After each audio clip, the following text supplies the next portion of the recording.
Game of Thrones, the strongest mother of dragons. Hey! Look who's back for more adventures. We love having you here to continue this story that keeps us all awake. Important note, all of this is pure fiction. So don't try any techniques you hear here in real life, your neighbor might call the cops. This amazing novel and all its rights belong to the original author. We're just the ones giving it voice and drama. Are you enjoying the show? Prove it by subscribing to our YouTube channel and leaving that like that motivates us so much. And if you want VIP access to exclusive content, our Patreon is waiting with things you won't find anywhere else. Chapter 76 Mutation. What curse? Daenerys asked, her curiosity growing. I don't know, Euron shook his head, a look of lingering fear on his face. We landed in Tria at the northern end of the Smoky Sea. There were rumors that even after the Great Cataclysm, Tria was still inhabited. Complete nonsense. The sky there is a dark red like a furnace, the land is as hot as an iron plate on a stove, and the well water bubbles and steams. It's been 400 years, and the subterranean fire hasn't gone out. If any life could survive there, it wouldn't be human, but a demon. The so-called curse, it's not just heatstroke, is it? Jorah stroked his chin. No, definitely not heatstroke. Although everyone showed signs of dehydration, we weren't short of water, nor were we afraid of the heat. The other two pirates came from the Summer Isles. Do you think they were less heat-resistant than me? Euron retorted. How did they die? Daenerys asked. Limbs curled up in a ball, hands outstretched like claws, skin blistered and oozing pus, dense clusters of purplish-black pustules like pomegranate seeds. Less than half a day after setting foot on Tria, hundreds of people have become like that. How could it be a fever? Euron said, his single eye flashing with undisguised fear. Daenerys, however, had a sudden realization and glanced at Jorah. The knight happened to look over as well, and their eyes met. They understood that the other was thinking the same thing. The Valyrian Dragon King's corpse found at the southern edge of the Red Waste was also curled up, its body purplish-black, its dry, hardened skin, riddled with holes, clinging tightly to its bones, as if all its muscles had turned to pus and drained away. There probably really was a curse. I wonder if the dragon could withstand it. A dragon corpse even larger than Valyrian's, is currently buried in a sand dune. Have you found any city ruins? Daenerys asked again. Tria is the wealthiest city-state outside of Valyria.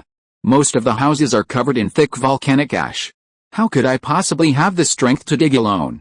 Fortunately, the Lord's mansion is a tall castle.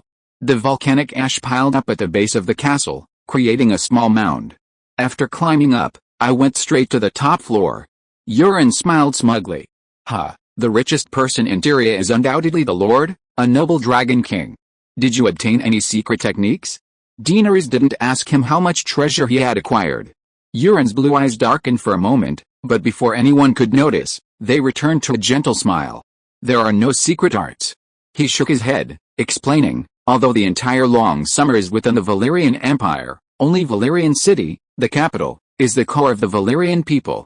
The rest are merely colonies of the dragon aspects, ruled by one or a few Valyrian nobles over other peoples within the city-states. Just like in Volantis today, only the ruling class are true Valyrians, and even they aren't considered high nobility. You see, they don't even have dragons. He glanced at Daenerys. The dragon aspects are all in Valyria, and the secret arts and most treasures are also in Valyria. Even the Targaryens, after leaving Valyria, lost even the secret arts of forging Valyrian steel. Or perhaps the rulers at the time didn't allow your ancestors to take the secret arts with them? Daenerys could tell that Euron, like her, yearned for Valyrian witchcraft and magical technology. Euron looked around and asked, Your Majesty, where are your dragons? Where did they come from? Daenerys, thinking it wasn't a secret, recounted her marriage to Khal Drogo, Illyrio's gift of the dragon eggs, the death of Viserys, and the deaths of Drogo and Rhaego, her voice flat, as if telling someone else's story. And indeed, it was someone else's story. But to those around her, these flat words sounded as if her heart was riddled with holes, her grief beyond words. Your Majesty, you. Euron's eyes welled with tears, as if he truly understood her pain. What a great actor. Daenerys didn't believe this ruthless pirate could be so sentimental. It's all right, she waved her hand and sighed. Fate took 3 loved ones from me, Viserys, Drogo, and Rhaego, and brought me 3 children. A shadowbinder from Assassin told me that only life can be exchanged for life, And my 3 closest relatives were the price I paid for hatching these dragons. So that's how dragons are hatched? Euron's eyes gleamed. He said, Your Majesty, perhaps it is the will of the gods that allowed me to survive, to unearth so much treasure in Valyria, and finally, just as you arrived in the sea, I happened to leave the storm wall, meeting you with a 1 in a million chance.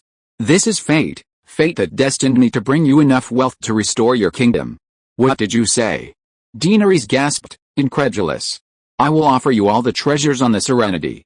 I am willing to serve Her Majesty the Queen and reclaim your throne from those treacherous officials. Euron spoke with righteous indignation. At this moment, he was not alone. Countless righteous people throughout China's thousands of years of history had sacrificed their families for the country. But the problem was, Westeros, with a history several times longer than Chinese civilization, had never seen anyone sacrifice their family for the country. Are you sure? Jorah looked at Ravany with suspicion. Euron smiled faintly and said to his black servant behind him, Tell them to bring the ship closer. The servant didn't say a word, climbed down the spiral staircase from the ship's side, returned to the small boat, and rowed creakingly towards the Serenity, 300 meters away. During this process, neither Jorah nor Whitebird stopped him, because Ravany had no intention of leaving. He remained surrounded by the group. If the Serenity made any move, Ravany's life would be in danger. Could this guy have been seduced by my beauty? Or, did I inadvertently reveal an extraordinary quality that I myself was unaware of, inner beauty? Daenerys thought shamelessly. Not only was she puzzled, but the experienced Whitebird also felt that the situation was gradually getting out of control. Decades of bodyguard experience made him subconsciously take a half step forward, subtly protecting Daenerys within the defensive range of his cane. But after the red-hulled ship approached and boarded the gangplank, nothing unusual happened. A group of shirtless, bald sailors carrying large boxes walked over from the opposite ship.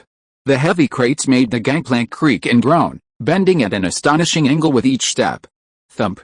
The first sailor silently placed the crate on the deck of the Sadu. The rosewood crate, larger than the largest suitcase, opened, revealing a dazzling display of jewels and gold. A collective gasp of astonishment filled the deck. Thump. The second crate was overflowing with ancient Valyrian gold coins. Thump. The third crate contained shimmering purple pearls. The only sounds throughout were the heavy thud of the crates on the deck, the gasps of surprise upon opening the crates, and the sounds of swallowing. Dany noticed with surprise that the sailors from the Serenity were remarkably serene, remaining completely silent and unresponsive to the gasps and murmurs of the crowd. As the 24th sailor opened the 24th chest, Daenerys said to the bald, burly man, No need to open any more chests. There was no response. The man seemed not to hear her and continued to open the chest. It contained a chest of exquisite silk from the Jade Sea, undoubtedly obtained by Euron from raiding merchant ships, not from Valyria. What's going on with him? Whitebird, noticing the anomaly, stepped forward warily. Euron paused, not answering immediately, but instead gave a strange smile and looked around. I am the captain of the Serenity. As fellow Westeros citizens, don't you understand why it's called Serenity? You cut out all the crew's tongues? Jorah averted his gaze from the 24 chests of treasure, looking at the one-eyed man with disgust. Snap. Ravany grinned and snapped his fingers, raising his right hand. That's right, I love quiet and don't like my subordinates being talkative, so if you want to board my Serenity, you must first have your tongue cut out. No, Daenerys frowned, they're not only mute, but also deaf.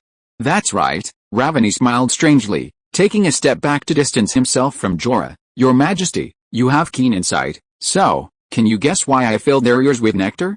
Whoosh, suddenly, a low, desolate horn sounded, like a thick, dark cloud, instantly covering the 3 nearby ships. In an instant, everyone on deck felt as if a million unjustly killed spirits were shrieking, shouting, cursing, and wailing in their ears. It was as if every inch of their skin was being torn apart by the dead, and they couldn't move an inch. Jorah and Whitebird, with stronger wills than the others, swayed like drunkards, protecting Daenerys, but this was the limit of what they could do. At that moment, their faces contorted, as if scorching flames burned in their very marrow, the searing heat radiating outwards, baking their bones, muscles, blood vessels, skin, and even the finest hairs. Every cell in their bodies was being burned by the dragon fire. Daenerys felt the same way, only she felt a euphoric urge to moan amidst the flames. Even the pinnacle of sexual desire couldn't surpass this.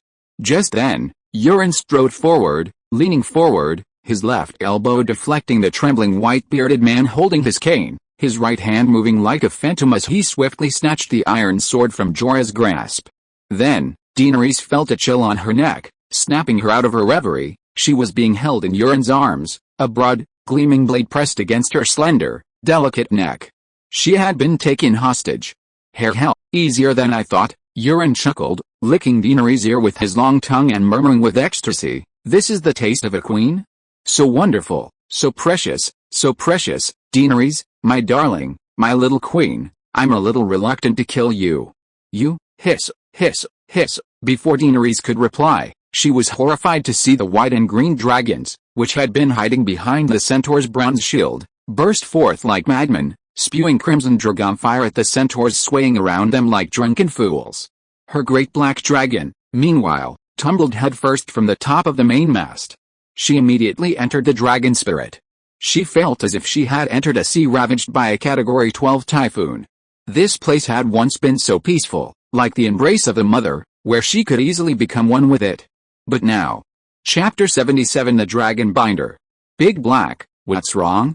The next moment, she groaned, blood gushing from her nose, eyes, and mouth as if stabbed by sharp blades. A superior's pressure gripped her mind, relentlessly crushing her self-esteem and individual consciousness. This wasn't her feeling, but Big Black's current state. "I am the Dragon Binder. Submit, submit, submit, submit, submit." The ancient Valyrian incantation seemed to materialize, like the legendary heaven-turning seal, radiating countless golden rays, carrying the pressure and weight of the heavens, relentlessly smashing into the black dragon's soul and bones. Perhaps this was the feeling of the White Snake Lady, subdued by Fahay with his golden alms bowl. A strange sense of frustration washed over Daenerys. She wanted to scream, and she actually did. "I am the mother of dragons, I am the only dragon king in the world, I ride the black dragon, my black dragon rules the entire world." Just half a minute earlier, atop the bridge of the Serenity, the black man holding the enormous black horn, the instant Euron snapped his fingers, blew the horn with a death-defying spirit. The obsidian horn, inlaid with gold and red runes, first turned fiery red when the horn was blown, then emitted a scorching white light, like a great sun setting over the Serenity. As Daenerys and the black dragon's soul merged into one, emitting a shout from the union of human and dragon, the hornblower's bear-like body trembled violently, and then, like Daenerys before him, 5 streaks of blood flowed from his mouth, nose, and eyes. He was in a worse state than Daenerys. His lips, as if scorched by fire, were covered with a ring of dense, bean-sized blisters. The bubbles glistened, bursting with bright red blood at the slightest pressure. "Ha, see that?" Euron noticed Daenerys' unusual behavior but paid it no mind, assuming she was too delicate to withstand the pressure of the dragon horn. "The mother of dragons? Ha." He laughed triumphantly. Even the mother of dragons must submit to the dragon master. Valyria had many dragon kings, yet none rebelled. "My little queen, do you know why? Because the Valyrians forged the dragon horn, capable of controlling dragons. As long as the dragon master wields the dragon horn, all dragons within his sight obey his command. For example, right now, your 3 dragons are mine." With his triumphant laughter, the white and green dragon seemed to receive a command, ceasing their rampage and flapping their wings towards Euron. At the same time, Daenerys heard a voice from the giant black dragon, "Come here, eat this woman." Hearing that he was to eat Daenerys, the giant black dragon's anger multiplied tenfold, and it was about to unleash a blast of dragon fire. "Calm down, I still have a knife to my throat." Daenerys immediately reassured him. "Go over there first, and find a chance to give that bastard a good beating." Ha, meeting you means even the gods are on my side. Having just completed the first successful exploration of Valyria in 400 years, I've immediately made the newly acquired dragon horn shine brightly, gaining 3 dragons. Even the protagonists of legends are no better than this. Heaven has ordained me to be king. Seeing the 3 dragons obediently crawling towards him, Euron laughed arrogantly. "Sorry, only without their mother will they wholeheartedly obey the Dragonfather's commands." He sheathed his longsword, forcefully shoved Daenerys to the ground, and commanded the dragons, "Tear her apart, prove your loyalty to me."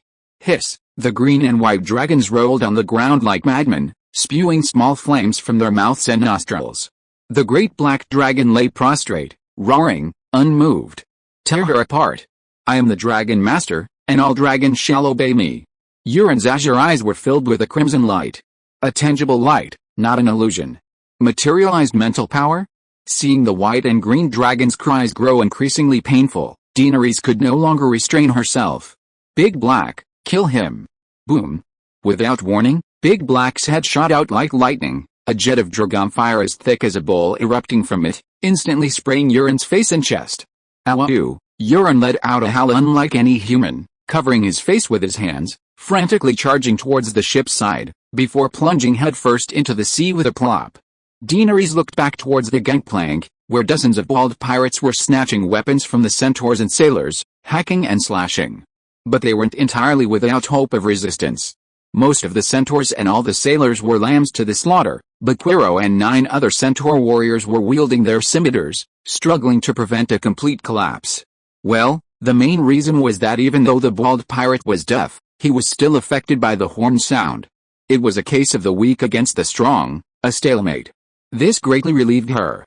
Big Black, go, she was about to say go kill the black guy blowing the horn, but the horn's sound stopped abruptly. Looking up, the big black man on the deck of the Serenity looked miserable, his mouth billowing black smoke like a chimney. After swaying a few times, the horn fell to the ground, and he himself collapsed straight onto the deck.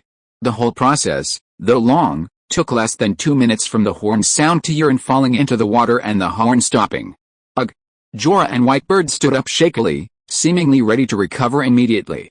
But the next moment, Daenerys saw in horror that a bald white man with a bird tattooed on his chest picked up the huge horn, seemingly intending to blow it. Almost instinctively, Dany bent down and picked up a cocked two-handed crossbow from the deck. Holding it with both hands, she aimed the small crosshair at the man's chest and pulled the trigger. The whole process was completed in the blink of an eye. Whoosh! Perhaps the months of archery practice had paid off. The white man cried out in pain, the horn slipping from his hands. He had aimed for the chest, but the arrowhead struck his upper thigh. The crossbow was powerful. Across a distance of 30 or 40 meters, the arrow pierced the man's thigh, causing the tattooed man to lose his footing and fall sideways to the ground. Big Black, destroy the gangplank. Seeing her sharpshooting skills working, Dany's confidence soared. She directed Big Black to burn the planks between the two ships while simultaneously picking up a shortbow and firing volleys at the pirates who had already boarded. Ouch! A centaur clutched his backside, turning back to look at his Khaleesi with accusatory eyes. Sorry, you can step back now. I'll be more careful next time, Dany chuckled sheepishly. She fired 8 arrows in total, hitting 5 pirates, missing 2, and striking a friendly force with the last. Not bad efficiency, she thought. The main problem was that Dany lacked strength and used a bow and arrow instead of a crossbow, so she couldn't kill, only wound. Hitting the auxiliary vehicle by mistake wasn't a big deal, they had more men. They just needed to quickly deal with the pirates on deck, and they'd have time to recover. Once their men recovered from the horn, the Serenity would be leaderless and sandwiched between 3 ships, with no chance of escape. Boom! The gangplank snapped in two amidst the flames, and Blackie hissed as it flew towards the Serenity. Whoosh whoosh whoosh! A hail of arrows rained down from the opposite side, and Blackie tumbled towards the sea. He wasn't hit, but was driven away by the startled Dany. The black dragon plunged into the sea, swimming to the rudder at the bottom of the ship. Boom! The sea seemed to boil, white steam and thick black smoke billowing from both sides of the ship. Your Highness, watch out! Your dragons, Emerald and Jade! Jorah cried out, pointing behind Daenerys. She turned around and saw that the two fools, though no longer rolling around wildly, seemed not to have recovered from the horn's roar. Their eyes were bloodshot, staring at her back, their mouths opening and closing, their expressions struggling, as if they wanted to kill their mother. The black dragon's eyes were magma red, the white dragons were golden, and the green dragons were emerald green. Now, the white and green dragon's eyes were blood red, eerily so. You beasts! Daenerys roared, grabbing a silver whip from the ground and lashing it repeatedly. I'll beat you two heartless bastards to death. Have you even forgotten your mother? Ow! Hiss! The two dragons cried out in pain, tucking their heads under their wings, roaring angrily. Wake up! Daenerys ignored them, seeing their still fierce expressions and their eyes not yet recovered, and increased the force of her blows, continuing the relentless whipping. Finally, Daenerys, who believed in the power of discipline, was in for a rude awakening. The two little dragons, seemingly having reached their limit, suddenly poked their heads out and, with a deafening roar, unleashed a torrent of dragon fire. Ouch! Daenerys dropped her whip, collapsing to the ground with a thud, clutching her face and groaning. Jorah quickly grabbed the bucket of seawater from the ship's side. While doing so, he inadvertently spotted a figure in the sea and ran over, dousing Daenerys' head with the water while shouting to Whitebird, "It's Euron. Euron isn't dead. He still wants to control the dragons." Hearing this, Whitebird immediately ran to the ship's side, peering over the edge. Sure enough, he saw Euron floating precariously beside the ship. Though his face was charred and covered in blood, he wasn't burned to death, and his mouth was moving as if chanting a spell. The old man moved swiftly and precisely, using his cane like a spear, and hurled it at Euron below. Thud! It struck Raven's head squarely, his eyes rolled back, and he collapsed unconscious in the sea. "Your Highness, are you alright?" After dealing with Euron, Whitebird immediately turned back to Daenerys, only to be annoyed to find Jorah abandoning her after splashing a bucket of water, picking up his sword and running off to kill pirates. Daenerys sat on the ground, her leather vest and long-sleeved shirt burned to shreds, especially her neck and above, which were blackened and soaking wet. Her forehead was also blackened, and there were bright red blisters on her cheeks. Whitebird crouched down, examining her closely, growing increasingly alarmed. He wasn't worried about the burns on her face, but rather that she had only suffered minor cuts from being burned by a dragon. "Are you really the Unburned? You can even resist dragon fire?" he couldn't help but ask. During his time as a guest at the Jaw's house, Daenerys hadn't burned herself again, so Whitebird only knew of her nickname the Unburned, not the truth. He had assumed the rumors were exaggerated, but seeing her today had startled him. "Euron really isn't dead?" Daenerys asked instead. Perhaps due to its magical properties, the dragonfire was much hotter. Ordinary flames could barely harm her, but the dragonfire would scorch her skin. If it continued for a long time, it could probably burn her to death. Even those who are not burned have their limits. Once the three dragons grow up, the temperature of the dragonfire will rise accordingly, and she will most likely be instantly incinerated. "I knocked him unconscious, he might drown." The old man helped her up and took off his robe to drape over her shoulders. Dany looked at Little Green and Little White, whose eyes were still red and who were still hissing, and said, "Take care of the pirates first." There were more than 200 pirates on the Serenity. All of them had their tongues cut out, but only 40 of them had their ears plugged with golden liquid.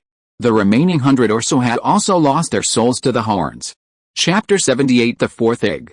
With the addition of Whitebird, Jorah Mormont, and the Blood Oath Guard, the battle on deck quickly turned around, especially for the oarsmen Summersun and Playful Yasso, which were further from the Dragonhorn and thus less affected. 400 or 500 sailors, led by Beorth, quickly stormed the Tranquility's deck. About half an hour later, the pirates, with over 30% dead or wounded, laid down their weapons and surrendered. After the fighting subsided, some sailors tried to use pliers to pull the gold from the pirate corpses' ears. The gold from both ears weighed nearly half a pound, twisted and cone-shaped, 7 or 8 centimeters long, piercing the cochlea and deep into the brain cavity, the ends still stained with white, moist cerebrospinal fluid, a truly gruesome sight. Dany even suspected that looking through one ear, one might be able to see the other side of the head, the entire skull burned through by molten gold. The fiery red sun lazily lay on the sea in the west, only half its face visible. The shimmering water reflected dazzling golden light. The giant black horse had fully recovered from the horn's blast and now soared leisurely among the clusters of red clouds. Several people stood at the bow. Daenerys had freshened up, but her face was still bright red and covered in blisters. Ago came over to report, "Kalish, 14 centaurs are dead. 4 were burned to death by the 2 out-of-control dragons, and 7 or 8 others survived the burns. Sigh, they were all brave warriors. Have Blackbeard prepare a cremation boat and oil for them." Gritting her teeth, she added, "Bring out their mounts, feed them a good meal, and kill them tonight to accompany them in death." The dead were all from the 80 roaring warriors. The elderly, women, and children had remained hidden in the cabin and had not been affected by the fighting. 80 roaring warriors, 80 precious dragon horses, but this time, Daenerys wouldn't fool old Watson with a straw horse instead of a fine steed. Given the opportunity, Daenerys was willing to bestow the highest honors and treatment upon those who died for her. Otherwise, who would risk their lives for you? Sure enough, as soon as Daenerys spoke, The surrounding centaurs looked at her with even greater awe. Ago stepped back, and Jorah stepped forward to report, 2 sailors were burned, no one was burned to death. This was normal. Daenerys knew that the great sorcerer Phael would be sailing to pursue her, so she prepared for naval battle. In this world, the most important tactic in naval warfare was boarding maneuvers.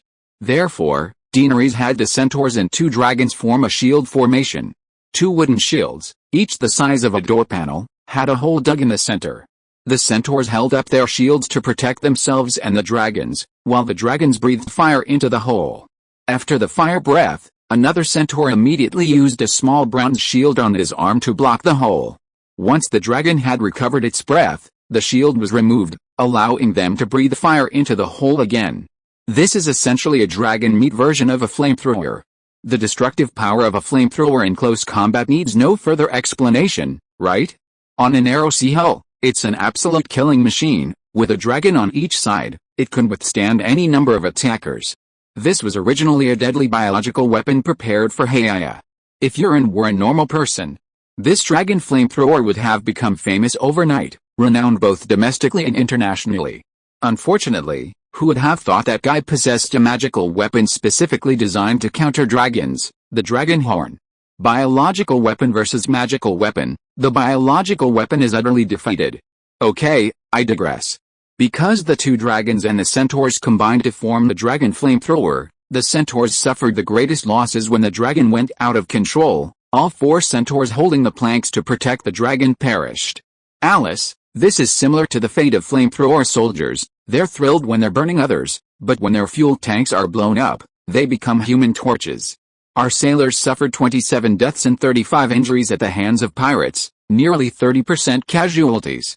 All 34 deaf pirates who boarded the ship are dead, and Beworth also led a group that killed 59 pirates from the Tranquility, 53 of whom were only mute. Jorah continued. The pirate corpses are wrapped in burlap and thrown into the sea, sailors. Daenerys looked at Blackbeard Glory and asked, any special customs? I'll arrange it, Blackbeard sighed. By the way, Euron isn't dead, Jorah added. He survived being burned to a torch by dragon fire? And he was unconscious in the water for over half an hour. Does he have magic? Daenerys exclaimed in surprise. Perhaps the Ironborn have undergone special training. Jorah thought for a moment and explained, the Ironborn also worship the drowning god, whose priests are called drowners. The Ironborn practice a drowning ritual. The drowner first holds the participant underwater until they faint, then expels the water by pressing on their chest. Perhaps Ravani participated in the drowning ritual, or perhaps the drowning god was protecting him. How can the drowners be sure that someone who faints in the sea will come back to life? Daenerys asked curiously. They can't be sure. Many people can't be saved, so this very ancient ritual is rarely performed nowadays, Jorah said. Daenerys was bewildered. She had thought the drowners had unique magical abilities to perform extreme CPR, but it turned out it was just a matter of chance. Bring Euron here, I want to ask him about the dragon horn, she said. Well, he's not dead, but he hasn't regained consciousness either. Sir Jorah glanced at Whitebird. He was already badly burned, and then Aston hit him on the head. He's still unconscious. Then bring me the dragon horn, she added. Jorah became excited and shouted, don't rush to look at the dragon horn, your highness. Guess what we found on the Serenity? A spellbook? Daenerys was also excited. Euron isn't affected by the dragon horn, and he can even control my dragons with it. I even saw his eyes glowing. It wasn't an illusion. Indeed, it wasn't an illusion, Whitebird nodded solemnly. I saw it too. Although he had difficulty moving, he hadn't lost his senses. Bear shook his head and sighed. Besides the dragon horn, we didn't find anything related to mystical magic. However, I found a dragon egg in a set of Valyrian steel armor on the Serenity. Wow, what an unexpected surprise. Daenerys clapped her hands and laughed. Quick, bring me the dragon egg, let me see if it's real. Whether the dragon egg was real or not, a set of Valyrian steel armor was priceless.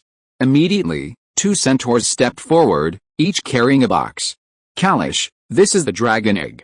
The centaurs handed over a black wooden box the size of a jewelry box.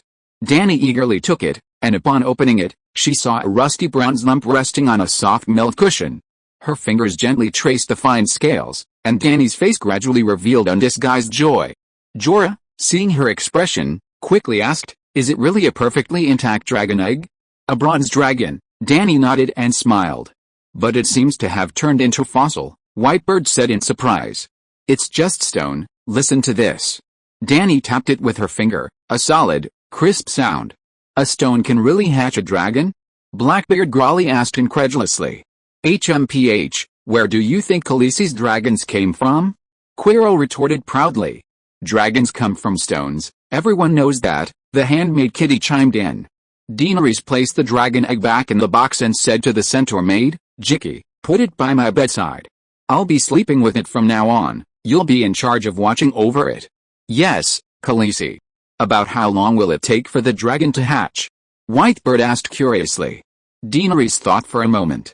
Last time, it took Daenerys a year to gather enough spiritual essence for 3 eggs to form a new soul. She was using the dragon hatching skill more proactively than the original owner, so it should be faster. "About 6 months, no more than 10 months, she said. After Jicky left with a box, Dany didn't open the large chest containing the armor. Instead, she carefully examined Caro and said, "Caro, during the dragon horn, apart from me, you and your crew weren't greatly affected. Why is that?" "I don't know," the centaur warrior said blankly, touching his bald head. "During the horn's sound, I felt my blood boiling, it was incredibly uncomfortable, and I just wanted to release all my strength." In the previous commotion, the enemy had 24 tall and valiant pirates, and more than a dozen deaf pirates were climbing over from the gangplank. If it weren't for Caro and the other 9 dragon guards' frantic resistance, 2 minutes would have been enough for them to cut down everyone on the deck. I felt like thousands upon thousands of wandering spirits were tearing at my soul. It was difficult to even move, and they were ghosts from the fiery inferno. My body, from the inside out, from my marrow to my skin, was burning inch by inch in the flames, Whitebird said. "Me too," Jorah, Blackbeard, and the Blood-Pact members all said in surprise and uncertainty. "Bevoth feels the same way," the fat eunuch patted his large head and asked Daenerys, "Little queen, what do you feel?" Daenerys' cheeks, already blistered from the fever, flushed even more. "My blood is boiling, and I'm full of energy," she said calmly. "That's strange," Bevoth murmured. "What's strange about it? She's the mother of dragons, how can she be like everyone else?" Jorah said, then looked at Quello with suspicion. "Your team members are all dragon guards, is it because they often come into contact with real dragons? Ellie, Doria, you also often sleep in the same room as dragons, how does it feel?" He turned to Daenerys' maids. "Just like you, my whole body feels like it's on fire. I can move, but it's like I'm drunk, I can't control my body like I usually do," Doria said. She was a little better than Jorah and the others, but still not as free-moving as Quello. "Quello, there's definitely something wrong with you," Jorah said with absolute certainty. "What's the problem?" Quirrell asked innocently. "Pirates won't let us go on purpose." "Oh, I remember now," Elizabeth suddenly exclaimed, clapping her hands. "I was with the horses in the cabin. They were also wild, but they didn't collapse like we did. Horses have 4 legs, they don't fall over when they're drunk." Bevoth waved his hand dismissively. "The 7 gods," Jorah exclaimed, suddenly realizing, "dragon dung. The dragon guards, like the dragon horses, have all eaten dragon dung." Oh, Dany's lips twitched. She tried to ask, "Quirrell, you really ate it? What did it taste like? Was it good?"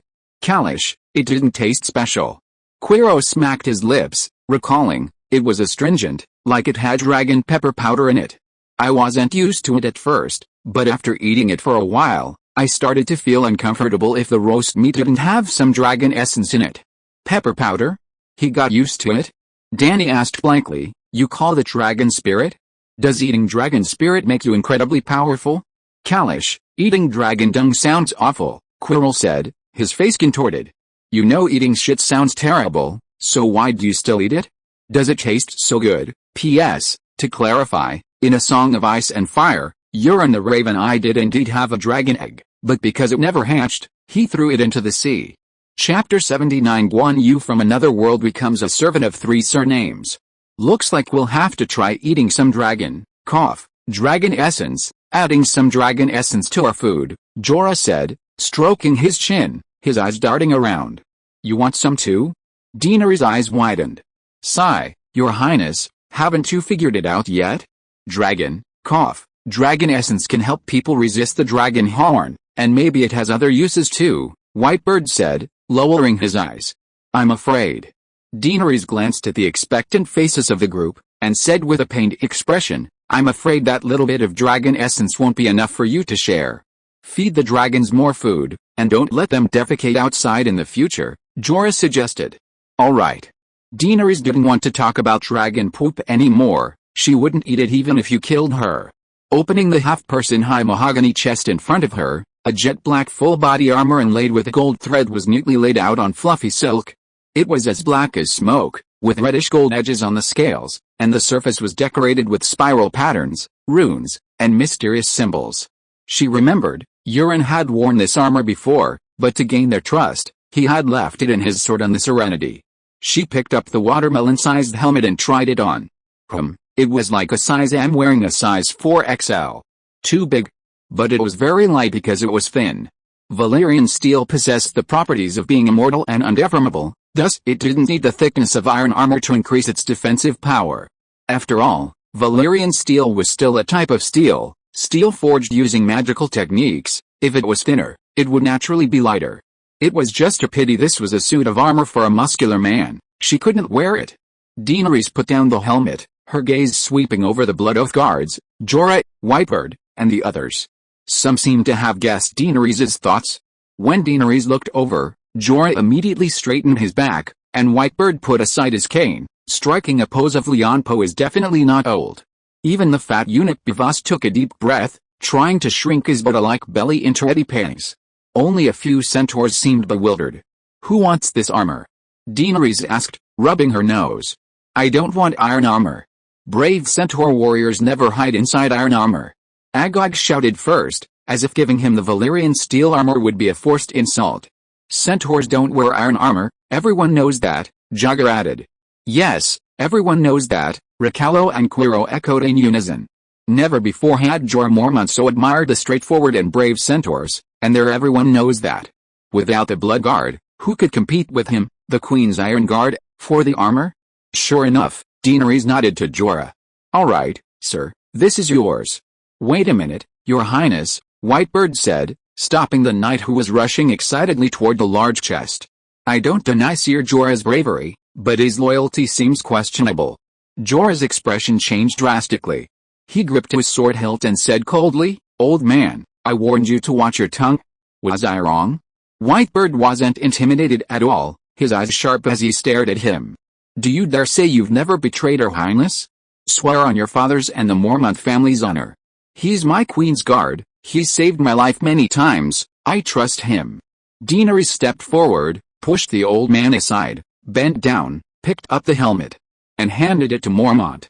If I can't even trust the one who has saved my life so many times, then who can I trust? Your highness, I swear, on the honor of my father and the Mormont family, I will protect you with my life. The bear's eyes were red, and his hands trembled as he accepted the helmet, which gleamed with a smoky black light. Your highness. Whitebird stamped his foot, wanting to say something but ultimately remaining silent.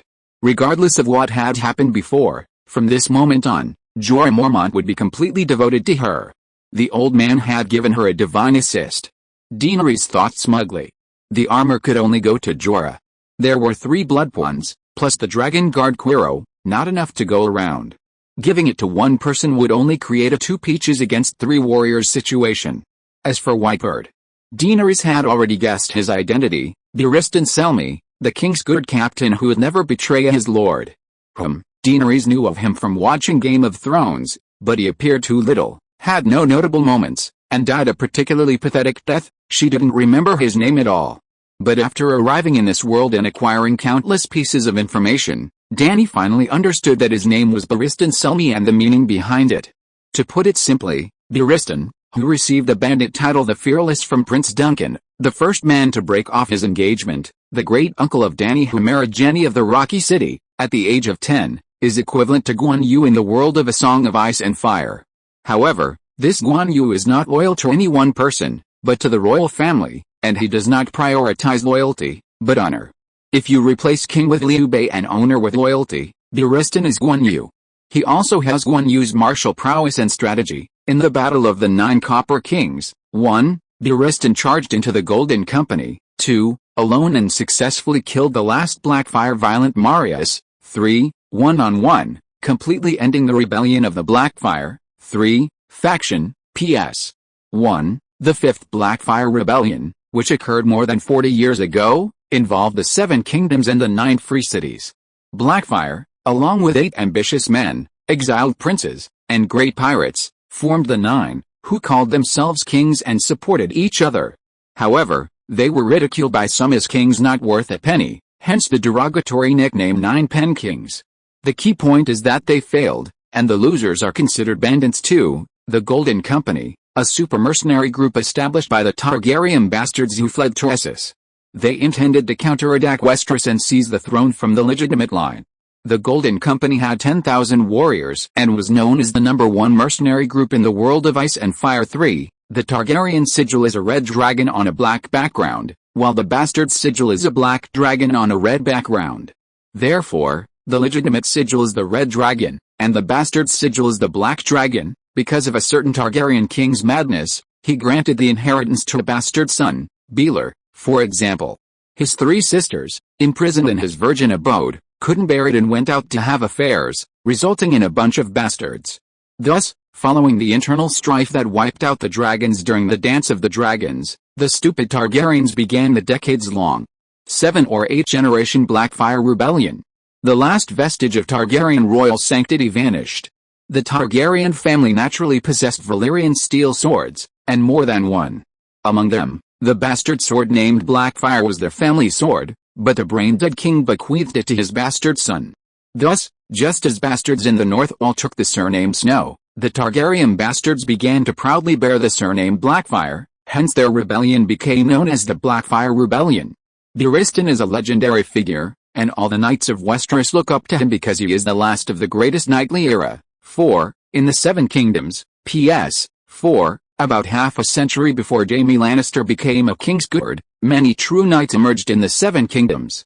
They were of noble character, superb martial skills, brave and fearless, and regarded honor above all else, especially in this most decadent knightly era. 5. Barristan has an extraordinary appeal, if one were to go to Westeros to fight for supremacy. P.S. 5. Starting with Jaime Lannister's regicide, knights completely lost their former glory.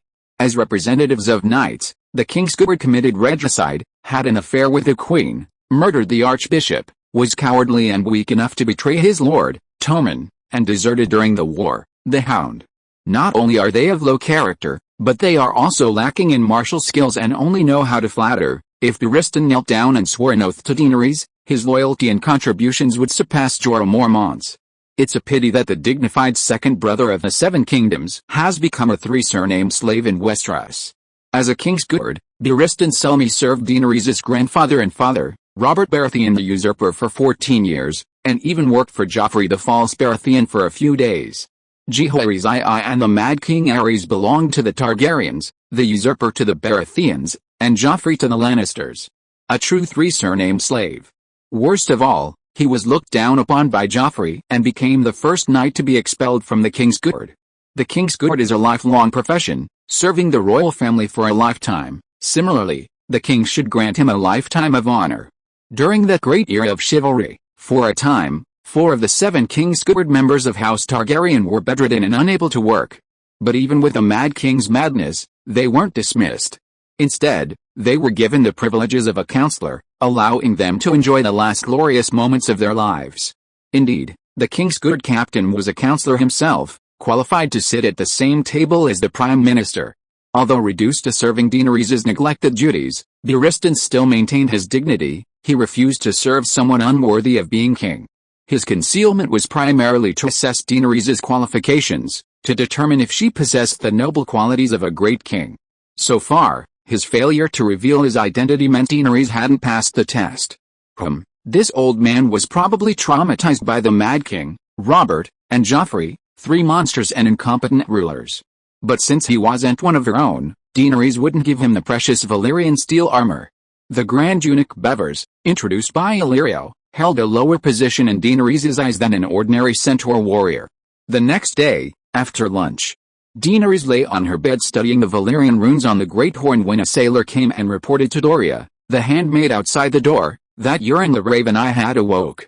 Daenerys had chairs placed on the stern deck, and 20 centaur warriors lined up in 2 rows, though unfortunately, there was no plaque proclaiming a mirror hangs high above their heads. Mormont, clad in smoky black iron armor, brought Euron over. Hell, what a haul. You even dug out my armor, Euron chuckled, eyeing the imposing Iron Man Jorah. I was thinking of redeeming myself, but it seems you've stolen all my treasure. Tisk tisk, perhaps you had the idea of robbing Valyrian explorers back then? Perfect, I've given you an excuse, your dark thoughts can remain buried. Euron looked rather wretched, most of his hair burned off, his magnificent black silk robe with gold trim charred and tattered. His face, arms, and chest were covered in dark red scabs, which cracked and bled as he spoke. This chapter has a lot of notes and explanations. I apologize if it's difficult to understand. Then, let me explain why I mentioned the Ninipani King and the Blackfire Rebellion. The reason is simple: Bronn's identity, Illyrio's conspiracy with the 8-armed spider, and the Golden Company, which will inevitably appear later, are all related to the Blackfire Rebellion. If any readers don't understand, don't worry, you can skip ahead, it won't affect your reading. Chapter 82. Euron, you're half right. The serenity is mine. Daenerys gently fiddled with the 2 small bells at the end of her long braid, laughing, but ask yourself honestly, is this my fault? If you hadn't chased after me so eagerly, if you had just said hello and left, would things have ended up like this? You're a villain yourself, and you think everyone else is a villain too. Well, my good queen, what do you intend to do with me, this defeated noble? Euron's right blue eye lost its sharpness, returning to a gentle smile. Daenerys looked at Jorah with amusement and asked, according to the old customs of the 7 kingdoms, what should be done with this lord? Or rather, how much ransom should I demand from House Greyjoy? Your Highness, in war, 100 gold dragons is more than enough for the ransom of an ordinary lord, but he has committed the heinous crime of murdering his monarch. If Eddard Stark were here, he would not hesitate to chop off his head with ice. Jorah's right hand rested on his sword, his gaze coldly fixed on Ravany, and he spoke coldly. If Eddard Stark were here, your head, you slave traitor, would be long gone. Euron stood there casually, taunting him lazily. If you were in Westeros, you might still have a chance to don the black cloak, but now. Whitebird looked at him contemptuously, saying calmly, if the queen is merciful, she will grant you the drowning ceremony according to the Ironborn's tradition. The drowning has 2 uses. Or rather, it was originally used to execute guilty Ironborn, but later, with the development of the doctrine of the drowning god, it became a baptism-like ritual. Euron, why did you chase us? Daenerys asked, puzzled. Because I saw dragons circling the mast. Euron was straightforward, without the slightest hesitation. When I found the dragon horn in Valyria, I thought it was useless. After all, there are no dragons left in the world, what's the point of having that thing? So, you understand? When I saw those 2 dragons, the joy in my heart was simply uncontrollable. I see. The person with the hammer sees everything as a nail and wants to hammer it. The person with the dragon-slaying sword will surely be eager to try their hand at slaying a dragon. Where did you get that bronze dragon egg? She asked again.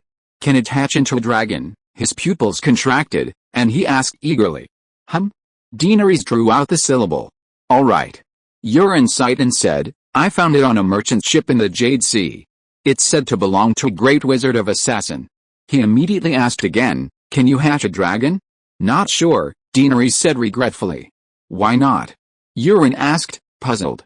Sigh, didn't I say before? Life for life. My 3 closest relatives were traded for 3 dragons. Now I have 3 dragons, and even if more relatives survive, I won't trade them for dragons, Daenerys said, suppressing a laugh. Can others hatch dragons this way? Euron's eyes flashed, and he asked softly. You're crazy. Daenerys glanced at him and said indifferently, who would willingly sacrifice their loved ones to gamble on an uncertain future? If you have no feelings for your family, then it doesn't count as a sacrifice. If you do have feelings, would you be willing to gamble? Are there many assassin dragon eggs? She asked again. Euron sneered, didn't you say it wasn't worth it? You're not satisfied with 3 dragons? Jorah kicked him in the backside with his iron boot and said coldly, get your facts straight. Euron was kicked so hard that he lost his balance, the chains on his feet clanking. He stumbled forward a few steps before grabbing the deck and getting up. Okay, I get it. Assassin dragon eggs are very rare. I've raided dozens of ships and only found one, and it was a fossil. What's wrong with the dragon horn? Why hasn't my little dragon recovered from its madness? Daenerys asked seriously. I went to the Lord's mansion in Tria. Euron's voice trailed off, a sudden glint of light flashing in his right eye. The white-bearded man's eyes narrowed sharply, and with a light tap of his right foot on the base of his cane, the 2-meter-long wooden pole shifted from vertical to horizontal. He shifted his body to the side, causing the cane to spin violently, the tip striking Euron squarely on the back of the head. The entire movement was fluid and graceful, seemingly effortless, yet incredibly swift and powerful. Euron's right eye had barely flashed with a dark light when he was struck and knocked to the ground with a thud. Behave yourself, don't try anything funny in front of Her Highness the Princess, the old man said to the groaning raven eye lying on the ground. Dany paused, then stood up and quickly ran back to the bedroom, where the 2 dragons in their cages indeed began to rage again. It took her a while to calm them down. She returned to the deck, nodded gravely to Whitebird and the others, and walked to Euron, asking, have you really learned Valyrian sorcery? Hell, marry me. Euron turned to her with a smug smile. You have 3 dragons. The black dragon belongs to you, even the dragon horn can't take it away, but the green and white dragons are mine, thump. Daenerys kicked him hard in the stomach, sneering, I don't believe that if I stab you to death and then blow the horn myself, they won't recover. Cough cough cough, Euron coughed with difficulty, it's useless. If I blow the horn again, those 2 dragons will go mad. Besides, you don't know how to activate the Dragonbinder's magic. Tell me. Daenerys cried. Hell, Euron chuckled coldly. Kill them. Jorah urged. Euron's smile froze. Daenerys nodded. Argo, cut off his head and throw the body into the sea. Swish. The centaur warrior swiftly drew his arak scimitar and grabbed Euron's hair. Euron's face turned cold and terrifying as he struggled, but severely wounded, he posed no threat to the centaur. I surrender, I'll talk. Dragged to the ship's side, Euron cried out, unable to hold on any longer. What surrender? Just kill him cleanly, Daenerys said calmly. I know how to get into Valyria. Euron shouted immediately. At this moment, his neck was pressed against the ship's side by Argo, his head protruding over the edge. A single slash would sever his head, spurting blood without staining the deck. Kill him or not? Argo raised his scimitar high, turning back to ask. Daenerys hesitated. To be honest, she genuinely wanted to kill this bastard. After all, in Game of Thrones, he seemed to be the true mastermind. The White Walkers sound terrifying, and their entrance was incredibly powerful, yet they were only instantly killed by Arya with a single strike. Euron, however, killed Daenerys' dragon and countless minions. But Daenerys also realized that the real world differed from the television series. The legend of the prophet had been passed down for millennia, and almost every nation treated it with utmost seriousness. The long night didn't seem to be passing so easily. Therefore, the Valyrian secrets held immense significance for her, far exceeding the Iron Throne. I can draw the map of the sea for you, it's absolutely genuine. Seeing Daenerys' hesitation, Euron truly panicked. That woman wasn't just threatening me, she genuinely wanted to kill me, but why? Could it be that the dragon horn posed a far greater threat to her than she realized? Was the dragon horn stronger than the mother of dragons? Thinking of this, he couldn't help but regret it. He should have stopped while he was ahead yesterday, instead of forcing the dragons to turn against a mother of dragons just to test the horn's control over them. Alright. Daenerys waved her gob, then said to Ravani, swear on the future of drowned god, Greyjoy, and yourself. Euron immediately uttered a long and vicious oath, then said, Your Majesty, it's your turn. Me? Daenerys was bewildered. My turn for what? Euron widened his one eye and said, swear an oath. Why? She asked, then realized. Well, as queen, how could I break my promise?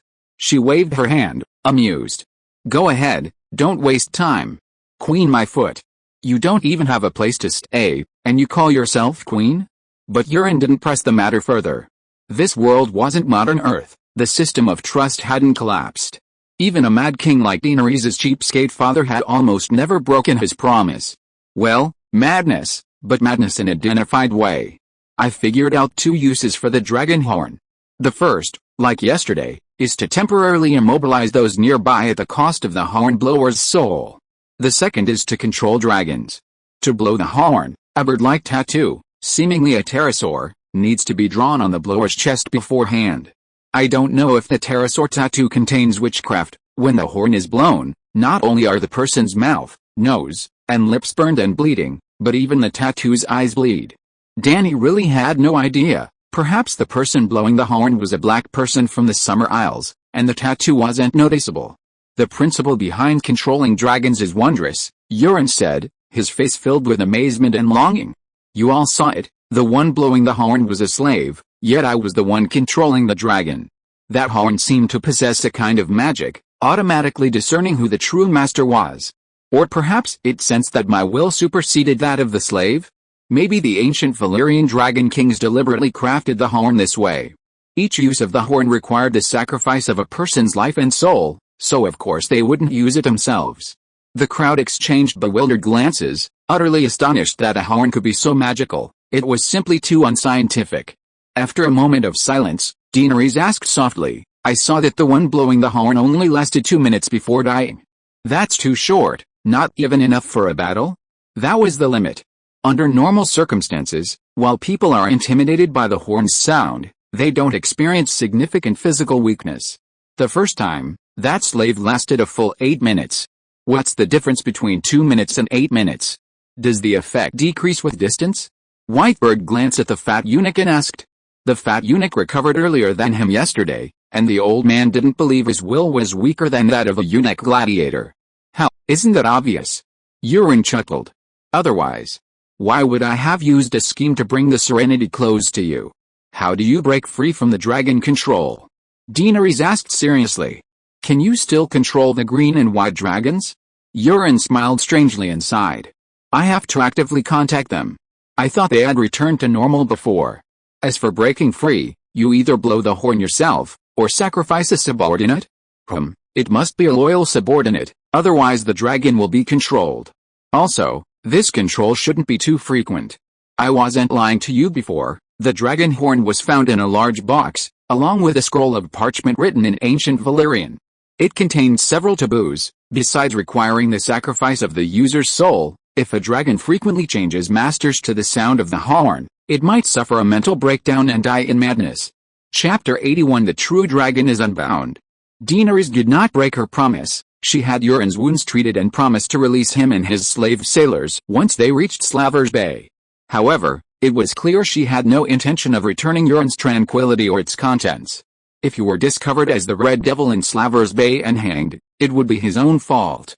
To prevent Euron from secretly influencing the green and white dragons, Daenerys transferred him to a rowboat, more than 10 kilometers away.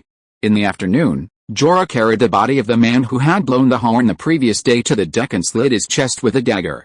The bodies of the Malfoy warriors, pirates, and sailors had been disposed of the previous night. The summer sea was too hot to keep them for long.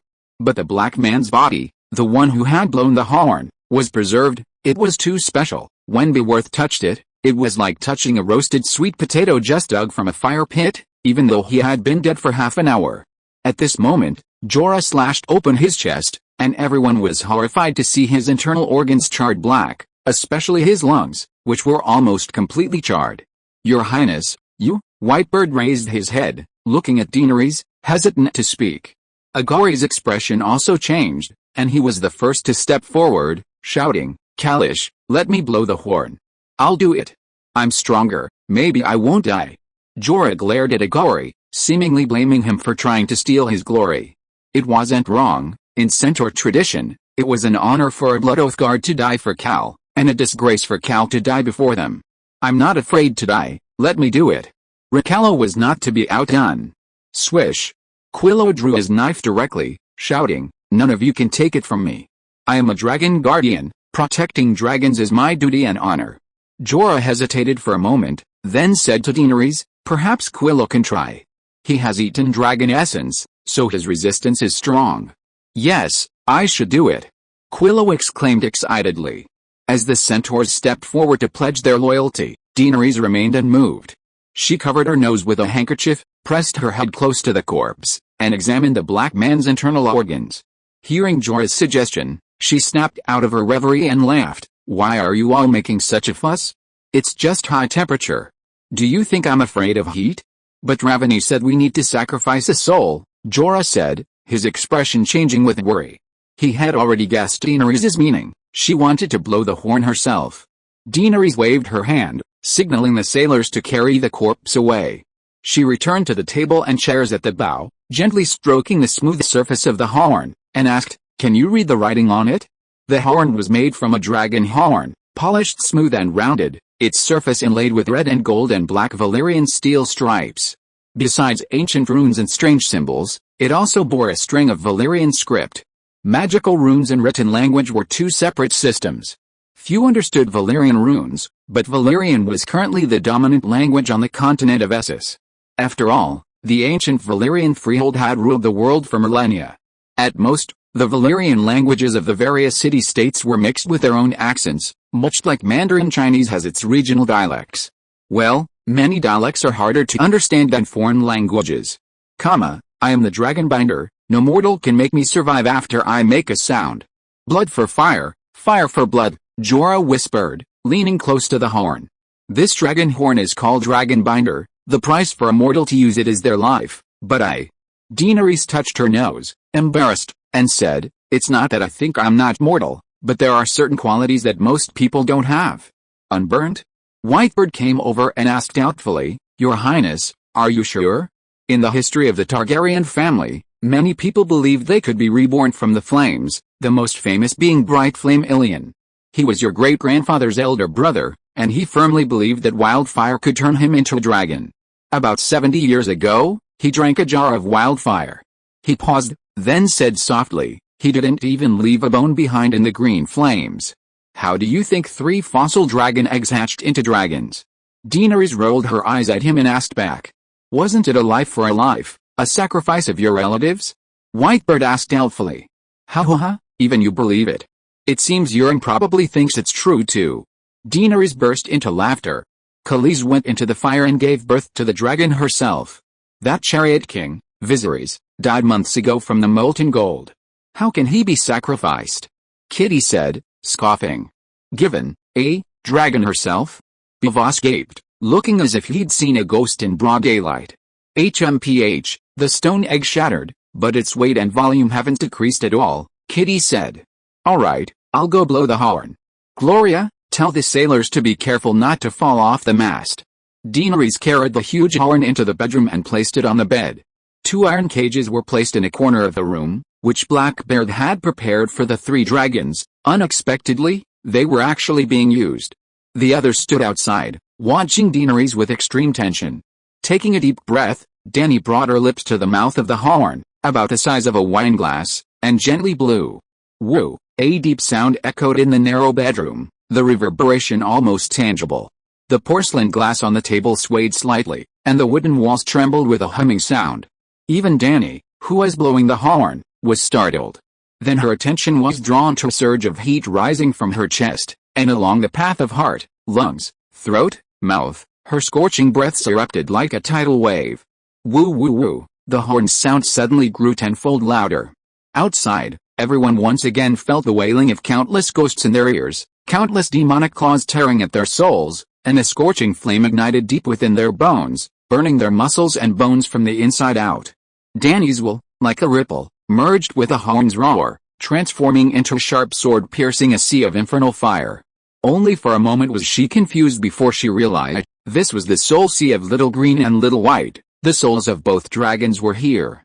Before fully merging with Dalha'i to become a dragon spirit, Dany had visited this place several times. Little Green, Little White, it's me. Do you remember Mommy? Dany discovered she could freely distort this seemingly magnificent, yet actually fragile, space. She felt the soul space of the flaming purgatory was magnificent because, compared to her own soul, the quality and strength of a dragon's soul far surpassed that of a human.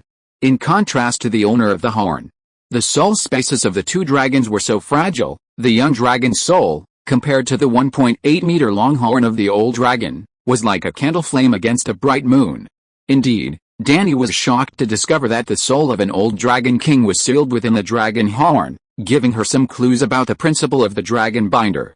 The dragon binder's horn was forged from dragon horns. The forger used witchcraft to seal the dragon's soul and residual essence within the horn. Blowing the horn was equivalent to using the old dragon's power to subdue other dragons. The reason humans were intimidated by the horn was because the old dragon's might was activated. A simple example, an ordinary person encountering a tiger in the wilderness would feel their legs go weak and be unable to move. Even if you have a strong will, the magical power within the dragon horn stimulates your blood to boil, making your body feel like it's on fire, seemingly because the sealed soul of the old dragon invades your consciousness through the sound. Daenerys now understood how Euron controlled her dragons, using the pressure from the horn to distort the young dragon's will. But these were her children, and Daenerys cherished her little dragons, unwilling to destroy their souls. Therefore, she could only hope to awaken the young dragon's true consciousness. Greenie, Whitey, wake up quickly. Be strong and brave. One day you will grow 2-meter-long horns, and then you will not be bound by any dragonbinder. Daenerys shouted loudly, encouraging the two dragons, while using the gathering spirit technique from the dragon mother's innate abilities. Fine, dense, multicolored light points fell like snowflakes into the sea of fire, making the flames even more intense, but unfortunately, it was still a drop in the ocean for the old dragon's soul within the horn. Dany panicked. Although she didn't know the actual situation, she was absolutely certain that even the mother of dragons couldn't play the horn for too long. She didn't want to sacrifice her life in a daze. I have to think of another way, Suddenly, Dany had a flash of inspiration. I'm connected to the great black dragon by soul. If I pull him in two, he's devoured a demigod. No sooner said than done, the sky above the infernal sea of fire darkened, and a black shadow larger than a city enveloped the sky. What a huge black dragon! Its wings blotted out the sun, its eyes like boiling lava pools. Suddenly, Dany felt that the so-called dragonbinders were nothing special. She now stood atop the black dragon's head, facing a shadowy dragon. Roar! The shadowy dragon soul from the dragon horn roared angrily. The great black dragon, whose soul was merged with Dany's, retaliated with even greater force and voice. I am Deathwing, get out of here. The great black dragon surprisingly cooperated, allowing Dany's consciousness to take over for the first time. Yes, she actually shouted those words through the mouth of the giant black dragon. Whoosh, boom, whoosh.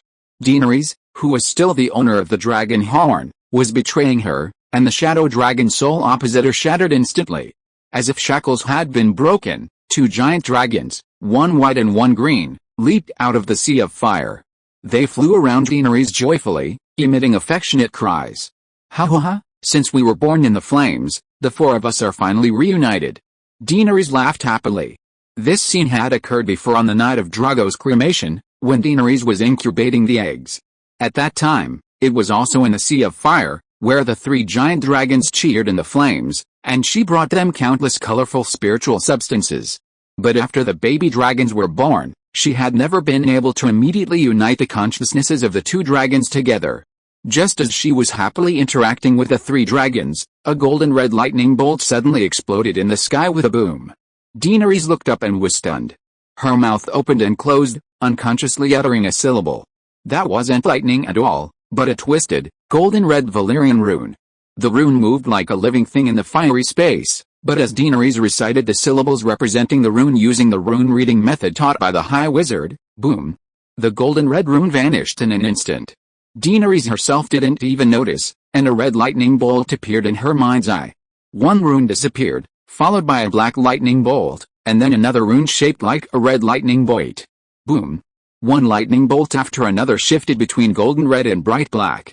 Daenerys vaguely recited all the runes and memorized them. Hiss! The big black monster suddenly hissed, then violently rolled over. Daenerys screamed as she fell from the sky. Ah! Cough cough cough. In reality, Daenerys' panicked screams turned into violent coughing. Her vision was completely black. It seemed like it was getting dark. Liquid was dripping from her lips. She tried to wipe it away, but she couldn't lift her right hand. Khaleesi. Your Highness, Your Highness. A frantic cry seemed to come from the horizon, indistinct and dreamlike, and then the thought abruptly ended as Dany collapsed onto the ship. If you are listening to this novel on a channel other than Fanfic World, it means it was downloaded and re-uploaded without effort. We warmly invite you to visit our channel, Fanfic World. There you will find the original version of this story and many other novels of various genres. We look forward to seeing you dive into a world of incredible novels. Chapter 82 Arrival at Slaver's Bay. When Dany regained consciousness, she found the ship beneath her as still as a placid lake, without a single ripple. She blinked. Above her was a low wooden ceiling. She was still on the large ship. Had it stopped? Thinking this, Dany instinctively wanted to get out of bed to check, but as soon as she moved, she found herself limp and weak, like a patient recovering from a long illness. Am I sick?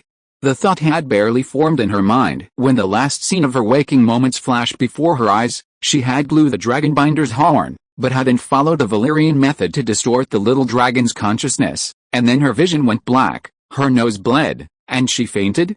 Hiss! Just then, 3 menacing snakeheads reached out, their warm breath comforting her. It was Blackie, Whitey, and Greenie. The 3 of them had been guarding her bedside all along. Dany was overjoyed. Whitey and Greenie had truly recovered. Their bright golden and emerald eyes looked at her with affection.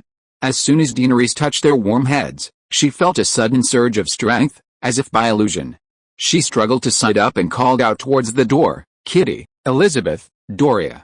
The 3 maids, who had been waiting outside, rushed in upon hearing Daenerys' voice.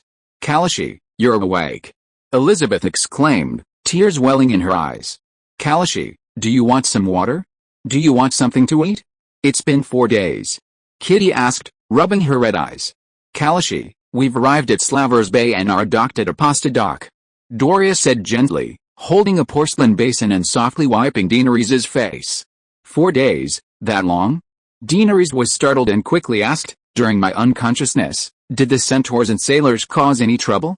Doria understood her meaning and immediately comforted her. "Your dragon has been by your side the whole time. Everyone knows you were just unconscious and nothing serious. They were just anxiously waiting for you to wake up. There was no conflict. Khaleesi, you were bleeding from your nose, mouth, and eyes. It was so scary. We all thought." "What?" The centaur girl, Kitty, started sobbing. "Oh, don't cry. I'm fine, I'm fine." After washing up and changing into Cheongsam, Daenerys, supported by her maids, went out and comforted Jorah and the others. "That dragon horn is truly a magical artifact, Your Highness. Please don't try it again." After a few days apart, not only was Jorah unshaven and looking haggard, but even the handsome old man with the white beard looked tired, his snow-white beard stained with brown dirt. "Where is the dragonbinder?" Daenerys remained non-committal. "Put it in the bottom warehouse, you." Jorah hurriedly tried to dissuade her. She waved her hand and smiled. "I'm not stupid, I just wanted to ask if the horn is damaged." "Damaged?" He was puzzled. "Why would it be damaged? It's forged from dragon horns, and it's bound with Valyrian steel. You couldn't break it even with a hammer, right?" "That's not necessarily true." She hadn't used the correct method to release the horned dragon from its restraints. That series of lightning runes was probably a sign of internal structural collapse. Moreover, when Daenerys woke up and tried to enter her dragon spirit state to recover, she unexpectedly discovered a string of golden red lightning-like runes in her mind. Even though it was her first time encountering it, she knew that it was probably a sorcery rune from the dragon horn. Daenerys wanted to test whether she had the ability to use sorcery, but reason told her that in her current physical condition, it was best to rest and recover. "When did we arrive at Apasta?" Daenerys looked at the towering red pyramids in the distance, which resembled burial mounds of gods, and felt a surge of emotions. A nation with such a great civilization had fallen so low as to rely on the slave trade as its main economic activity. How advanced was the technology behind the pyramids? Even in the early 21st century, scientists couldn't determine how the ancient Egyptians forged them, and many even suspected extraterrestrial involvement. The sheer volume and depth of knowledge involved in architecture, geometry, dynamics, and astrology are staggering. Although the Giz Empire was destroyed by the Valyrians, the modern Giz people can still build pyramids 200 meters high, and the Great Pyramid of Meereen is said to be 210 meters tall. "We arrived yesterday at noon, and customs officials from Apasta came to ask what kind of slaves we needed," Jorah replied. Daenerys had him inform the Apasta slave owners that she wanted to buy unsullied. She rested on the ship for 2 days before finally setting foot on the docks. Apasta was located at the mouth of the Worm River. From the old, dilapidated docks, the crumbling streets, the severely weathered walls, and the pyramids within the city, everything was a sea of red. Dany felt a sense of familiarity, for the Jif people of Apasta used fired red bricks. There was a brickyard near her hometown that also fired red bricks, and every household in the village used red bricks for their walls. In Apasta, the docks were built of red bricks, the streets were paved with red bricks, and even the pyramids were covered with a thick layer of red bricks. The whole place was a rustic, earthy red. However, everything was too old. The red bricks had begun to weather extensively, and a gust of wind would whip up a storm of red dust. The fine red dust easily stung the eyes and made breathing difficult, so the women of Apasta covered their faces with veils when they went out. They set off around 7 in the morning. For safety, Dany didn't ride her little silver horse, but instead rode in a large ox cart that Jorah had bought for her beforehand. Quello, Argo, and Beworth stayed on the ship to guard the dragons. Upon arriving at Slavers Bay, Dany hesitated to let the dragons roam freely. She feared that someone might try to gain the title of Dragonslayer, and even Big Black was chained. Daenerys didn't bring any maids with her. She sat opposite the white-bearded man. Jorah, ever since acquiring that dazzling Valyrian steel armor, wore it every day. Clad in his armor, he could only ride alongside Jaeger and Lacaro, guarding the ox cart. The docks were deserted in the early morning. The wooden wheels of the ox cart clattered on the uneven red brick road, the sound mingling with the horse's hooves, creating an echoing sound. "Aren't the geese lazy? The sun's been up for over an hour, and they're still not out working," Daenerys said, peering out the window, puzzled. "Most people come here to buy the unsullied. Merchant ships rarely come here. Without trade, there's no need for dock workers and merchants. Who would the geese work for?" Jorah replied. "Oh, I see. Your Highness, your face." The white-bearded man had been staring at Dany's smooth, fresh face, as delicate as a freshly peeled eggshell, filled with suspicion. He hesitated several times before finally finding an opportunity to ask, "I remember there was a dark red scab yesterday. Hey, I have guests to see today." Dany happily stroked her smooth, delicate skin, chuckling, "To heal my injuries quickly, I warmed myself by a fire half the night last night. It's a good thing we reached the shore, otherwise we wouldn't have had enough firewood." "Warmed yourself by a fire?" The old man was even more confused.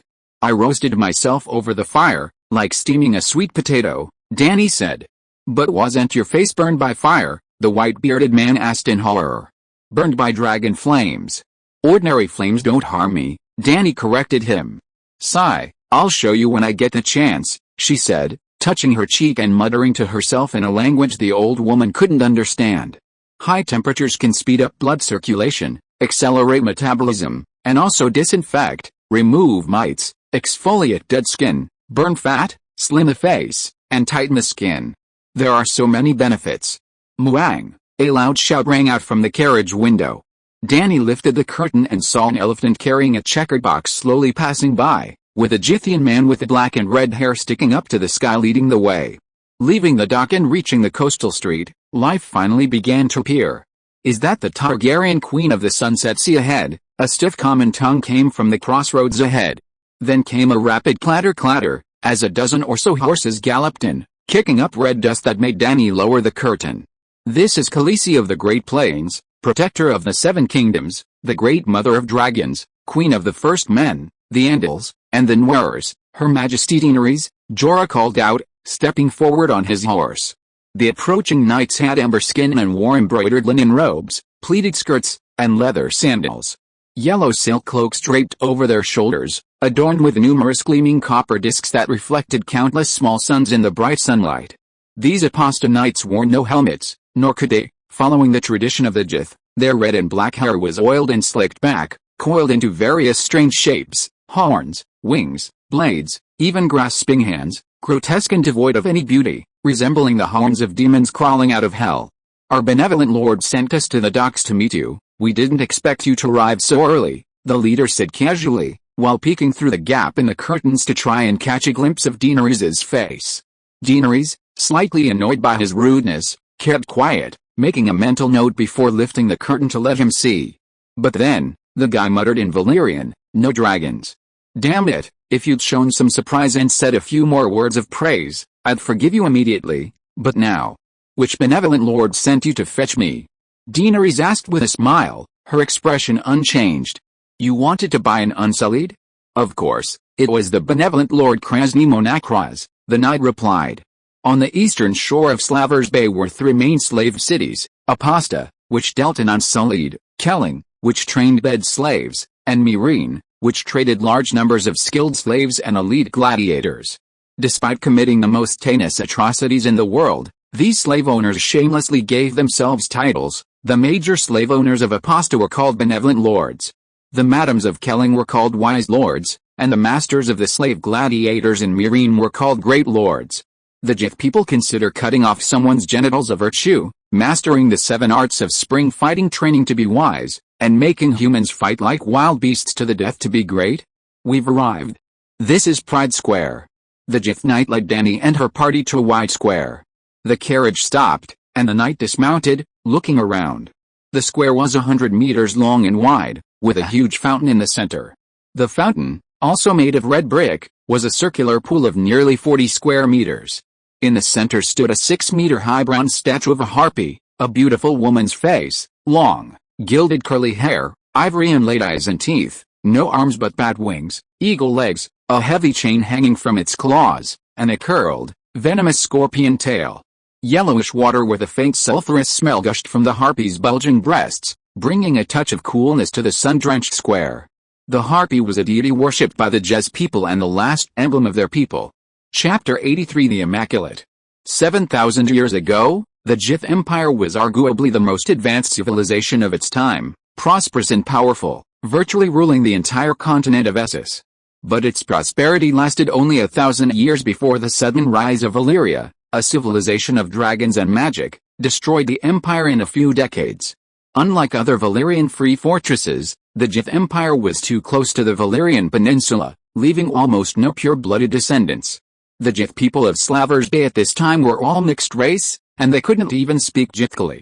At this moment, the knight with a punk-style haircut spoke in accented Valyrian to a fat Jif man. "My lord, I'll bring the people over for you."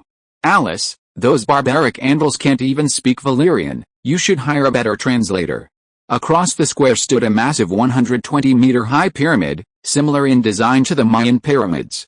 Egyptian pyramids have numerous steps, each side climbable, but the pyramids of Aposta typically have 33 steps, making each step exceptionally high.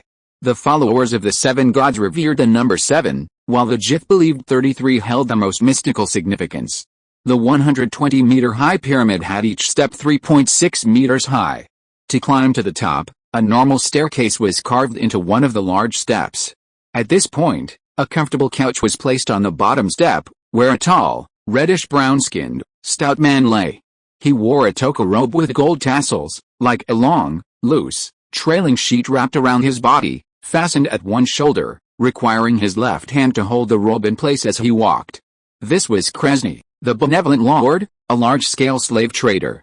The slave owner held a short leather whip in his right hand, pointing at Daenerys and the others, while his left hand occasionally picked up fruit and wine from a table in front of him and brought them to his mouth.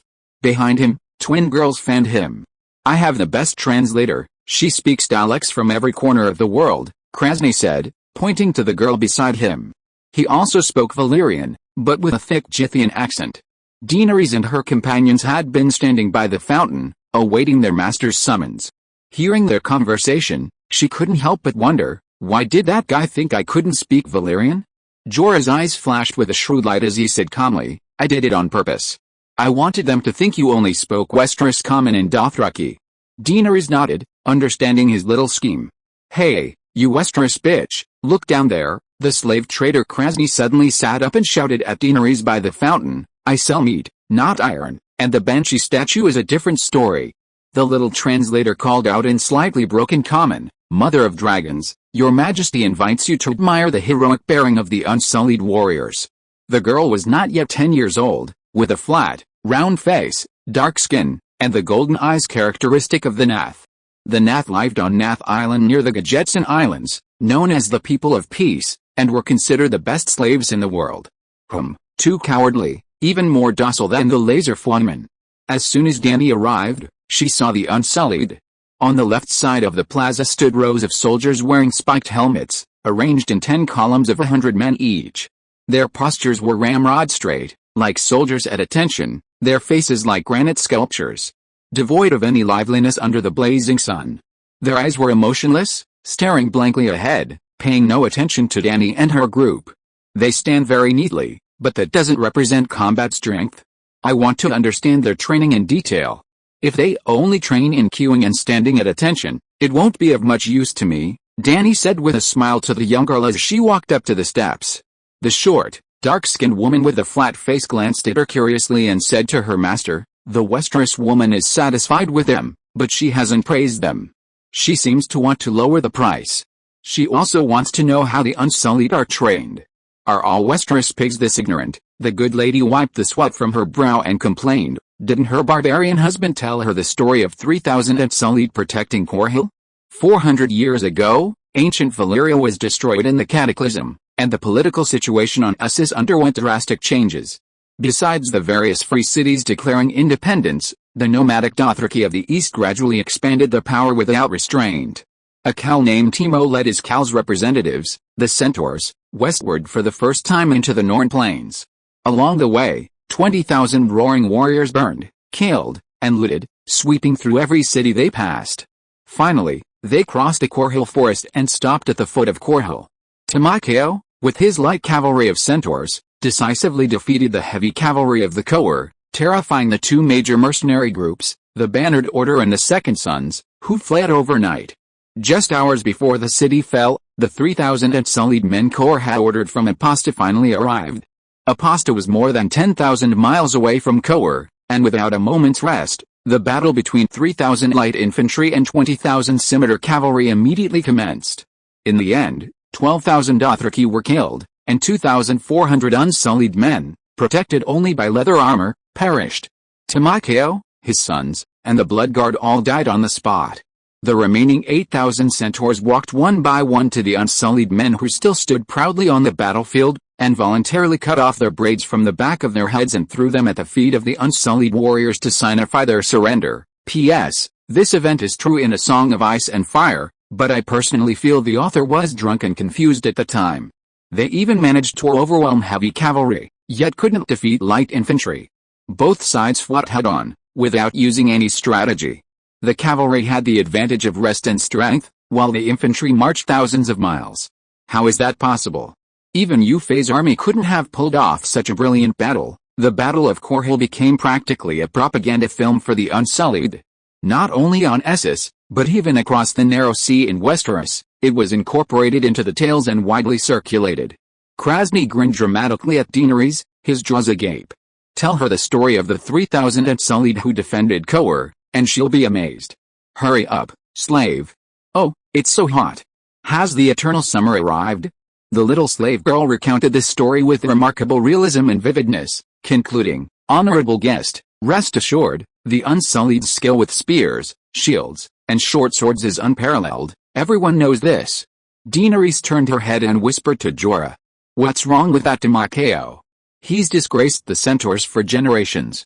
She knew the roaring warriors very well. They were absolutely skilled in martial arts. Having grown up on horseback, they were adept at archery and horsemanship, and fearless, almost the strongest light cavalry.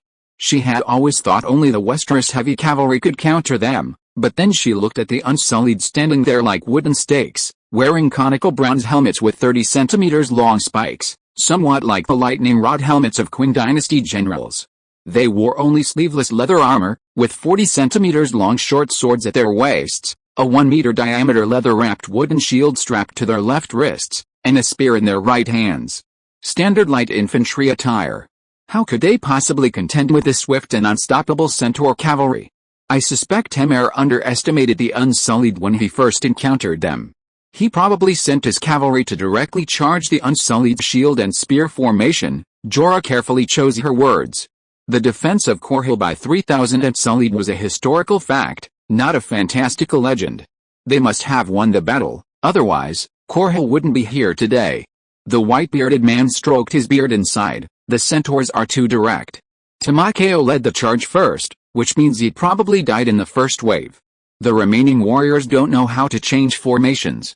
Wave after wave of attacks, if it were any other army, they might have collapsed when their casualties reached 20%. But the enemy is the Unsullied.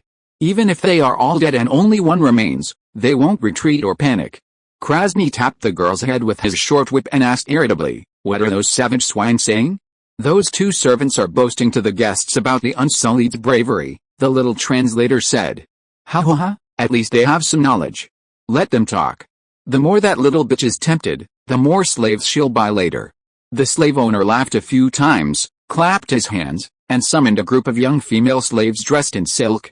They walked to Dany and the others and held up silk-patterned parasols for them. The parasols were of little use. The weather in Slavers Bay was exceptionally hot. From dawn, the sun blazed down, baking the thick red bricks of Pride Square until they were scorching hot. Even through thick-soled shoes, the heat radiated from beneath one's feet. Waves of steam rose, making the step pyramids of Astapor around the square appear like a mirage. Unsullied, my good slaves! Krasny roared, raising his silver whip. Lay down your shields and spears, strip off your leather armor, and let the Westeros women see your strong, powerful bodies. With a whoosh, 1,000 warriors, who had looked like clay sculptures, suddenly came to life. They bent down in unison, lowering their shields and spears, quickly removing their leather armor and silk trousers, leaving only white linen wrapped around their waists and lightning steel helmets on their heads. They quickly straightened up again so the Queen of Westeros could examine them closely. Daenerys did indeed look closely. They all indeed possessed strong, tall bodies. Both were eunuchs, but while Beworth had a large belly like a pregnant woman, they all had more than 4-pack abs. The slave girl told her, selection is based on physique, speed, and strength. They begin training at the age of 5. Every day. They train from dawn till dusk until they are proficient in the short sword, shield, and 3 types of spears. The training is extremely harsh. It is a well-known fact that only 1 out of 3 boys survives. There is a saying about the Unsullied, the hardest days are over from the day they win the spiked helmet, and no mission afterward is as arduous as that initial training. Krasny didn't speak the common language, but he listened attentively, nodding as if he understood. After the little translator finished speaking, he said smugly, "Tell that queen who has lost her kingdom that my good slaves have been standing there since yesterday. For a day and a night, they have neither eaten nor drunk. Tell her that as long as I do not order them to be dismissed, they will stand still until they fall. Tell her that even if 999 fall and die on the brick floor, the last one will still stand motionless until his own death comes. Tell her that this is the courage of the Unsullied." After the stern-faced translator finished speaking, the white-bearded man slammed his hardwood cane on the ground in anger and said to Dany in a low voice, "That's not courage, that's madness. Let's go, everyone here is a bunch of lunatics." Chapter 84 The Benevolent Master and the Little Translator. Although the slave trader couldn't understand what the white-bearded man was saying, his tone and expression clearly indicated that his business was not in his best interest. "What's that stinking old man saying?" Krasny asked the little translator. After the girl told him, the fat slave owner stamped his foot angrily. "That wretched old man, he's wicked.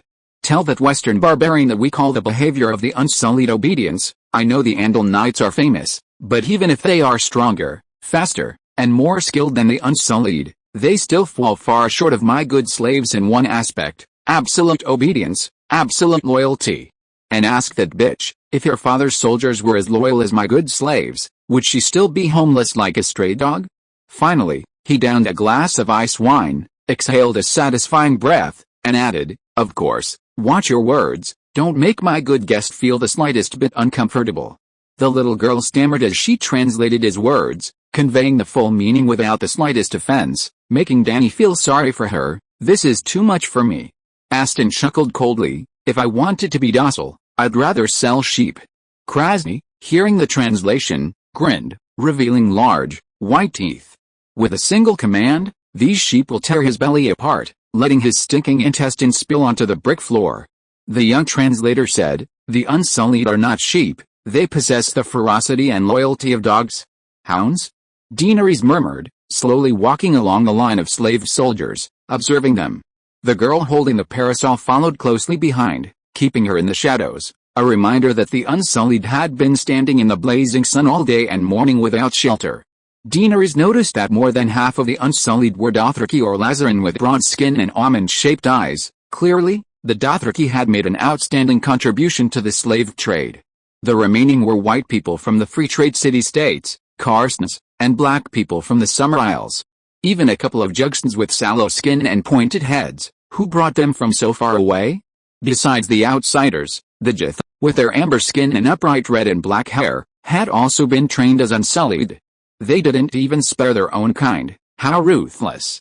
These unsullied all had smooth cheeks and numb eyes. Despite their varying heights and ages ranging from 14 to 20, they all seemed to be molded from the same template. Different appearances, but their souls had been forcibly molded into one shape, Dany thought. Why castrate? She asked Krasny through the young slave. Men are stronger than eunuchs, everyone knows that. What is most important to a warrior?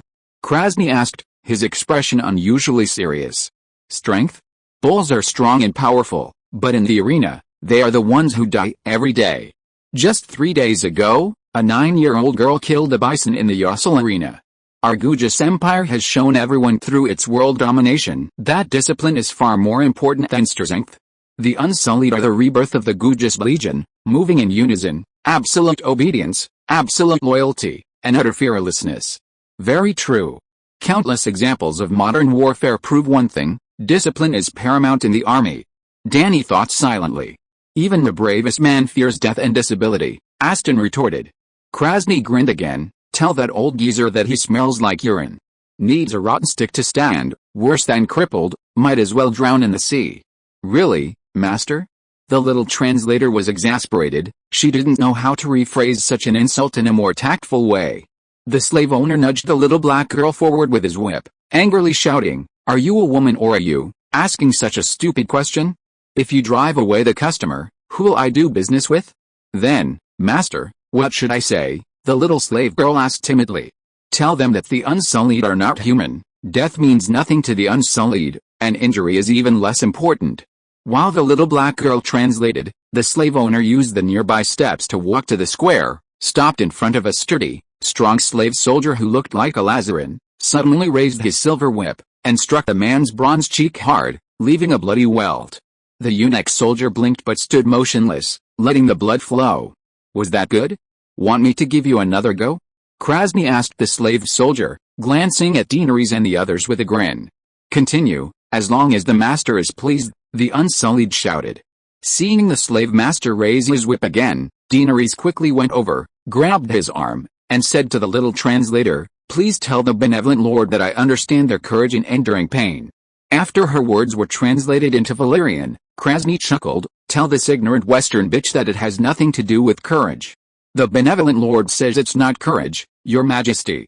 Let her open her dog eyes and see for herself." Krasny strode towards the next warrior, a tall young man with race blue eyes and flaxen hair. "Give me your sword." The race knelt on one knee, expertly drawing his short sword from his belt and respectfully handing it to the slave master, hilt facing forward. "Rise," Krasny commanded. The Unsullied immediately rose. The slave owner smiled at Daenerys, and with an indifferent air, slowly sliced his sword from bottom to top across the Riss's robust torso, leaving a thin red line between his ribs and abdomen. Seemingly not satisfied, he then began to cut back and forth with the tip of the sword, blood flowing like a stream from the slave's chest. "Ah, the 7 circles of hell, what are you doing?" Daenerys cried. "Tell that cow not to make a fuss," Krasny said impatiently after hearing the translation. "Men don't need it, and eunuchs even less so." Blood gushed from the Unsullied's chest, but he didn't move until Krasny returned the sword hilt forward. "Take it.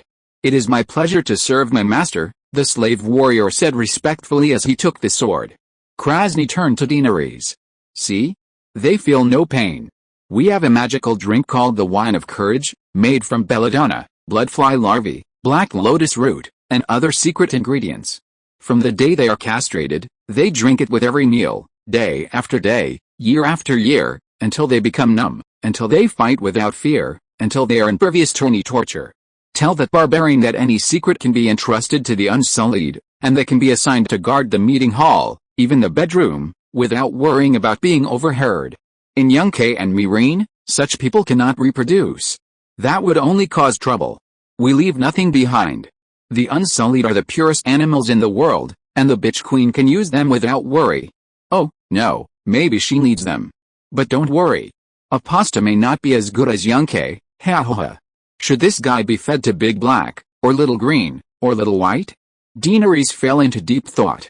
The little translator swayed, struggling to refine his words before speaking. "You beast." The white-bearded man stamped his cane, his face ashen, and cursed. "That old man insulted you, master," the young slave girl said tremblingly. "Ha ha ha. The slave owner laughed exaggeratedly at the white-bearded man, scoffing, "I've heard that in that barbaric land of the setting sun, some solemnly swear to remain chaste, to be childless and live only for duty. Is that so?" "Yes," the old man nodded after the question was relayed by the little translator. "There are many such organizations, the Meesters of the Citadel, the monks in nuns serving the Seven, the Silent Sisters mourning the dead, the King's Guard, the Night's Watch." The slave trader's voice was low. "People shouldn't live like that. They'd be tormented by temptation every day, and others would be useless. In the end, most would succumb to base desires. The Unsullied are different. The way they unite with the sword is incomparable to 1,000 oaths made by others. Neither women nor men can ever tempt them. HMPH, don't you know that besides the body's primal desires, there are countless other ways to tempt people?" the white-bearded man retorted sarcastically after the female slave finished translating. "Yes, there are countless ways to tempt people, but the Unsullied are different. They have nothing but weapons, not even their own names. Money, women, power, food, none of it matters to them. No names? Then how am I supposed to address them?" Daenerys frowned at the young translator. "Your Majesty, they don't have fixed names." Krasny stopped in front of the Jif man who shared the same amber skin, the same straight, black-red hair, even the same hairstyle. Without close inspection, their faces also bore similarities.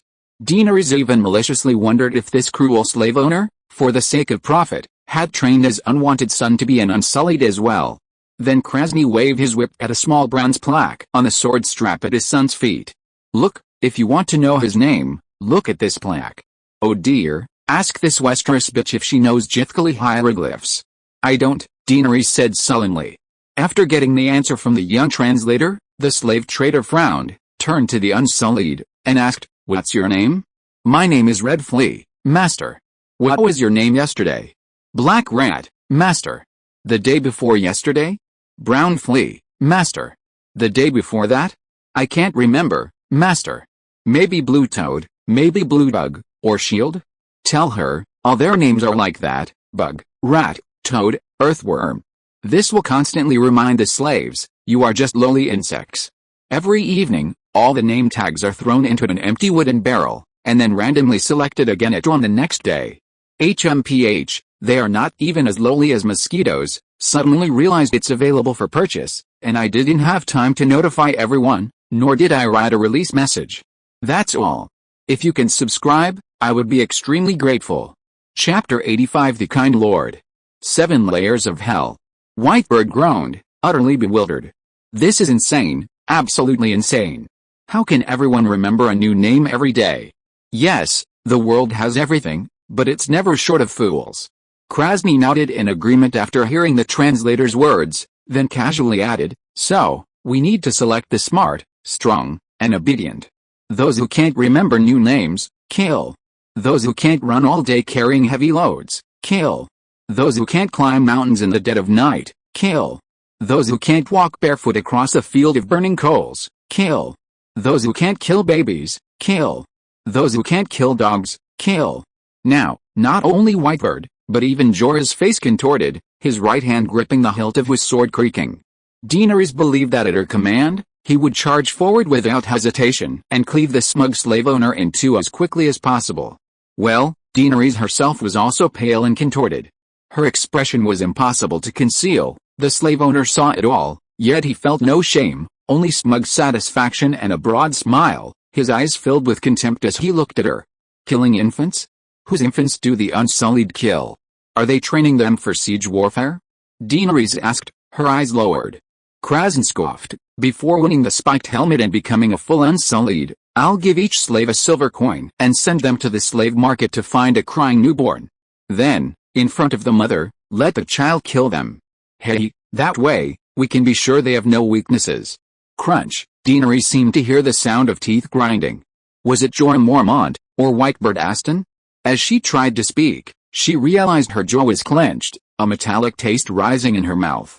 It was herself. They snatch infants from their mother's arms, kill them before their eyes, and then pay a silver coin to compensate for her pain. Even if it's to train Unsullied, isn't that too cruel? She swallowed the blood in her mouth, grinding her teeth. Ho ha ho ha. Krasny burst into laughter after the translation was finished. That nagging bitch is such a soft-hearted fool. Tell her the money goes to the child's master, not his mother. Everything a slave owns belongs to his master, even his child. What is the slander suffered by one person compared to the lives and dignity of millions? Daenerys used to think that Daenerys was incredibly unwise, completely abandoning the Targaryen family's reputation for the sake of a few thousand unsullied. Now Daenerys understood her a little, or rather, she understood Qin Shi Huang a little, bearing the infamy of the world to benefit the world. Well, Daenerys was being a bit sentimental. Qin Shi Huang had it much harder than her, and he was far greater. In any case, amidst Krasen's triumphant laughter, Daenerys made a decision in her heart. Seeing Daenerys suddenly give him a sweet and meaningful smile, Krasen stopped laughing, looked at her strangely for a moment, and when she still smiled at him, he turned his head away uncomfortably. But a wave of intense shame washed over him. The slave owner angrily slapped his leg with his whip and roared at the poor little translator, "Tell that Westeros bitch that killing babies is nothing, many more slaves can't pass the dog-killing test. Tell her that on the day every boy is castrated, I'll give him a puppy, which he must raise until the end of the first year, and then strangle to death with his own hands. Hairhead. Those who can't will be executed immediately, their flesh and bones fed to the dog they can't bear to kill. The dog doesn't have so many scruples, it eats with gusto. Hairhead hell, killing a dog is much harder for those children than killing a person. Ask them if they were surprised. Because eunuch warriors have no feelings for babies, but puppies are their only companions, their only emotional support, ha ha ha ha." Whitebird averted his gaze. Krasny was unbearable for him. He had never longed to leave a city, a bay, so much. It was too filthy for a decent man like himself to endure. "Your Highness, I urge you with utmost sincerity to leave this place immediately. Hell is not for someone as pure as you," he said. "The slave owners deserve to go to hell, but what does that have to do with the Unsullied?" Jorah retorted. "Serving the queen is better than being tortured here. Buying the Unsullied is helping the slave owners. They'll use the gold we paid to buy more slaves, kill more babies and their dogs." Whitebird gritted his teeth. "If we don't buy, will the Unsullied stop producing? Are we the only customers in the world?" Jorah scoffed. "Hey, you bunch of Westeros pigs, what are you whispering about?" Krasny shouted, cracking his whip. "Buy now, or leave immediately. I'm busy. The Pirate King is coming to see the slaves later, he says he wants to buy them all." "Master, the Pirate King came 3 days ago. Your appointment today includes Her Majesty the Queen of the Seven Kingdoms," the translator reminded him. The slave owner poked the little girl's head a few times with the handle of his whip. "You came 3 days ago, so you can't come back today? The last deal didn't go through." The little girl shrank back and squinted, enduring the blows. "Master, you're right. But that Pirate King only wants to buy 100 Unsullied, and he's very insistent on cutting the price in half. You told him to get lost." "Ouch." The slave owner then tapped her on the head again, angrily saying, "You translate exactly what I say. Do you understand the wisdom of business, you lowly slave? If I don't provoke her like this, will that silver-haired bitch queen pay such a high price for my slaves?" Oh, the little translator meekly repeated his meaning. Daenerys looked alarmed. "Oh dear, my lord, you can't do this. I still need the Unsullied to restore their kingdom. Then hurry up and buy them." Hearing the translator's words, the slave owner smiled smugly. "Sigh, lately only the 2 wretched city-states of Mil Telith are at war on Essos. It's too peaceful, the Unsullied aren't selling well. Otherwise, how would that hanged pirate have the chance to haggle with me? I hear Westeros is in a mess lately. Once that bitch queen and my good slaves break things up, hey, it would be best if 3,000 Unsullied defended King's Landing, giving those uncultured barbarians a real shock. I heard they have 7 kings? The richest one, Tywin, can poop in gold? Hey, once they come looking for us, the lords of Apasta can raise the price." Seeing the little translator still standing there dumbfounded, the kind-hearted lord tapped her small shoulder and snapped, "Quick, tell those people to buy those animals as soon as possible. Oh, damn it, they're already mature Unsullied. The best businesses, of course, selling them on the very first day they're successfully raised. Alice, what a pity, Unsullied aren't pigs, they can't be fattened up, yet they eat more than pigs. Maintaining their daily diet costs a fortune, and we can't skimp on it. If they starve or become thin, no one will buy them." "But, master, you've said so much, how am I supposed to translate this?" The little translator had been trying hard to maintain a serious expression, but now her face was contorted with worry, and she was on the verge of tears. "You're such a stupid ass sheep." The slave owner cursed loudly, pounding the little translator's forehead, shoulders, and back of the neck. "Some things can be said, some things can't. Can't you judge for yourself?" The little translator didn't dare to dodge, standing there stiffly as he was beaten. When he stopped, panting, he said, "Master, there's only one thing I can say, please place the order quickly, but you've said a whole bunch of things. Even if they don't understand, they'll know you said more than one thing." That seems right."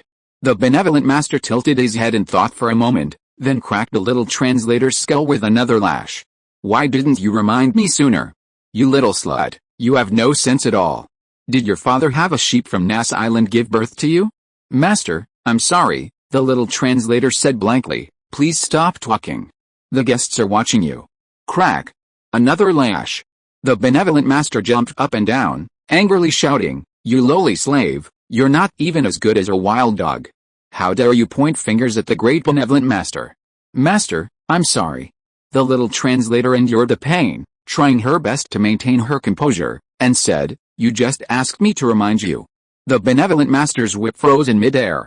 After a long while, he finally tapped her head one last time, panting heavily, and grumbled, "Brag at how popular the unsullied are in the current slave market. Tell them that if they don't hurry and buy them, they won't be able to get any." Then the little translator, with a serious little black face, began to boast earnestly. She said almost as much as the slave master had said before. It was truly too much for her. Daenerys, suppressing a laugh, listened to her words before nervously saying, "Really? You saw it too. My two Lord Chancellors have a disagreement.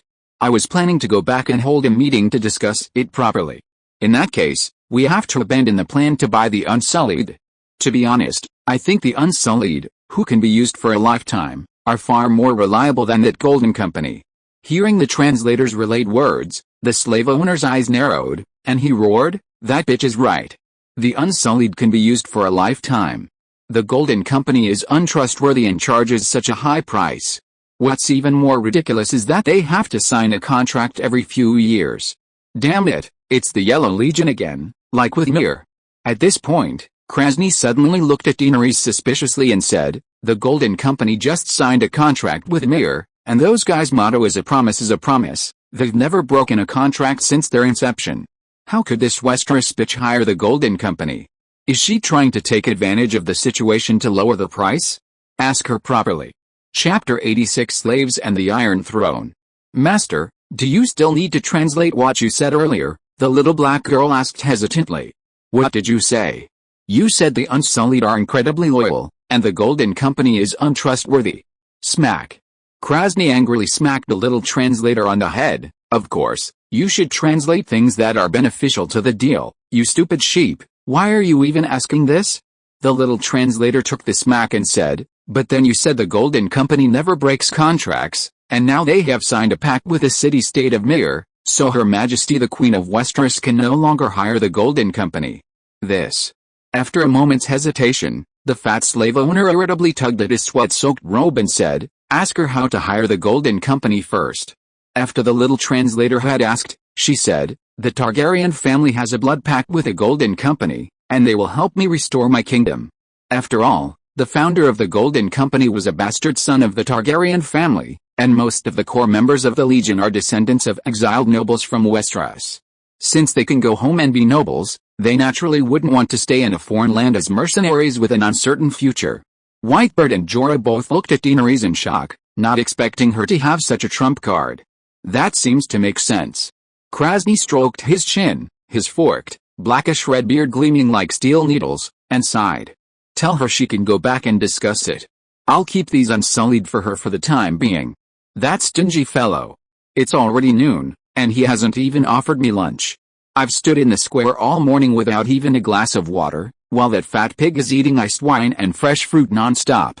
Dany politely took her leave while cursing her slave owner in her heart. Crossing Pride Square, they led the horses and cattle back from the cattle pen at the street corner.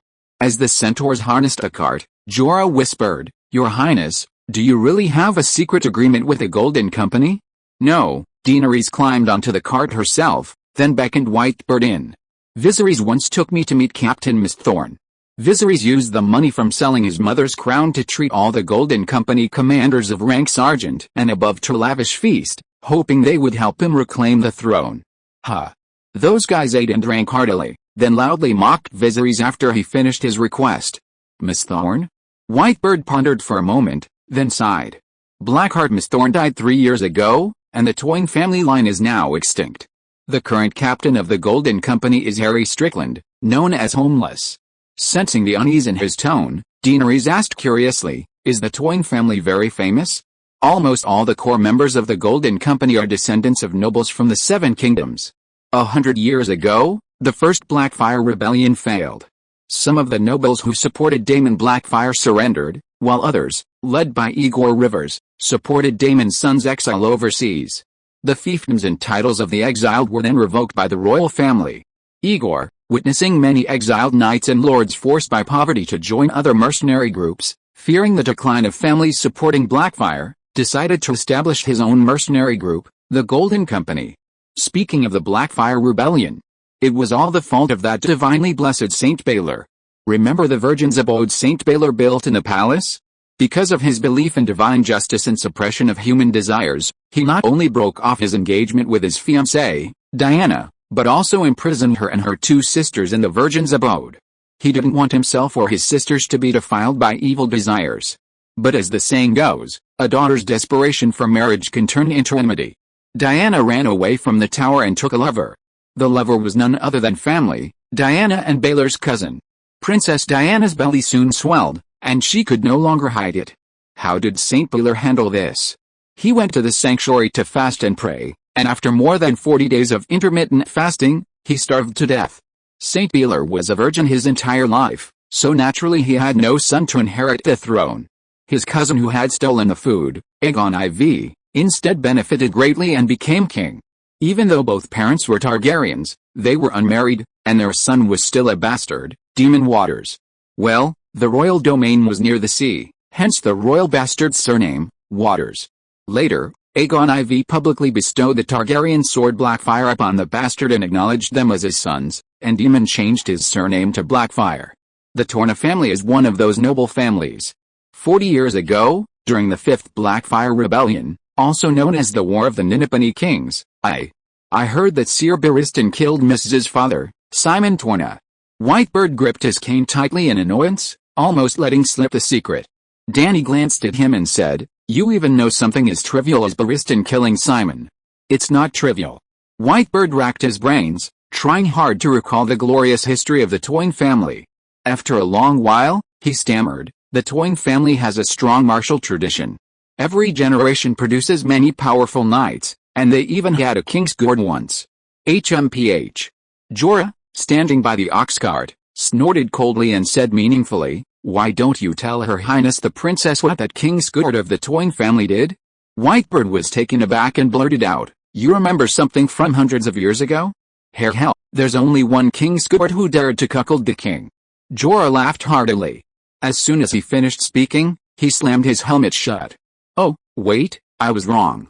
Now there's Jaime Lannister too. That guy is so bad that the white bull who draped himself in white robes must be kicking himself in heaven. Ser Jaime has single-handedly broken all the taboos of the Kingsguard." Whitebird's face turned ashen, his lips pressed tightly together, and he remained silent. There was no way to refute that. Jaime Lannister had entered the Kingsguard through the most orthodox ceremony, making him more genuine than Robert and Joffrey's Kingsguard, and his actions, regicide, incest, sleeping with the king's wife, were just as real. "Seer, you are now a Kingsguard too," Daenerys broke the awkward silence. "This fellow has no recommender, no Kingsguard captain's approval, and his name isn't even in the Book of the White Knights.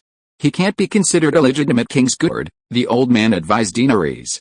"Your Highness, I think you should reconsider. Even if Ser Jorah has protected you, you can reward him in other ways. The Kingsguard's reputation is now ruined, we can't allow anyone else to tarnish it." Bang! Bang! Bang! Jorah angrily pounded on the small window of the ox cart, shouting, "Old dog, come out. I challenge you to a duel, to the death. Change your armor, and I'll give you a handicap." Whitebird retorted, "Ahem, Have you all forgotten our current predicament? Daenerys reminded them, changing the subject. Let's talk about the Unsullied. One at a time. Aston, you go first. I advise your highness not to purchase them. The nobles and people of the Seven Kingdoms abhor slavery. Regardless of the doctrines of the old and new gods, enslaving slaves is an extremely evil act. If you bring a group of slaves into Westeros and intend to use them to conquer the Seven Kingdoms, the nobles of the entire continent will oppose you, Whitebird said earnestly. Aston, do you truly trust Illyrio? Daenerys asked, looking into his melancholy blue eyes.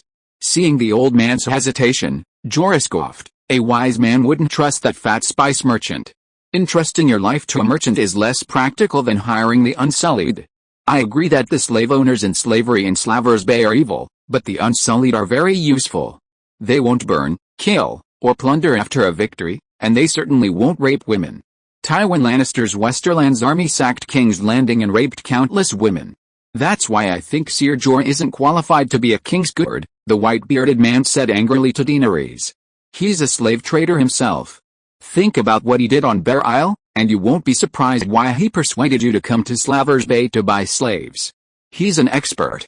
Old man, I've really put up with you for a long time, Jorah said angrily to Daenerys. Your Highness, I suggest you get rid of him and that fat eunuch immediately. Perhaps Illyrio, like Zaro of Karth, also wants your dragon. He sent them to lure you alone to Pentos. Once you're on his territory, he can do whatever he wants to you. Anyway, we've reached Slavers Bay, we don't need the big ship anymore, let them all go back to Pentos. You're talking nonsense. How could I possibly help Pentos merchants deceive her highness? Whitebird seemed greatly insulted, his face flushed red, his anger blazing. Your highness, your concerns about Illyrio are valid, merchants cannot be trusted. But you must understand that to gain the unwavering loyalty of the Seven Kingdoms, you must rely on the people of the Seven Kingdoms themselves. Why don't we return to Pentos first? I have connections that can help you contact a group of loyal nobles, and then select a group of knights from among them to serve as your squires? Daenerys opened her mouth to speak, but suddenly the oxcart lurched to halt. Then she heard Gorgon, riding ahead, shout loudly, "Make way for the Mother of Dragons! You slaves, get out of the way! Don't block the Mother of Dragons' path!" Daenerys lifted the curtain and peeked out.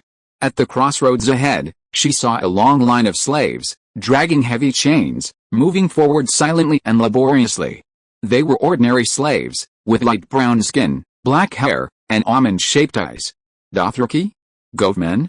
Under normal circumstances, Dothraki and goatmen were almost instantly distinguishable.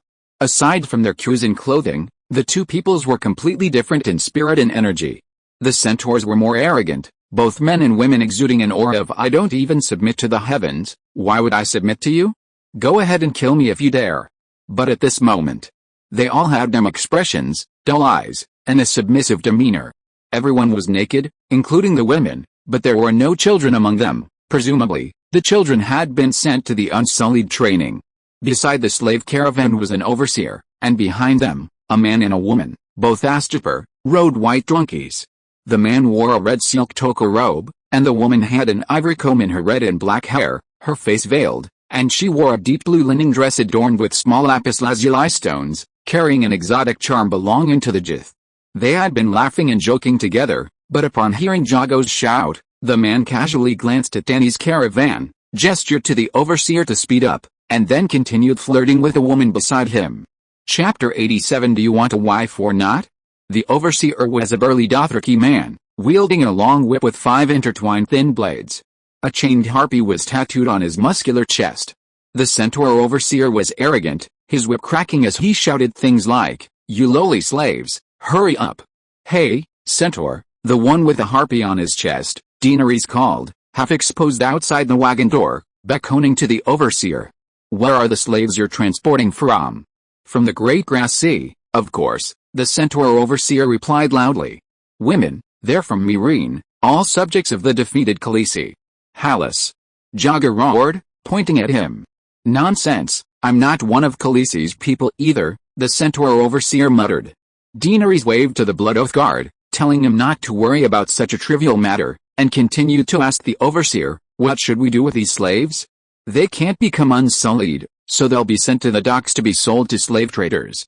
Seemingly sensing a business opportunity, the male Jit finally stopped joking with his companion, rode forward a few steps on his donkey, and laughed. Kalish, are you interested in these slaves? Let me tell you, we're not the kind of middlemen. The price is practically free. I bought a batch of centaur slaves in Karth, supposedly transported from Apasta. 20 centaurs cost me 40 silver coins. Too expensive, Daenerys shook her head repeatedly. Hey, those are middlemen, selling from Apasta to city-states like Karth and Volantis by sea. The price more than doubles. The slave owner pointed at his slaves and shouted, 3 for 1 silver coin. Pick and choose as you like. If you buy a lot, I can give you a discount. Daenerys glanced at the number of slaves. There were about 300.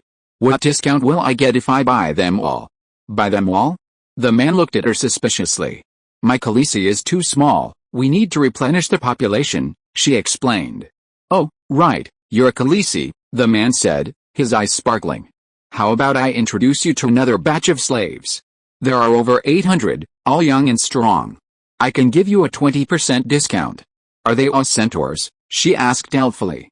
Alice, centaurs are brave and fearless, but they're not good at gladiatorial combat, they don't know how to farm, they don't know any crafts, and we don't need slave soldiers.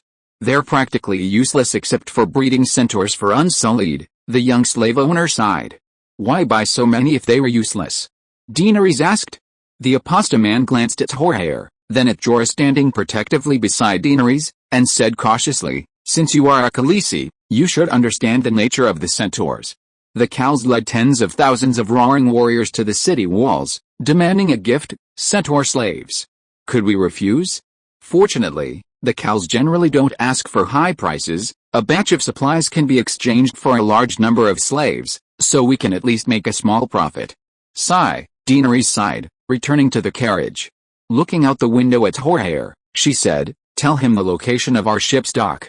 Buy 300 now, and the remaining 800 when we leave. Hey, you can get a discount if we buy now, the Apasta man exclaimed hastily. I don't have room to store them.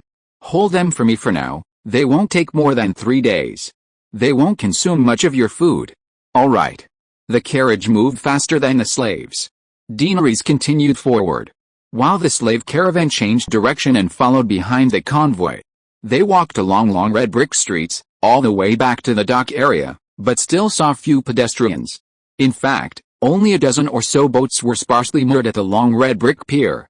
As soon as Dany stepped off the ox cart, she smelled a rich aroma of meat.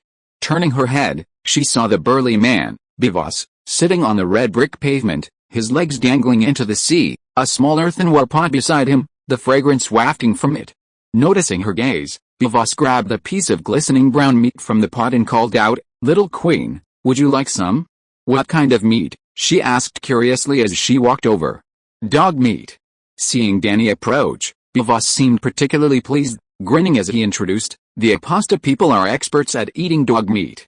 Roasted dog meat jelly, dog fetus, meat boiled in broth, tisk. Bivos has traveled all over Essos, and the dog meat tier is the best. Dany imitated him, sitting on the ground, dipping her feet in the sea, and scooping a piece of piping hot dog meat from the pot with her right hand, tearing into it with gusto. Wow, delicious, so delicious, she exclaimed indistinctly to Jiki, who was peering out from the ship's railing. How can there be meat without wine? Jiki, bring those 2 bottles of Kingting Island red wine. Ha, that's right, there should be meat and wine. The tall eunuch was even more delighted. Your Highness, the white-bearded man frowned deeply, hesitantly advising, you are Her Majesty the Queen of the 7 Kingdoms, how can you do this? Don't even mention Her Majesty the Queen, even if the 7 gods descended to Earth, they would still have to eat at mealtimes, otherwise Saint Beller wouldn't have starved to death. Dany spoke while eating meat, thick juices from the corners of her mouth sliding down her chongsam. You, the white-bearded man was even more shocked, Saint Beller is your ancestor. Then didn't he starve to death? She asked casually. Yes, the white-bearded man said with difficulty. I didn't say anything wrong. Jiki ran down carrying 2 bottles of wine, and Dany bit off the cork with a pop, an unseemly action that made the white-bearded man's eyes twitch. She handed a bottle of uncorked wine to the fat eunuch, took a swig from the bottle herself, and exhaled, I dare say this tastes 10 times better than sitting on the Iron Throne. Ha ha ha. The fat eunuch laughed so hard he slapped his thigh. Let me tell you, from now on, Bivas likes you and thinks you're queen. Sigh, I only discovered today that you're quite skilled when it comes to food. Before, I thought you were like a pig, able to stuff anything into your stomach. Daenerys teased. Ha ha ha. Your Highness, you haven't forgotten what Krasny said, have you? Jorah said from the side. What did he say? She complained while gnawing on a bone. Without Sichuan peppercorns, it's just not quite right. What pepper? You mean dragon peppers, right? Bivas asked. No, dragon pepper is black pepper, not chili pepper, the kind that makes your mouth burn. Dany gestured a few times, then waved her hand and sighed. When the dragon grows up, I'm going to ride him and find the pepper. Cough cough cough. Jorah coughed several times, reminding her that he was talking to her. I'm listening, go on, she said. Every Unsullied must kill the dog they've raised for a year, but many Unsullied fail this test. Dany, who was gnawing on a bone as thick as a child's arm, froze. Jorah, seemingly oblivious, continued, then the slave owners would kill the little Unsullied and feed their puppies with his flesh and bones. Perhaps, many dogs in Apasta are like that. Stop. Daenerys interrupted him, raising her bottle and spitting out a bone, asking Bivas, with her years of experience eating dog meat, you must be able to tell this is an old dog, right? Before Bivas could answer, Daenerys put down the bottle, pushed herself up with her hands, and said to Jorah, this is an old dog kept by an ordinary family. Well, Bivas, you continue. I'm full, going upstairs for a nap. With that, she walked casually towards the spiral staircase, though her steps were slightly unsteady. Perhaps she was drunk? In the afternoon, over 300 Slark slaves were sent to the ship. Since buyers had been found, they no longer needed to be inspected naked. Now, they were not only dressed in tattered linen robes but also wore brown slave collars. Daenerys didn't enroll the men in the fighting corps. Instead, she summoned a Fenty and had him assign them some odd jobs. They can hardly be considered horsemen now, they're practically useless. Let them remember the glorious days of the horse people before we make any arrangements, she told the old man. At this point, she noticed several older women in the slave herd and asked the old man, Avanti, do you want a wife?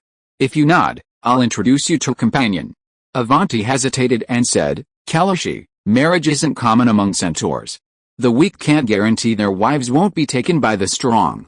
So you're interested?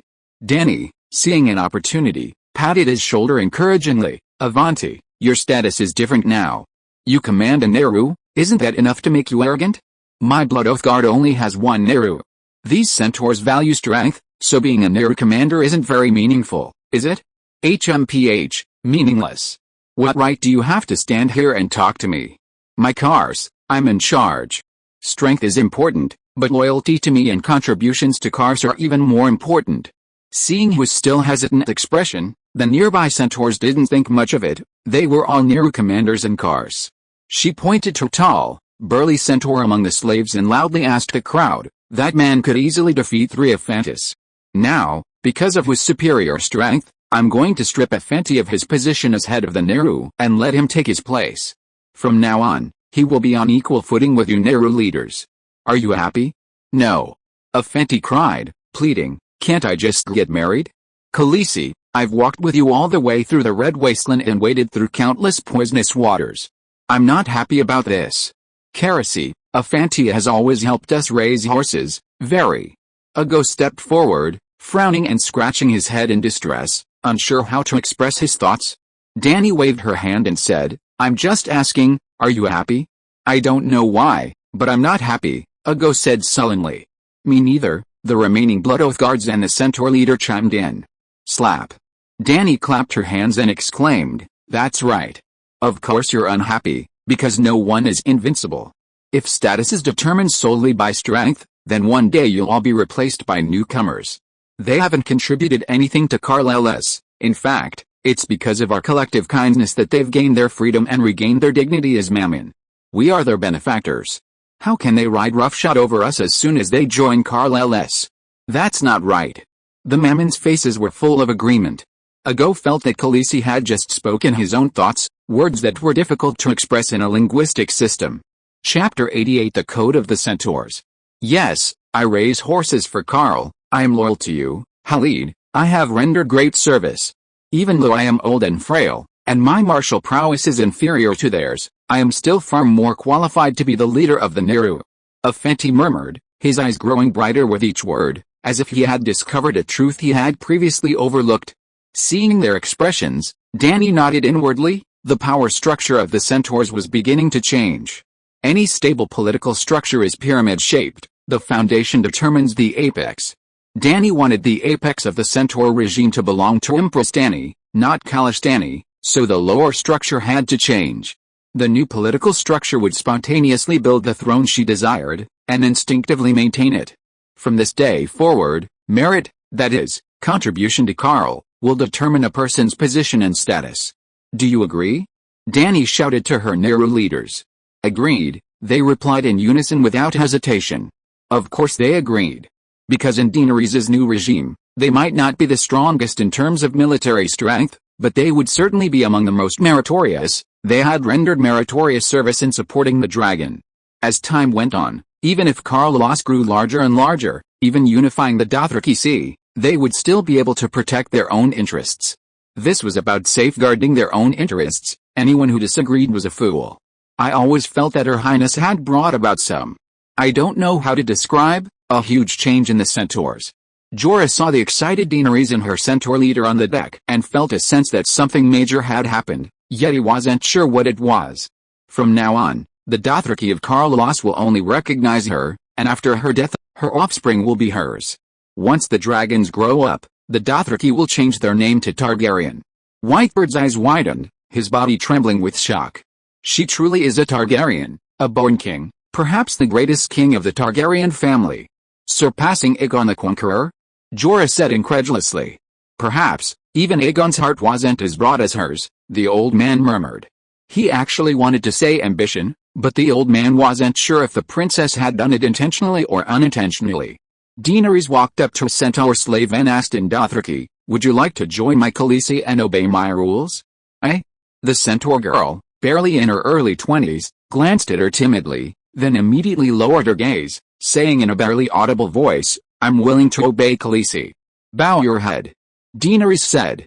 The centaur girl obediently lowered her head, and Daenerys personally removed the brass collar from the back of her neck. Thud. The heavy collar slammed onto the wooden deck, and the centaur girl seemed to have a heavy burden lifted from her shoulders, feeling inexplicably lighter. "You are free. Now, you are once again a proud centaur." "What?" For some reason, hearing Khaleesi's light words, the centaur girl burst into tears. Dany ignored her and walked to the next slave, asking, "Join my Khaleesi, and I will give you freedom and dignity, but you must swear to abide by my rules. Are you willing?" "I am willing, Khaleesi." Thump thump thump, collars were removed one after another, and slaves became new members of Khaleesi. "My first rule, promotion based on merit, you already know. Now, I promulgate the second decree, the promotion of marriage." Dany scanned the centaurs and declared loudly, "I swear in the name of Khaleesi that your marriages will be protected and blessed by the entire Khaleesi and my dragons. Any act of stealing another's wife will be considered illegal. Similarly, marriage is free, the union of man and woman must be of their own free will, and coercion is strictly prohibited. Otherwise, their marriage will not only fail to receive protection and blessing but will also be punished. Children born after marriage will have the right to inherit their parents' horses, scimitars, bows and arrows, and other possessions. Currently, there are no titles among the centaurs, but titles, or something similar, will certainly appear in the future, and at that time she will also include titles as inheritable property. Minor nobles inherit titles, while only the highest-ranking nobles inherit the throne." Daenerys went on, practically establishing the most advanced marriage system of the time based on her knowledge. However, after finishing, she felt a pang of unease, not so much worried that the centaurs wouldn't follow her rules, but rather doubting whether they could remember all of them. Incidentally, the centaurs had a language but no writing system. She couldn't even write a proclamation that everyone could understand. Nevertheless, Daenerys found a scroll of parchment and wrote down the two laws, promotion for merit and protection of marriage, in black and white. She used Higher Valyrian script. There was no fundamental difference between Higher Valyrian and City-State Valyrian.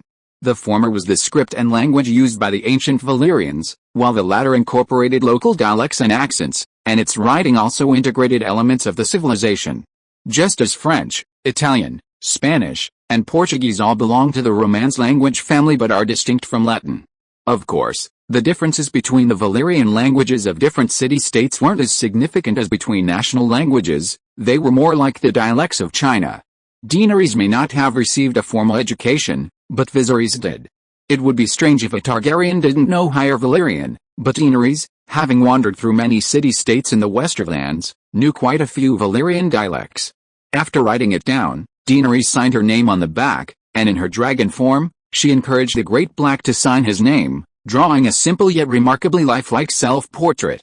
This amazed those around her and indeed, in a subtle way, added to the sanctity of the cipher code. Finally, Daenerys had all the Nurb leaders sign and fingerprint. She first wrote their names, the centaurs copied them, and then they pressed their fingerprints. Well, the names were all transliterations, almost completely losing their Dothraki meaning. For example, the word go, many centaurs had go in their names, Drogo, Rego, Ago, Jago, Hago. Go in Dothraki means strong and brave, but the transliteration completely lost its hidden meaning. Centaurs may be savage, but they valued oaths highly. Now, signing was practically equivalent to swearing an oath.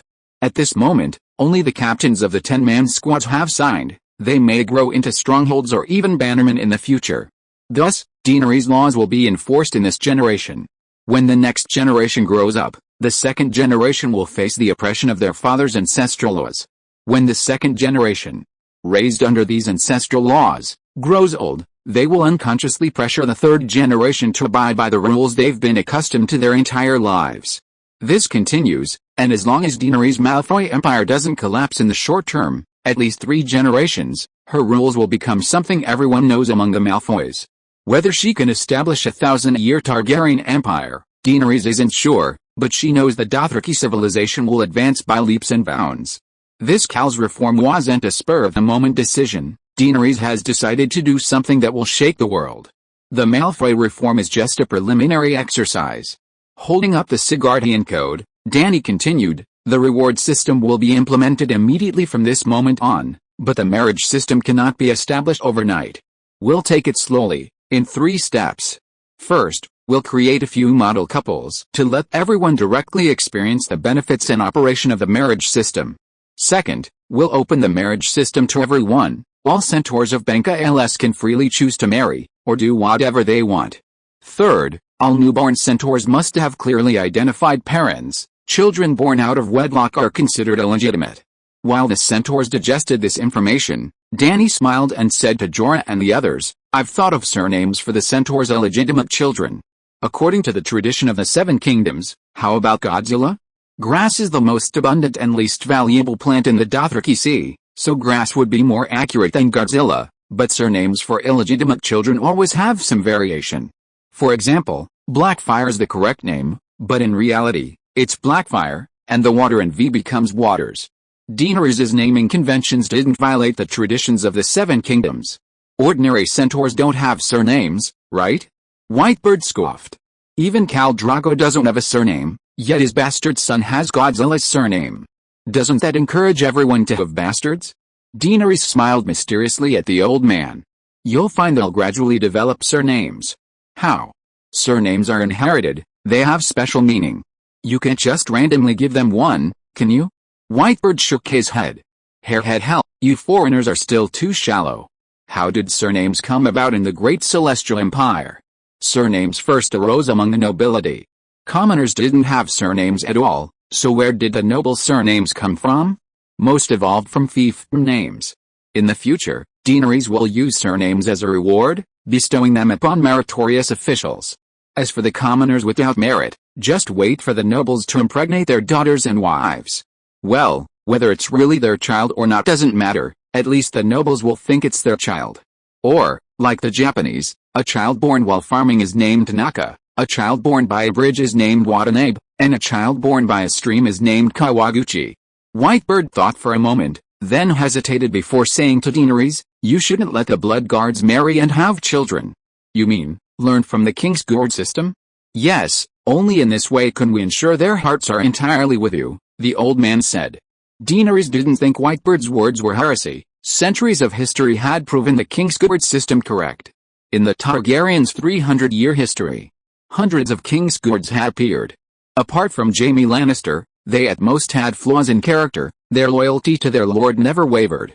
There were 3 named scoundrels in the Kingsguard, one slept with a king's lover, not the queen, one secretly fathered a bunch of bastards, Kingsguards are abstinent and not allowed to hold hands, and the last was Jaime, who killed the king. Compared to those who died protecting their lord, the proportion of scoundrels was far too low. It can be said that the Kingsguard is to the Westeros knightly civilization what dragons are to the Valyrian magical civilization. If you are listening to this novel on a channel other than Fanfic World, it means it was downloaded and re-uploaded without effort. We warmly invite you to visit our channel, Fanfic World. There you will find the original version of this story and many other novels of various genres. We look forward to seeing you dive into a world of incredible novels. Chapter 89, How to Evolve from a Disliked Bachelor to a National Husband. Take, for example, the Whitebird Barristan before us, seemingly loyal to 4 lords and 3 royal families, now appearing to be seeking employment with his 5th lord, Daenerys. Is he more outrageous than Lubu, the treacherous traitor? Not really. Leaving aside Barristan's achievements in suppressing the Ninipani King's rebellion, and his single-handed rescue of Aerys the Mad King during the Duskwood Rebellion, consider the War of the Usurper. He fought alongside Prince Rhaegar at the Battle of the Trident, where Rhaegar died at Ruby Beach, and Barristan himself didn't survive unscathed. By the time he recovered from his injuries, the Targaryen dynasty had fallen. As for why he didn't kill Robert Baratheon to avenge his former lord, remember the first jilted fiancé, Prince Duncan? Because Daenerys' great-uncle Duncan broke his marriage agreement with House Baratheon, the then king had no choice but to marry Princess Rhaerys to Duke Baratheon to appease his anger and shame. Robert was Rhaerys' eldest grandson. Normally, this collateral bloodline would be useless, but in crucial moments, it provided the subjects with an excuse, a self-comforting excuse to submit to the new king. Kalish, could you give me a few more wives? Fenty asked Daenerys hesitantly. In the initial stages of establishing the marriage system, the exemplary couples were all older centaurs. Daenerys knew all too well the promiscuous nature of her people. If she chose younger couples, the young and beautiful female centaurs might have several, even a dozen, lovers. What would be the point of her model couple if widespread infidelity occurred? So, she deliberately chose a group of older men to pair up. The female centaurs, old and faded, certainly wouldn't have many lovers left. Centaurs don't have strong views on chastity or marriage, and female centaurs generally wouldn't refuse male centaurs. Having more bed partners would be beneficial to her. And with young and beautiful female centaurs to choose from, who would want to be with an old centaur? The older male centaurs were too old and impotent. In this way, 2 old centaurs could live a peaceful life after marriage. You've forgotten so quickly? Dany glared at the old centaur, holding up the cipher code and scolding him. Your signature is on it, you swore to abide by the cipher code. What does the code say? A kalpa, before a major war and before the male-to-female ratio is higher than 1.2, is not allowed to marry more than 1 wife. Actually, as long as the male-to-female ratio is lower than 1, marrying multiple wives is beneficial to the tribe's development, but a buffer period needs to be considered. Perhaps the ratio of unmarried men to women was 1.01 at this point. But after a mass remarriage, it would immediately become 0.9, or even higher, thus disrupting the harmony of Khaleesi. Hey, I know. Afanti rubbed his hands together, nodding vigorously. Kalish, there aren't many old people among the new batch of slaves. I don't know how that ratio is calculated, but there are clearly more women than men. Hearing this, Daenerys' expression froze. This old man was actually right. There were almost no old male centaurs among the newly joined centaurs, but rather more weathered female centaurs. Could it be that female centaurs have a stronger survival ability than male centaurs? Are you sure you can handle it?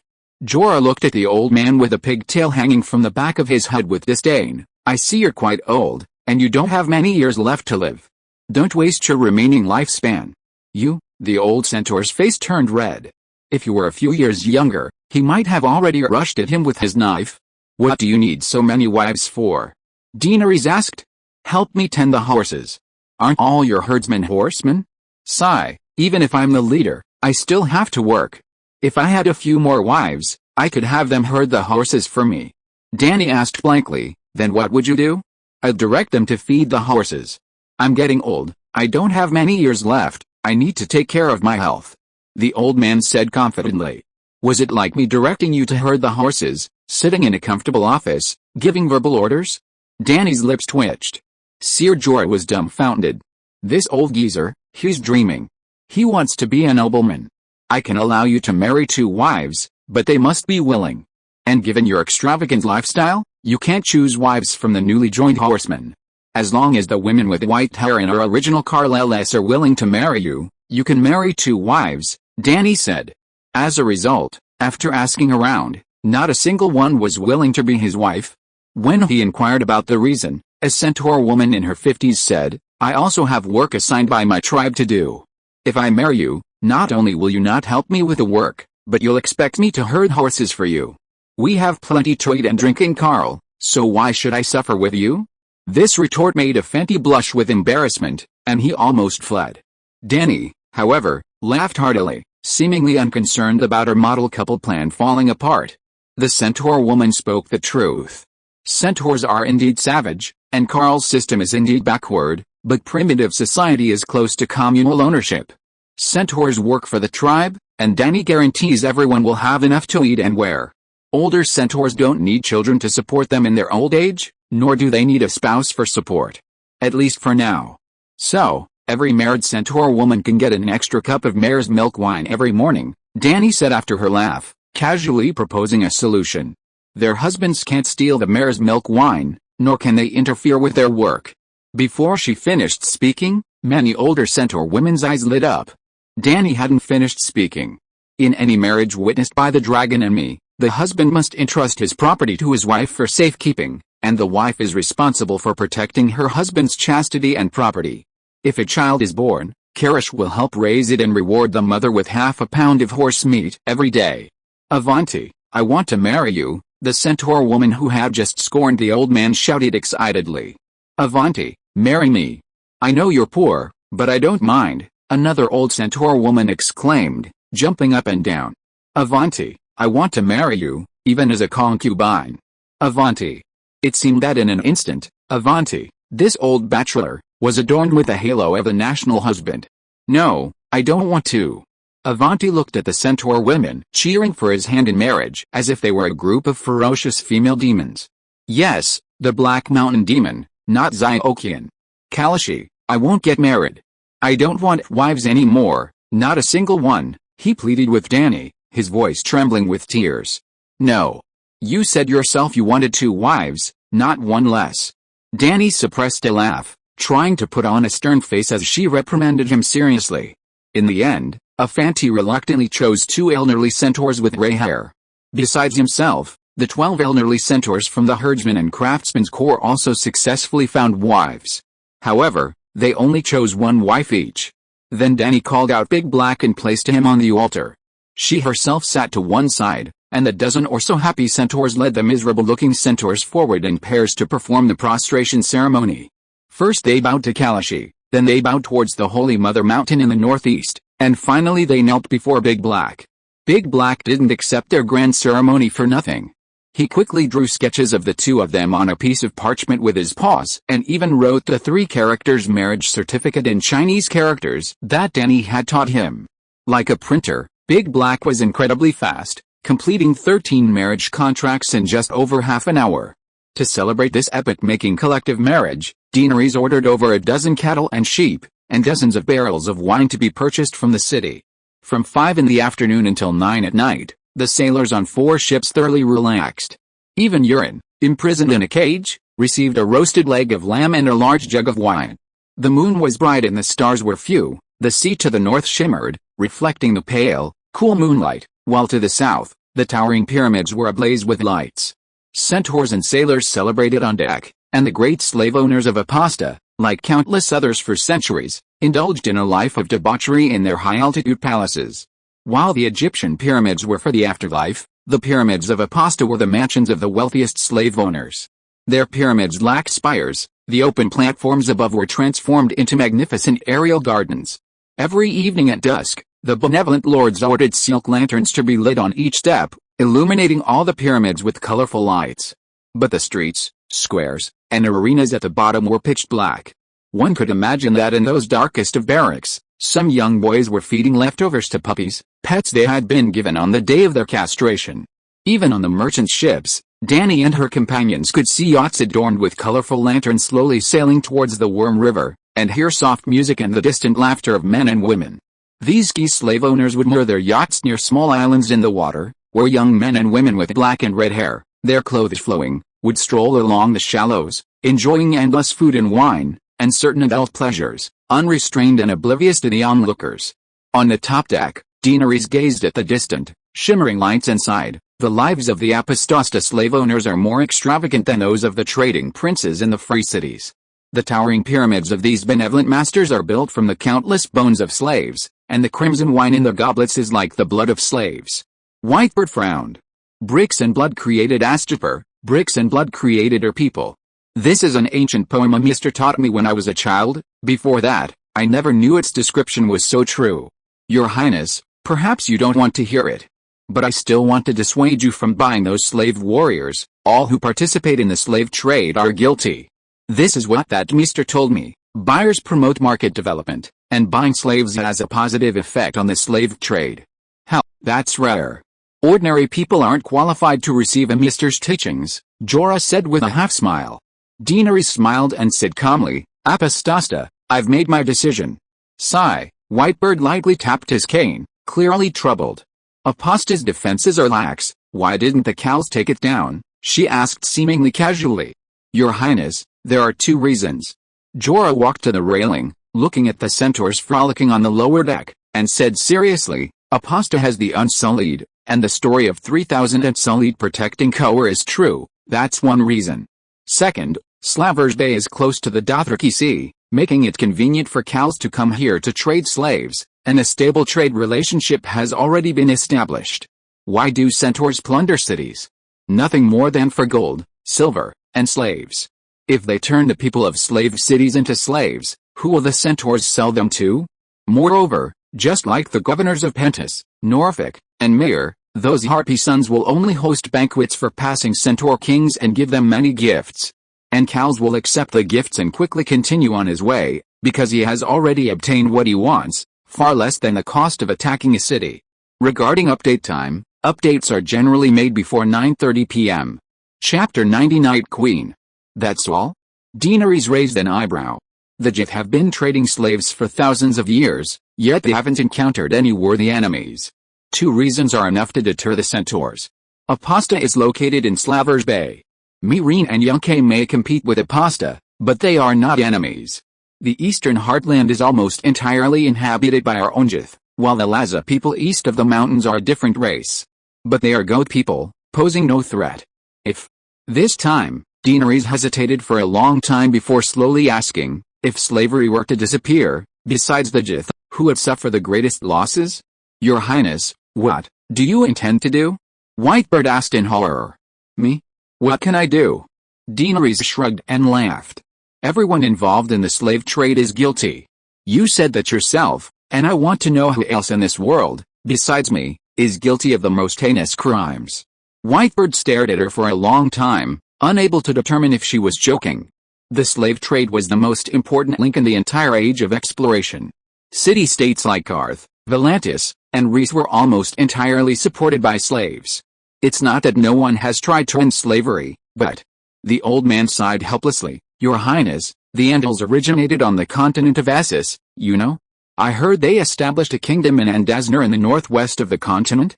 The old man nodded, then asked, and what about now? It seems there's no trace of them, Dany said. The Andal civilization and the Church of the Seven, originating on the continent of Essos, have almost disappeared from this land. Instead, in Westeros, the Andals are the most powerful culture. I don't know what happened back then, but it's a fact that the doctrines of the Seven have declined on this continent, and the Seven are staunchly opposed to slavery. He then asked, do you know how Braavos was founded? Daenerys replied, back in Qarth, an old Eberman, a Judsni, told me.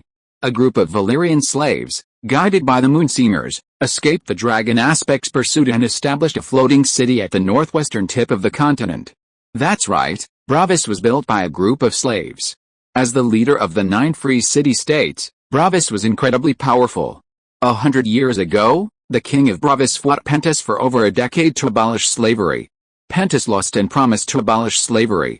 Does your highness know if Pentus still has slaves today? He asked, looking at Daenerys with his white beard. Yes, I've seen many servants wearing slave collars at Governor Illyrio's mansion. So you understand? The old man smiled bitterly and sighed. Unless the seven gods descend to earth and reside there permanently, slavery will never be abolished. Anyone who dares to even think of it is an enemy of the whole world. Even the Bravos don't truly sympathize with slaves. They use the abolition of slavery as a political tactic to seize control of the upper plains of the Lorne River. I see. Daenerys suddenly looked up and asked, Aston, how is your swordsmanship? What? The topic jumped too quickly, and Whitebird didn't react immediately. I heard that Aegon the Conqueror's two sisters are both powerful knights, and Visenya even wielded the Dark Sisters to save Aegon's life from an assassin? The Dark Sisters is also a Valyrian steel sword, an exquisite lady's sword, whose last owner was Brynden Rivers, one of the noble bastards, Daemon Blackfire's half-brother. King Aegon IV, a mediocre ruler, ruined his descendants. Both of the Targaryen family's swords were given to his bastard sons and are now lost. Yes. The topic shifted again, and the old man became increasingly bewildered. What do you think of my talent compared to Visenya's? Oh, you want to learn martial arts. Now the old man understood, and said happily, I can guide you, I can definitely train you into a powerful female knight. Seemingly afraid Daenerys lacked confidence, he said enthusiastically, Prince Rhaegar was obsessed with reading from a young age, and many worried he would become a second Beeler. Later, after reading something in a book, he suddenly resolved to become a warrior.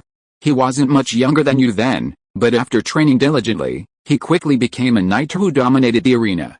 What did he read in the book? Daenerys asked curiously. This. Whitebird shook his head, saying, I'm not sure, I only guess it might be a prophecy, the one about Azer and Adhay. Perhaps His Highness realized his mission, for, Alice, I don't know. To practice martial arts to slay the White Walkers? Sigh, brother, you're overthinking it. You're not the warrior of prophecy at all. Hearing that she still had a chance to become a master swordsman, Daenerys was both happy and suddenly hesitant. If she could only settle for being a third-rate swordsman, following Whitebird as a knight wouldn't be so bad, it would be good exercise. But if she had the chance to become a top-tier master swordsman, she couldn't just settle for mediocrity. She said, I think a woman is more suited to be a water dancer. If Westeros is a civilization of knights, then the 9 free city-states are a civilization of maritime trade and assassins. Those who practice martial arts in the trading city-states follow the path of assassins, nimble and agile, skilled in stealth and concealment. Water dancers are this type of swordsman, their swordsmanship swift and deadly, emphasizing rapid and elegant movement, stealth, and balance. Legend has it that the most powerful water dancers can fight on the water's surface without causing a ripple. Furthermore, Arya Stark, the strongest and most ruthless woman in Game of Thrones, is a water dancer. There's not much difference between a third-rate water dancer and a third-rate knight, but if one can reach the first-rate level, a woman with weaker stamina is undoubtedly more suitable to be a water dancer. After Daenerys explained her reasons, Whitebird nodded and said, Your Highness, you've considered things very thoroughly. If you become a water dancer, your future achievements will be even greater.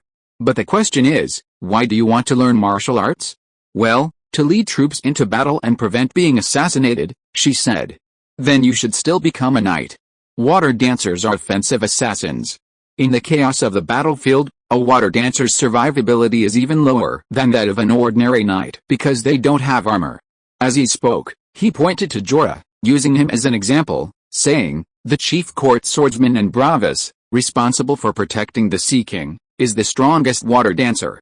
If both sides were to remove their armor, he could fight 10 knights like knights and remain unharmed. You're talking nonsense. Jorah was furious. Whitebird waved his hand to calm him down and continued, but wearing this Valyrian steel armor, Ser Jorah could easily kill 10 chief swordsmen. On the battlefield, if 100 Jorah knights in ordinary armor faced 100 chief swordsmen, the knights could easily annihilate the swordsmen. Daenerys understood the old man's meaning and pondered, you said it yourself, the chief swordsmen are responsible for protecting the Sea King. Even if I go to the battlefield, I'll ride a dragon. Daily defense against assassins is more important. I think the daily task of defending against assassins belongs to the King's Guard, Otherwise, Whitebird sized up Jorah and said calmly, otherwise this Valyrian steel armor would be wasted. Jorah puffed out his chest, gave the old man a smug look, and understood that he still harbored resentment about losing the armor. That's right, if Whitebird had revealed his identity, the armor would definitely have been his. Princess, what the Sea King needs more is the inside of a water dancer. Water dancers are good at observation and can spot assassins in advance. You can learn the way of the knights first, and then learn water dancer techniques from a skilled water dancer you encounter later. It's not contradictory, Jorah said. Alright, I'll learn swordsmanship with Whitebird tomorrow. The next day, before sunrise, around 4 or 5 in the morning, Daenerys put on her leather armor, leather trousers, and riding boots and went to the deck to practice swordsmanship with Whitebird. There was no specific stance or strength training. Whitebird first helped her adjust her center of gravity and then taught her the standard posture for holding and swinging the sword. He said that once she could control her center of gravity while swinging the sword, he would continue to teach her footwork. When Daenerys asked if there was any strength training, the old man told her that she was already doing strength training while swinging the sword. At first, she didn't quite understand, but after the sun rose, she had swung the heavy two-handed sword 300 times in a row, and the streams of sweat flowing down her legs and into her boots made her realize that the old man wasn't lying. This really was strength training. The knight's greatsword was so heavy. After finishing her morning exercise around 8 or 9 o'clock, she went back to her room, took a shower, changed her clothes, and was having breakfast when 2 Apostans approached her.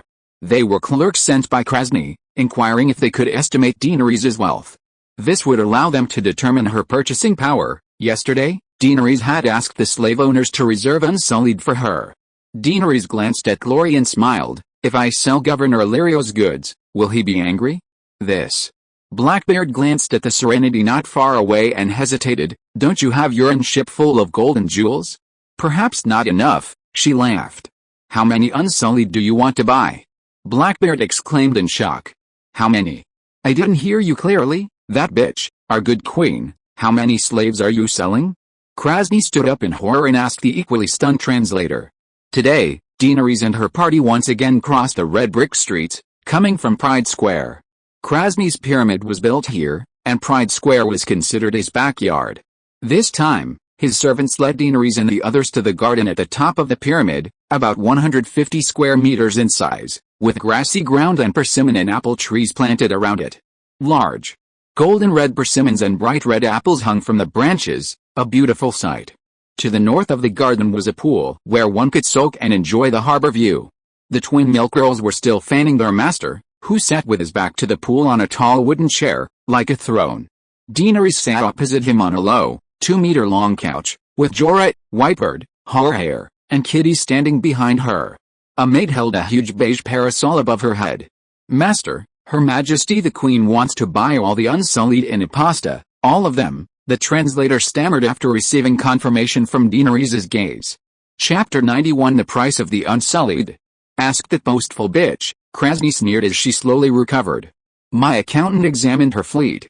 Selling all the cargo would only buy 1,000 Unsullied, and even with the gold, silver, and antiques, it would only buy another 3,000 slaves. We at Apasta have at least 8,000 trained Unsullied. How can she possibly buy them all? Your Majesty, Apasta has over 8,000 Unsullied. Your money can only buy half of them, the translator replied. Daenerys raised an eyebrow. That morning, the clerk had come to appraise the goods and told her the Growly caravan was worth 150,000 gold dragons, and the dozens of chests of treasure on Euron's ship were worth over 500,000 gold dragons. She had thought it would be enough to sweep up the entire Apasta, but she hadn't expected such a large shortfall. That averages out to 165 gold dragons per Unsullied? Are you kidding me? In Westeros, hiring a knight only costs a few dozen silver coins. Even a baptized, proper knight, a lord, only costs 100 gold dragons for ransom. Jorah shouted angrily. After Brienne of Tarth was captured by the warriors, Lord Tarth offered 300 gold dragons to ransom his only daughter. Brienne was the Earl's sole heir. Even Jaime Lannister thought Lord Tarth was being very sincere and offered an exorbitant ransom. Jaime was the son of the richest man in the Seven Kingdoms, so his price was definitely high. As a prime suspect in the murder of King Joffrey, Sansa Stark's bounty was only 100 gold dragons. Not to mention that Sansa killed the king. She was the first in line to the throne of Winterfell in the north, a duke.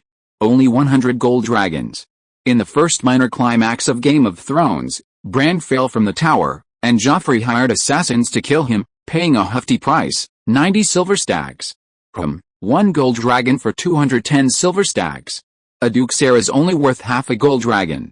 Too expensive, Daenerys shook her head repeatedly. Master, they think it's too expensive, and they said a knight only costs 100 gold dragons for ransom, the little translator said to the slave owner. Bang bang bang. The fat slave owner slammed his fist on the armrest of his chair and shouted, "Damn it, ask them if 3,000 barbarian knights could withstand the charge of 20,000 roaring warriors." Hearing the translator's words, Jorah replied without hesitation, "Of course they can." Ha ha ha. Krasny pointed at the knight with a carrot-thick finger and mocked, "You should go see Corhel. The blacksmithing there is the best in the world, and their heavy cavalry is incredibly luxurious. Compared to them, you Westeros Iron Cans are just a bunch of beggar soldiers." Daenerys couldn't refute this, precisely because she knew how steel the Corhel heavy cavalry were. She couldn't understand why the centaurs who could overpower heavy cavalry fell at the feet of light infantry. Are all the Corhorn cavalrymen all just all show and no substance? The Corhorn cavalry have excellent knightly armor, but they lack the superb martial skills and spirit of the Westeros knights.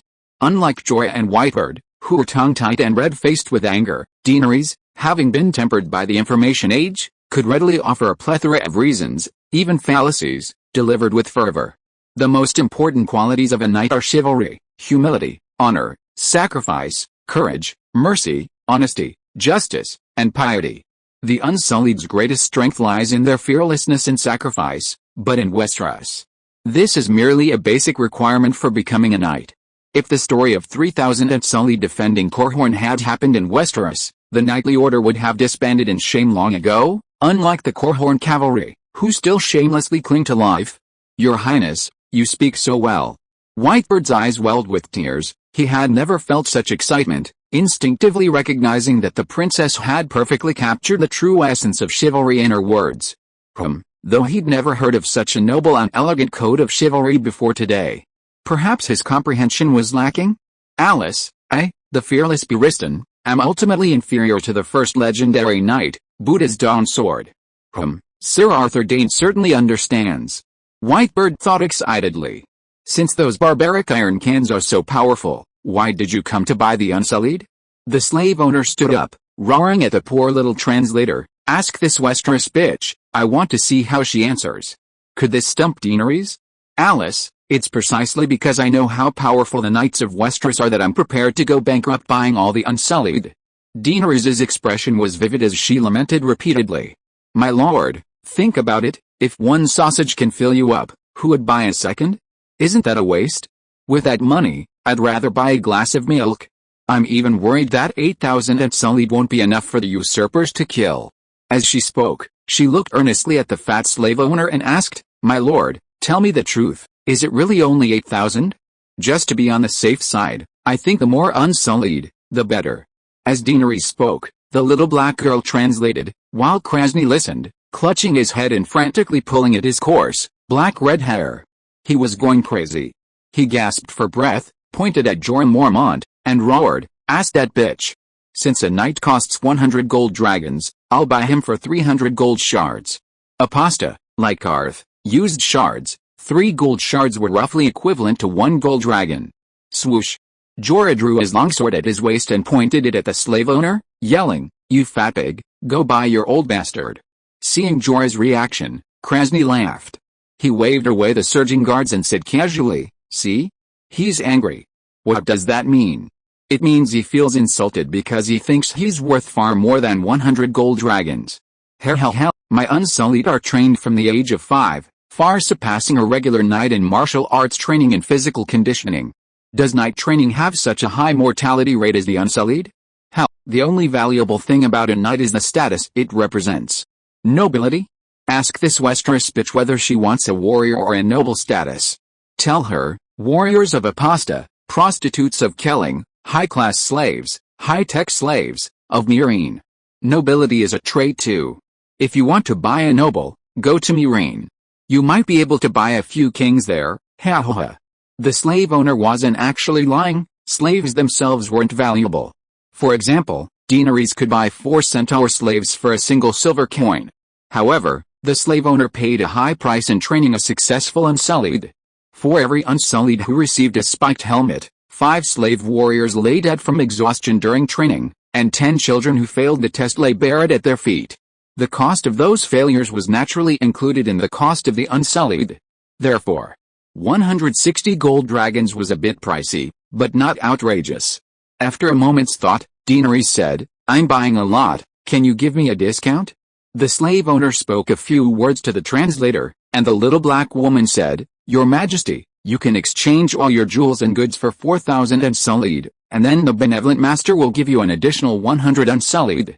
Even a 10% discount wasn't enough, that was stingy. "Do you have any other valuables that you haven't revealed?" the translator asked again. "On the sea route from Karth to Pasta, I encountered a pirate ship," Daenerys said thoughtfully. "Has your excellency heard of the Red Devils, who's been causing quite a stir in the summer sea lately?" Upon hearing the translator's words, the slave owner, gripping the armrest of his chair, rose in shock and leaned forward to ask, "Did that bitch raid that pirate ship? No wonder she's so rich. That red-hulled longship docked at the pier as the Red Devils, Euron Greyjoy, the sea monster of Ironborn Bay in Westeros.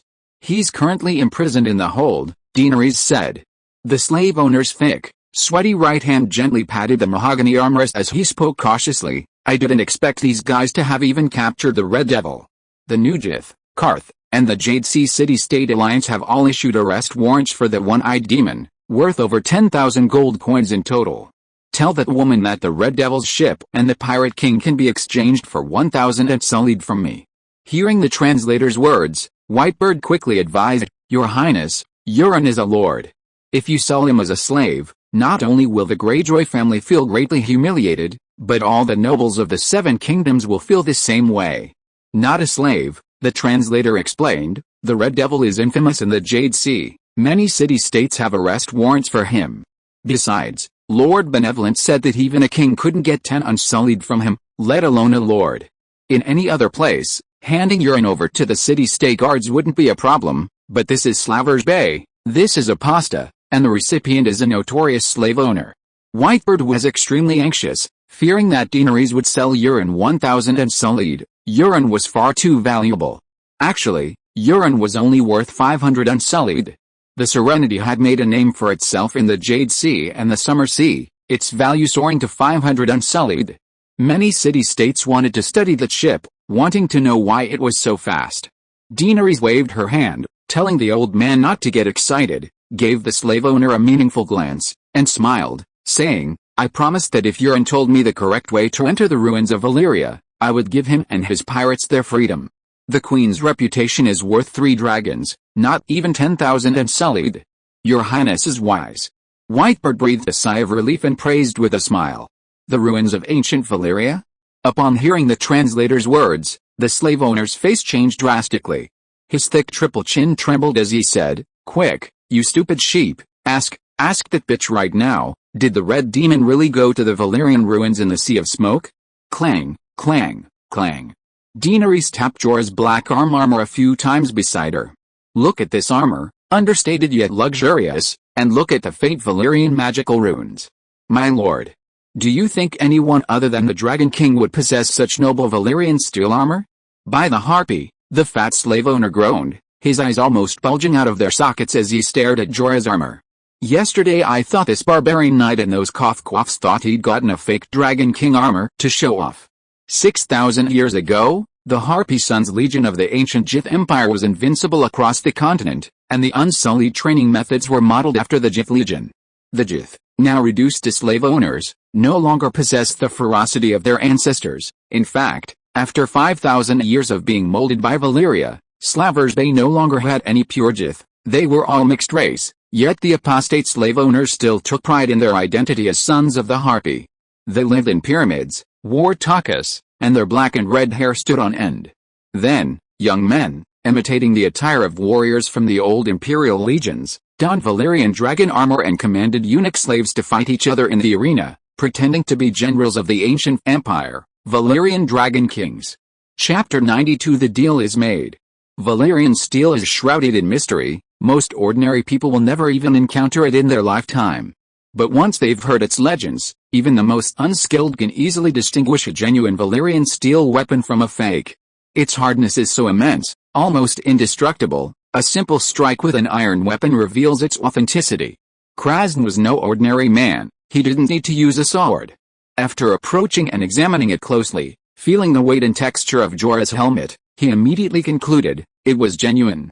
While even the Targaryen family possessed only 2 Valyrian steel swords and no armor, a group of Valyrian nobles in Volantis had survived.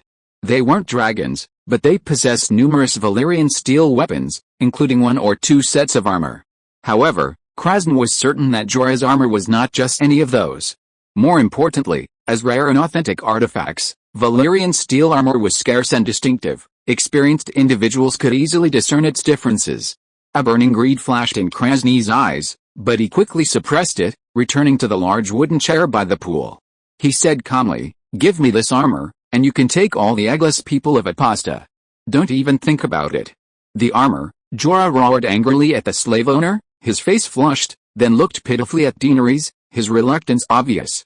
Daenerys patted his arm, a helpless look on her face, and said to the slave owner, "Besides the armor, Euron also found a dragon egg in the governor's palace of Tria. A dragon king lives in the palace, and the dragon egg and armor are his possessions. I found that the egg is still somewhat alive, but..." She hesitated for a moment before sighing, "I already have 3 dragons, so I can sell you the dragon egg." "Tria? A dragon egg?" Krasny stroked his ample chin and muttered, "Tria is one of the most prosperous cities outside of Valyria. It's not unusual for them to appoint a dragon king as governor. That red demon is really lucky, he not only crossed the Sea of Smoke but also found the Dragon King's palace. It must be that bitch queen who's lucky.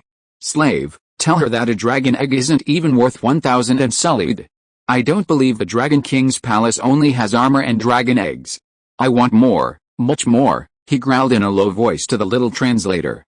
Hearing the little black girl's words, Daenerys shrugged and said, "Before I hatched my dragon, the dragon eggs were just decorations, but now that the magical tides have returned, a living egg represents a dragon.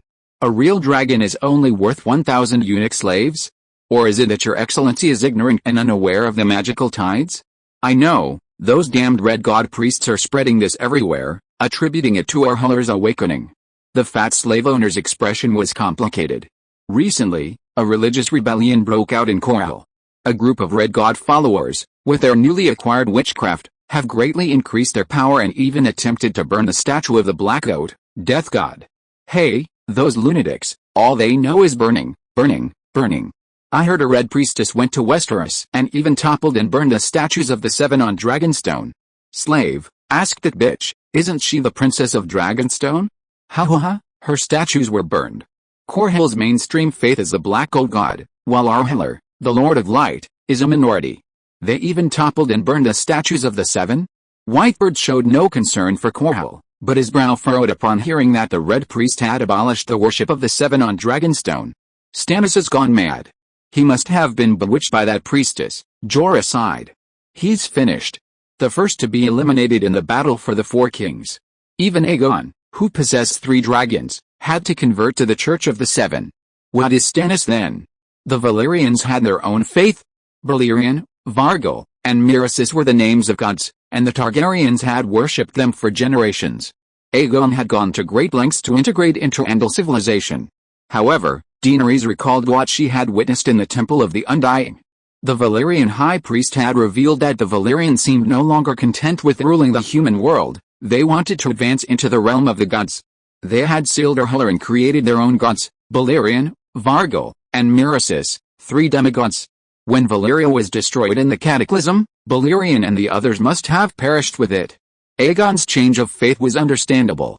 Well, it might have dealt the final blow to the dying demigods, completely severing the source of their faith. Wait, something's not right.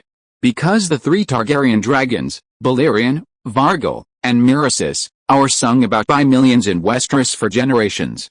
She couldn't help but shake her head with a wry smile. Information about the gods was all from the high priests, incomplete and unreliable, and the gods were too far removed from her. There was no need to waste her energy. But Dany's expression was misinterpreted by others as sadness and helplessness over the fate of her family's lands. Stannis's perverse actions will surely be punished, Whitebird gently comforted her. When you reign over the Seven Kingdoms, you can ask the High Priest to personally consecrate the new idols on Dragonstone. Perhaps Stannis is already dead, Jorah added, offering further consolation. Daenerys rolled her eyes inwardly. You're overthinking it. Forget the statues of the Seven. Even if the two sturgeons dug up the Targaryen ancestral graves, she wouldn't be moved in the slightest. Besides, the two sturgeons won't die so soon. Aside from Balon Targaryen, P.S., who's secretly plotting against her, there are currently 4 kings in the open: Joffrey with his lion soul and deer skin, Robb Stark III, Stannis II, and Renly III. It seems the two sturgeons, going against the grain, will be the first to be eliminated, but their ally, the High Priestess in Red, is truly powerful, with centuries of experience, arguably the greatest sorcerer in Game of Thrones. Even after the Mad King Joffrey, the jilted Robb, the gay Renly, and even Balon Targaryen are all dead, the two sturgeons will still be alive and well. These Westeros babbling on and on, are they still going to buy the Unsullied or not? Even though he'd started the conversation, the fat slave owner cursed and urged the little translator, tell that bitch queen, no matter what the demonic tides bring, a dragon egg isn't worth a dragon unless she hatches it for me.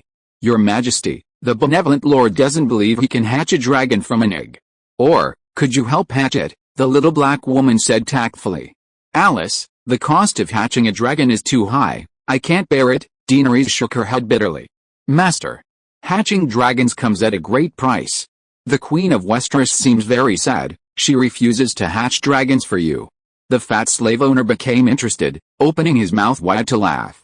Ask her, how are dragons hatched? What price did that bitch pay? I'm not really sure. Daenerys' sorrow deepened. A witch from Assassin told me that life for life, the birth of each dragon represents the death of one of my closest relatives, whose life is exchanged from the realm of the dead for the soul of the departed dragon. So, my dragons are my family, children I absolutely cannot abandon. Life for life? Krasny murmured. That sounds familiar. It seems to be the doctrine of Arheller, the Lord of Shadows. Daenerys continued, what the witch said seems to make a lot of sense. Everyone believes that my black dragon is the reincarnation of Balerion, that he has returned from the realm of the dead. Really that similar? Krasny asked in surprise. You can ask my men if you don't believe me. It was indeed very similar.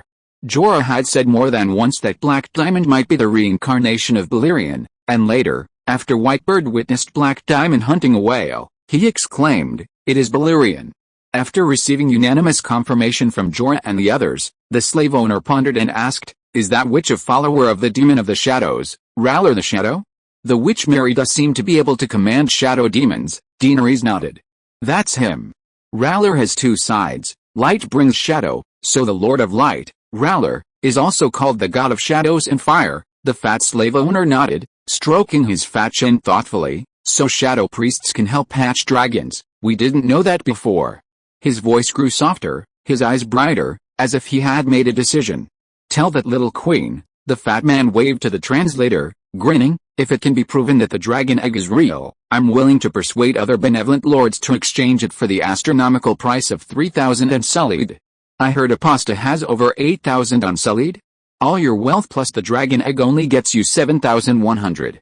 If I tell the benevolent lord a route to the ruins of Valyria, I wonder if I could exchange it for the remaining eunuchs in the city? Daenerys asked. Are you sure it's a safe route? The fat slave trader asked skeptically. Uncertain, Daenerys shook her head. Since I know Euron successfully explored Tria, I naturally wanted to try my luck. So I traded his freedom for a nautical chart. I see. Krasny chuckled to the little translator. I didn't expect this little bitch to be so clever, but she's still not smart enough. The chart might be fake. It would be better to have the Red Devil lead the way himself. The little black girl had just opened her mouth to translate his words when the fat slave shouted, Idiot, shut up. You brainless sheep. No matter how much treasure and secret arts the Valyrian ruins hold, I'll still feel it's too little if there's one more person to share it. Tell that bitch I'll convene all the good lords tomorrow to discuss this matter. If the Red Devil personally proves the route is true, then I'll agree to her deal. P.S. Actually, Westeros was a battleground of 5 kings at this time. But Balon perhaps learned from his crushing defeat 10 years earlier and was very cautious in the early stages, only secretly plotting in the northern border regions and daring not to venture south at all. The Lannisters, Highgarden, an old town in the south, were the real heart of the region. Joffrey nominally bore the surname Baratheon, but was actually a Lannister. The Baratheon sigil is a stag, the Lannisters a lion, and the Starks a wolf. Chapter 93 Punishment Square. When Dany saw Euron again, she was shocked to find that the burns on his face had already scabbed over. Having studied medicine herself, she knew very well how difficult severe burns were to heal: the pus, infection, fever, inflammation. If she had seen a weak patient with a white bandage wrapped around his head, the bandage soaked with reddish-brown pus and blood, she would have thought it perfectly normal. But Euron casually dragged his heavy chains along with an air of nonchalance. "How did your injuries heal so quickly?" she asked, puzzled. Euron's bright blue right eye scanned Daenerys' fair and smooth face. He chuckled, "Aren't you faster than me? Enough with the nonsense. The ship's already docked. When are you letting me go?" "I was planning to release you as soon as you recovered," Daenerys said, beckoning to the centaurs escorting Euron. "Untie Sir Euron's chains. He's no longer a prisoner." The centaurs glanced at Jorah, Whitebird, Bevoth, Argo, and the others behind her. Sensing Khaleesi's safety was assured, they silently stepped forward and deftly untied the chains from Euron's wrists and ankles. "Jiki, bring Sir Euron his new clothes," Daenerys instructed her centaur maid. Euron tilted his head, loosened his joints, and looked at Daenerys with a puzzled expression. "What do you want me to do?" She touched her nose, then waved for Doria to bring Euron a small stool. Once Euron sat down with a suspicious look, she said, "It's nothing serious. I plan to buy a batch of unsullied impasta, but I don't have enough money." "What?" Euron roared in anger. "You're going to sell me? Selling slaves is strictly forbidden in the Seven Kingdoms. If you had dragon eggs worth more, I might have actually sold you." Calm down, Daenerys pressed her right hand down, trying to comfort him. "Don't worry, you're not worth much." These words seemed to pierce Ravany's fragile heart again. He interrupted her a second time, angrily saying, "More than a dozen countries in the Jade Sea have put huge bounties on me, and you're saying I'm worthless?" Daenerys shrugged. "At most, tens of thousands of gold dragons, a drop in the ocean. Or, to you, tens of thousands of gold dragons is a fortune? Hell, yes, it's nothing to you. After all, you stole a ship full of treasure from me." Euron sneered repeatedly. "To be honest, your ship full of treasure was only a little over 500,000 gold dragons, not much at all. Robert Baratheon's debt exceeds 6 million gold dragons. As the rightful queen, I should have more pomp than him, right?" Daenerys said calmly. "What pomp does a king who has lost his kingdom have? I've heard that the common people in the free cities call your brother the Beggar King, and you." Euron clicked his tongue, but didn't finish his sentence. Barefoot Princess was Daenerys' nickname in the underworld. Because of poverty, and the hot climate of Degrassi and Myr, Viserys couldn't afford shoes for his sister, so young Daenerys often walked barefoot through the streets and alleys of the trading city-states. "Your Highness, the King's Guard has a duty to uphold your dignity. Even if you pardon Ravany's regicide, please allow me to duel him." Jorah's right hand rested on his sword, his cold eyes fixed on Euron. "Give me back my armor, and I'll give you a handicap." Euron rolled his eyes and retorted sarcastically. "Sigh, something that could have been explained in a few simple words has turned into a quarrel because of your interruptions." Dany rubbed her temples and said directly, "I've sold the dragon egg you found in the Valyrian ruins, along with the sea chart that traversed the Smoky Sea. Tomorrow morning, you'll come with me to the slave owner to recount your exploration of Valyria again. After the transaction is completed the day after tomorrow, you'll be released immediately, and your pirate crew will leave with you." "Any problems?" she asked. "Yes." Euron nodded, then asked doubtfully, "The dragon eggs weren't found in Valyria. I looted them from the Jade Sea." "So, you lied to me?" Daenerys lowered her eyes, munching on a large persimmon, and mumbled, "Jade Sea dragon eggs aren't unique, but the Valyrian dragon king's eggs are one of a kind in the world. Undoubtedly, the latter is more valuable.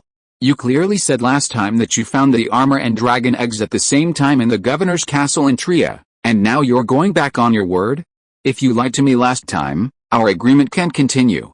Don't blame me for being untrustworthy. You broke your promise first." "I misremembered." Euron immediately switched sides, nodding in admission. "The dragon eggs were found in Tria, and there might have been more than one. I went in a hurry, and we didn't have enough manpower, so I didn't even have time to excavate that castle. If the lords had been better prepared, they might have found the dragon's nest and the Valyrian steel armory. So I've lost out big time. Daenerys wiped the juice from the corner of her mouth and sighed. Yes, the good lord's made a fortune. Euron sighed, seemingly lamenting the loss of his queen. Here, Daenerys handed over a large persimmon. It's very sweet. Whitebird and Jorah watched the two munching on the persimmon, their faces expressionless. The third meeting with the good lords was held in the Punishment Square. Pride Square was where the goods were inspected, while Punishment Square was the slave training ground. It was located behind the main gate of Astapor, equivalent to the Meridian Gate Square of the Forbidden City, where rebellious and disobedient slaves would be punished or executed. The dock area where the fleet was located was in the northwest corner of Astapor, and to get to Punishment Square, one had to detour around a quarter of the city. Along the way, Daenerys saw a more realistic face of this slave city. A dozen tall and magnificent pyramids occupied a small part of the city's land, while the rest of the buildings were so low and dilapidated, and sewage flowed in the narrow alleys. As the caravan passed by, it startled a swarm of buzzing green butterflies. A little girl, her back tanned and peeling, squatted naked beside an overflowing red brick drainage ditch, defecating. Startled by the sound of horses' hooves and wheels rolling over the uneven pavement, she stared blankly at Dany and her group as they passed, then lowered her head and continued on. They walked through narrow alleys with low eaves, along a stretch of red brick street near the ancient city wall. Passing the wall, Dany saw a section riddled with cracks and worried it might collapse in her direction. Punishment Square lacked the bronze harpy statue. Instead, a massive wooden platform stood in its center. Like the gallows of the Western world and the guillotine of the Eastern, rebellious slaves were tortured, skinned, and hanged on this wooden platform before being displayed. This platform was the first thing new slaves saw upon entering the city. Clearly, the benevolent masters were adept at training obedient slaves. The ox cart stopped at the front avenue of the square. Dany alighted and saw a little black woman in a long gray linen dress waiting there. A small, round-faced black woman hurried over and prostrated herself deeply, saying, "Greetings, Your Majesty. My benevolent master has instructed me to serve you on your upcoming journey. If the deal is completed, I will be offered as a bonus to Your Majesty, helping you teach the Unsullied the language of Westeros." "Rise, little girl," Daenerys said, helping her up and smiling as she asked, "What's your name? How old are you?" "My name is Missandei, and I'm 10 years old," the little black woman stammered. Daenerys was stunned. Missandei was a very important and memorable supporting character in Game of Thrones, almost equivalent to Daenerys' Shangwen Waener, but this Missandei, though also black, was clearly an adult. At first, she was a little disappointed, thinking the timing was wrong and she had missed a black woman's document, but she hadn't expected the plot to change so drastically. Missandra was actually a child. Daenerys stroked Missandei's watermelon-shaped head and smiled. "I am Daenerys Targaryen, you know that, right?" "Yes, I do." Approaching the wooden platform, at first glance, Daenerys thought the slave on it was of a special race, with skin like a striped horse. But upon closer inspection, she realized it wasn't skin at all. The slave had no skin at all. Like peeling an apple, the skin of the disobedient slave was being peeled off in strips, like curled apple peels, thus creating the unevenly colored zebra skin. The slave wasn't dead yet. "What did he do?" Daenerys asked, her face pale, pointing at the skinner. "He was whipped for resisting." When the good lord asked him if he recognized his lowly nature, the slave bound to the cross spat a mouthful of bloody phlegm at the good lord. Daenerys then pointed to another slave. One of his arms, from fingers to elbow, was crawling with black flies, while the rest of his body remained intact, but he was no longer breathing. What did this man do this time? He was a new slave. When his master whipped him, he raised his hand in resistance. So the master smeared that hand with thick honey, and then poured a box of longhorned ants on him. Missandei's dark face paled as she said this. The slave screamed for 3 days and 3 nights before dying, and now no other new slave dares to resist. "Beast!" The white-bearded man's eyes blazed with fury, his cane pounding the brick floor repeatedly. "Let's go, take me to see the benevolent masters." Behind the punishment plaza stood a 100-meter-high pyramid, the tallest and largest building in Astapor. As they climbed the steps, Missandei explained to Dany that the pyramid belonged to Grazdin Morho, and had 33 levels. The lower level contained a prison, slave quarters, warehouses, servants' living quarters, the benevolent master's storerooms, study, and reception room. 8 powerful figures, all at the pinnacle of power in Astapor, were to meet Daenerys. Gladstone was their leader, far surpassing Krasny, with whom Daenerys had previously negotiated business. Missandei also reminded Daenerys that 5 of the 8 waiting in the top floor meeting room were named Gladstone, and to Krasny, she should address them by their surnames. Daenerys was completely bewildered. In her eyes, the Jif with their black, upright hair and amber skin all looked almost identical, like how people in China might mistake a black uncle for a black man, completely indistinguishable. Now even their names were the same. What was she to do? P.S. In A Song of Ice and Fire, Missandei was only a 10-year-old child. She couldn't possibly have a platonic relationship with Grey Worm. Chapter 94 acquires a little black girl. Despite her utter contempt for the Gis slave trade, Dany, coming from modern society, had to admit that the Gis architectural skills were unparalleled. Before entering the pyramid, she had always imagined its interior stone halls to be dark, damp, stale, cramped, and filthy. But the top-floor reception room was a spacious 200 square meters, with a ceiling supported by massive stone pillars, brightly painted murals, sloping walls, and bright glass windows. Gentle breezes drifted in from the surrounding ventilation shafts, bringing the fragrance of flowers and fruits from the upper courtyard. Cool, refreshing, bright, magnificent, and clean, it was a splendid palace. At the head of the hall sat 8 enormous wooden chairs, occupied by 8 stout, obese Gis men with amber skin, wide noses, black eyes, and upright black-red hair. Dany almost mistook them for shadow clones. Fortunately, their toga robes were different. In Astapor, only free men were permitted to wear toga robes. The Githians of Meereen and Keelthis also wore togas. In Qarth, women wore a variant of the toga, also called the Carthian robe. The Carthian robe resembled a sleeveless dress with a stripe cut off one shoulder. The Githian toga was more of a ceremonial accessory than clothing. The most luxurious fabric was draped over one shoulder, and the hem was held in place by one hand at the other waist to prevent it from slipping off. The tassels on the toga signified status. In the shaded drawing room, the eldest of the 8 patrons, Grazdan, the master of the room, wore large white pearl tassels. Krasny and 5 others wore gold tassels, and the slave owners seated on either side wore togas with silver tassels. With Missandei whispering reminders, Daenerys finally finished greeting the 8 merchants. Behind Grazdan stood 6 servants, and behind each of the other patrons stood 2 or 3 servants. After the ceremony, Gladden's servants brought 2 purple wood chairs for Daenerys, half the height of the chairs used by the good lords. Daenerys' group was quite large: Whitebird, Beorth, Jorah, 3 Blood Ones, Kitty and Elizabeth, and Euron. Dora and Quirrell remained on the ship to guard the 3 dragons. Your Majesty, the good lord says the other chair is for Sir Euron, Missandei whispered. The young girl was somewhat afraid of Euron's scarred face and dared not look him directly in the eye, yet Ravany gave him a wicked smile. Once the 2 were seated, Gladden asked in slightly broken common, Westeros, why do you buy so many unsullied? Besides the 8,600 fully trained unsullied, there are 5,000 eunuchs who haven't passed the test. Good lord, are you aware of the current situation in Westeros? Daenerys countered with a question. I heard it's chaotic. Several kings are fighting over a spike iron chair, Gladden scoffed. Each of them has at least 10,000 warriors. And Tywin Lannister's wealth is known even to the people of Qarth. He once lent the Iron Throne 3 million gold dragons. Wow, really? 3 million gold dragons, that's almost 10 million gold coins. That could buy tens of thousands of unsullied. It must be true. I heard even Tywin's excrement is gold. I never imagined those western barbarians were so rich.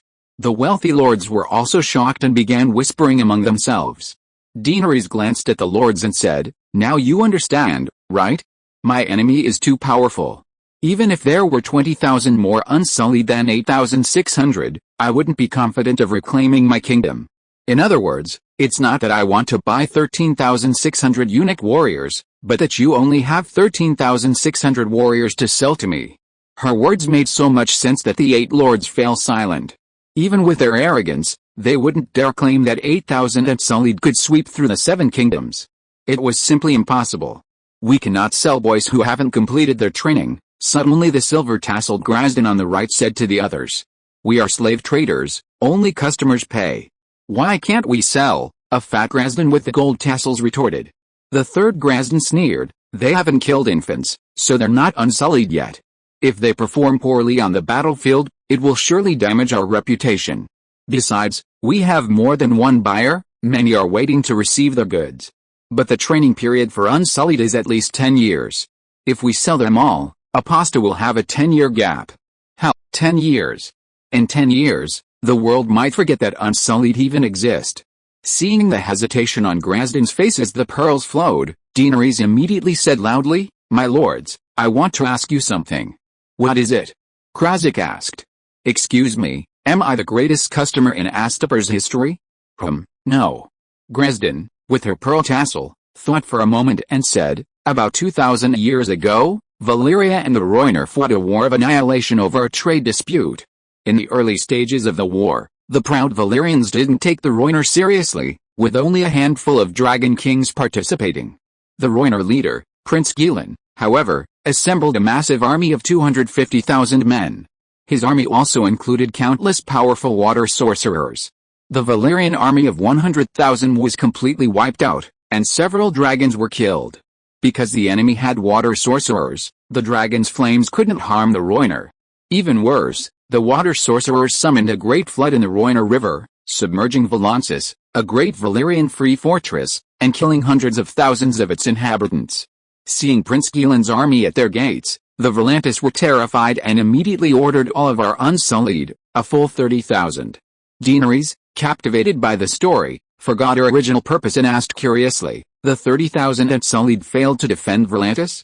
If they had succeeded, these slave traders wouldn't be constantly talking about 3,000 unsullied defending Corhill. 250,000 Rhoynar plus water wizards skilled in forbidden water magic were far more high-class than 20,000 savage and backward centaurs." The slave owner, Geese, rolled his eyes at Daenerys and said indifferently, "If they had failed, would Volantis still exist?" Valyria intervened, sending 300 dragons that blotted out the sky. "I heard even the river Lorne dried up under the Drogon fire. How could water wizards withstand that?" It turned out the Unsullied had only played a minor role in that war between gods and demons. In Game of Thrones, the Unsullied played a minor role again in the war against the White Walkers. I guess I'm the customer who's bought the most Unsullied in the last 1,000 years, she asked again. "So what if it is? The world will definitely be watching the outcome of my operation. If the restoration fails, and the Unsullied are swept away by the Westeros Knights due to insufficient numbers, what do you think others will think?" This. The benevolent lord's expressions changed, and a bad feeling immediately arose in their hearts. If Daenerys failed, the enormous damage to her reputation would be far beyond what 3,000 Unsullied defending Corhill could compensate for. Think about it again. If I succeed in restoring my kingdom, won't the world's people sing the story of Unsullied, if less than 10,000, then unparalleled in the world? This. The benevolent lord's expressions changed again, and a wonderful idea arose in their hearts. After Daenerys succeeds, the story of 3,000 Unsullied defending Corhill can retire, and from now on, they will tell everyone the great story of 13,000 Unsullied destroying the Seven Kingdoms. I have dragons, and there is a high chance of success. But if the Unsullied are too few and too inconspicuous, people will think that the dragons are the key to my success, Daenerys said with a smile. Very well. Gladden exchanged glances with his 7 colleagues, finally deciding, as long as you can afford the price, all the eunuchs of Astapor are yours. Sir Euron, Daenerys leaned back in her chair, casually gesturing, it's your turn. Euron launched into a long, detailed account of how he traversed the Sea of Smoke, encountered the curse, found the governor's castle, discovered the dragon egg and armor, lost his way unexpectedly, and finally broke through the storm wall. During this time, the lords repeatedly asked questions about the sea route, the situation in Tria, and so on, to which Euron answered each one. He had truly gone to the Valyrian ruins, he wasn't boasting. No matter how the lords questioned him, he provided answers that both satisfied and amazed them. I swear in the name of the drowned god and House Greyjoy that the charts I have drawn are absolutely true, Euron solemnly swore to the lords. You're a pirate, is an oath even valid? Someone questioned. Daenerys explained, you may not understand the teachings of the drowned god. Legend has it that the drowned god created the Ironborn to commit rape and plunder. If they didn't rob and instead earned money through legitimate means, they would be going against the ancient ways and the teachings of the gods. You know quite a lot, Euron said, a strange glint in his right blue eye. Daenerys was right about everything, except for one thing. Euron was a traitor. Although he was an Ironborn, he didn't worship the drowned god. Instead, he repeatedly sacrificed blood for the drowned god's enemy, the storm god. Euron's ability to traverse the sea of smoke, his immunity to curses, and his ability to cross the storm wall were all thanks to his blood sacrifices to the storm god with countless slaves. In this fantasy world, blood sacrifice was definitely not superstition. If Daenerys were proficient in heraldry and Ironborn culture, she might have been able to find clues in Euron's personal crest. Euron's personal crest consisted of a black iron crown supported by 2 ravens, beneath which was a black-eyed red-eyed being. The most distinctive feature of the storm god is his 2 raven servants. Euron not only has a raven emblem but is also nicknamed Raven's Eye. The good lords discussed among themselves for over half an hour before Gladson spoke. A map for exploring Valyrian ruins is indeed worth 1,000 unsullied and 5,000 unique apprentices. But I must assure you, this information is known only to the 2 of us. If you sell the map every time you visit a city-state, we'll lose a lot. If the map is genuine, it's worth more than 1,000 unsullied and 5,000 unique apprentices. Even 20,000 unsullied would be worth it. Finding just 1 Valyrian steel sword would break even. My lord is very thoughtful. I swear on the honor of the 7 kingdoms and the Targaryen family, I will never sell sea charts again. Gladson glanced at the smiling Euron and nodded solemnly. Deal. The others echoed Gladson's words. Deal. Deal. 8 deals were made in total. Before leaving, Krasnamana Kraz pointed at Missandei and said, "This clever little slave is yours. She will teach the Unsullied your language." Missandei translated to Daenerys, "Your Majesty, my lord presents me to you." "Very well, you are mine now. Come back with me." Daenerys nodded and was about to leave. Wait a minute. Chapter 95 Beasts in the Colosseum. Wait a minute. Just as Daenerys was about to leave with her followers, Grazdan, the pearl-tasseled, called out to her. "We're very happy to have completed this big deal today. We'll hold a celebration at the Great Arena. Mother of Dragons, come along. The Astapor will put on a spectacular show for you." "Now?" Daenerys asked. "The Great Arena is behind my pyramid, also my property. We can go down now and start watching the duels immediately," Grazdan said proudly. Daenerys didn't really want to go. She knew without a doubt how bloody and cruel slave duels were, but her master had invited her, and refusing would seem out of place. In the slave trade, every participant was guilty. But like the flower trade in the movies, if the seller lets you taste a little and you say you never use it, the deal is unlikely to continue. So even undercover police officers follow tradition. "All right," Daenerys nodded in agreement. Immediately, servants hurried to the rooftop garden, waving a red flag vigorously. The lords, without pausing, were helped into palanquins by their servants and ascended the pyramid through the back door. Daenerys had no palanquin, nor had the lords mentioned preparing one for her. She, Jorah, Whitebird, and the others followed the lords down the stone steps. As they descended the pyramid, Daenerys grew increasingly impressed by the ingenuity of the Gist design. For one thing, the staircases alone had several systems. There were staircases on all 4 sides of the pyramid, and inside, there was a circular, ascending staircase. This internal staircase connected not only all the rooms within the pyramid but also the entrances to the external staircases on all 4 sides. Similarly, due to its circular shape, the internal staircase was much gentler than the external one. Ascending and descending in the palanquin was almost indistinguishable from walking on flat ground. As they descended the circular staircase, Daenerys passed spacious, brightly lit stone houses where several elderly scholars with white hair and beards were teaching the children of Grazdan. She could smell the enticing aromas emanating from the stone kitchen, the cook's shouts abruptly ceasing when the good lord arrived. Busy weavers, catching a glimpse of the good lord's procession outside, stopped their work and knelt in homage. The wine cellars, the slave training rooms, each time the good lord ascended or descended the pyramids, it was akin to a king inspecting his territory. They ruled their little kingdom year after year, for over 5,000 years now. Perhaps their rule will continue, for 10,000 years, 100,000 years, perhaps. As Grazdan said, the great arena lay behind his pyramid, the Astapor Gate, the Punishment Square, the Great Pyramid, and the arena were all on a central axis.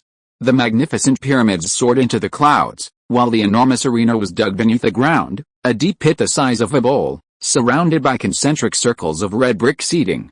Between the pyramids and the arena's platform lay a hidden underground stone passage, wide enough for an elephant to pass through, lined with stone houses with iron railings, housing slaves, gladiators, lions, colossi, wolves, and other consumables for duels. Ha ha ha, once I find a shadow priest to hatch the dragon, I'll build a dragon's lair right here. The benevolent lords in front completely ignored Daenerys and the others behind them, laughing and envisioning the future. It would be quite a spectacle to see a dragon eating people, another benevolent lord chimed in. Ahem, even if you hatch the dragon, have you thought about how to control it? Euron smiled eerily and spoke loudly in Valyrian. If you don't court death, you won't die, if you do, you will. If you're not afraid of death, then keep courting it, Daenerys said in a low, grinding voice. The benevolent lords in front were a bit far away and neither heard or nor saw her lips move, but Euron's words clearly reached the passage ahead, and the benevolent lord's laughter abruptly stopped. After exchanging glances, their old friend Krasny spoke up, asking, Sir Euron, what do you want to say? Feeling the sharp blade pressed against his lower back, Euron touched his nose and grinned slyly. I want to tell you all to go to the Valyrian ruins as soon as possible. There are secret techniques for controlling dragons there, and countless dragon eggs.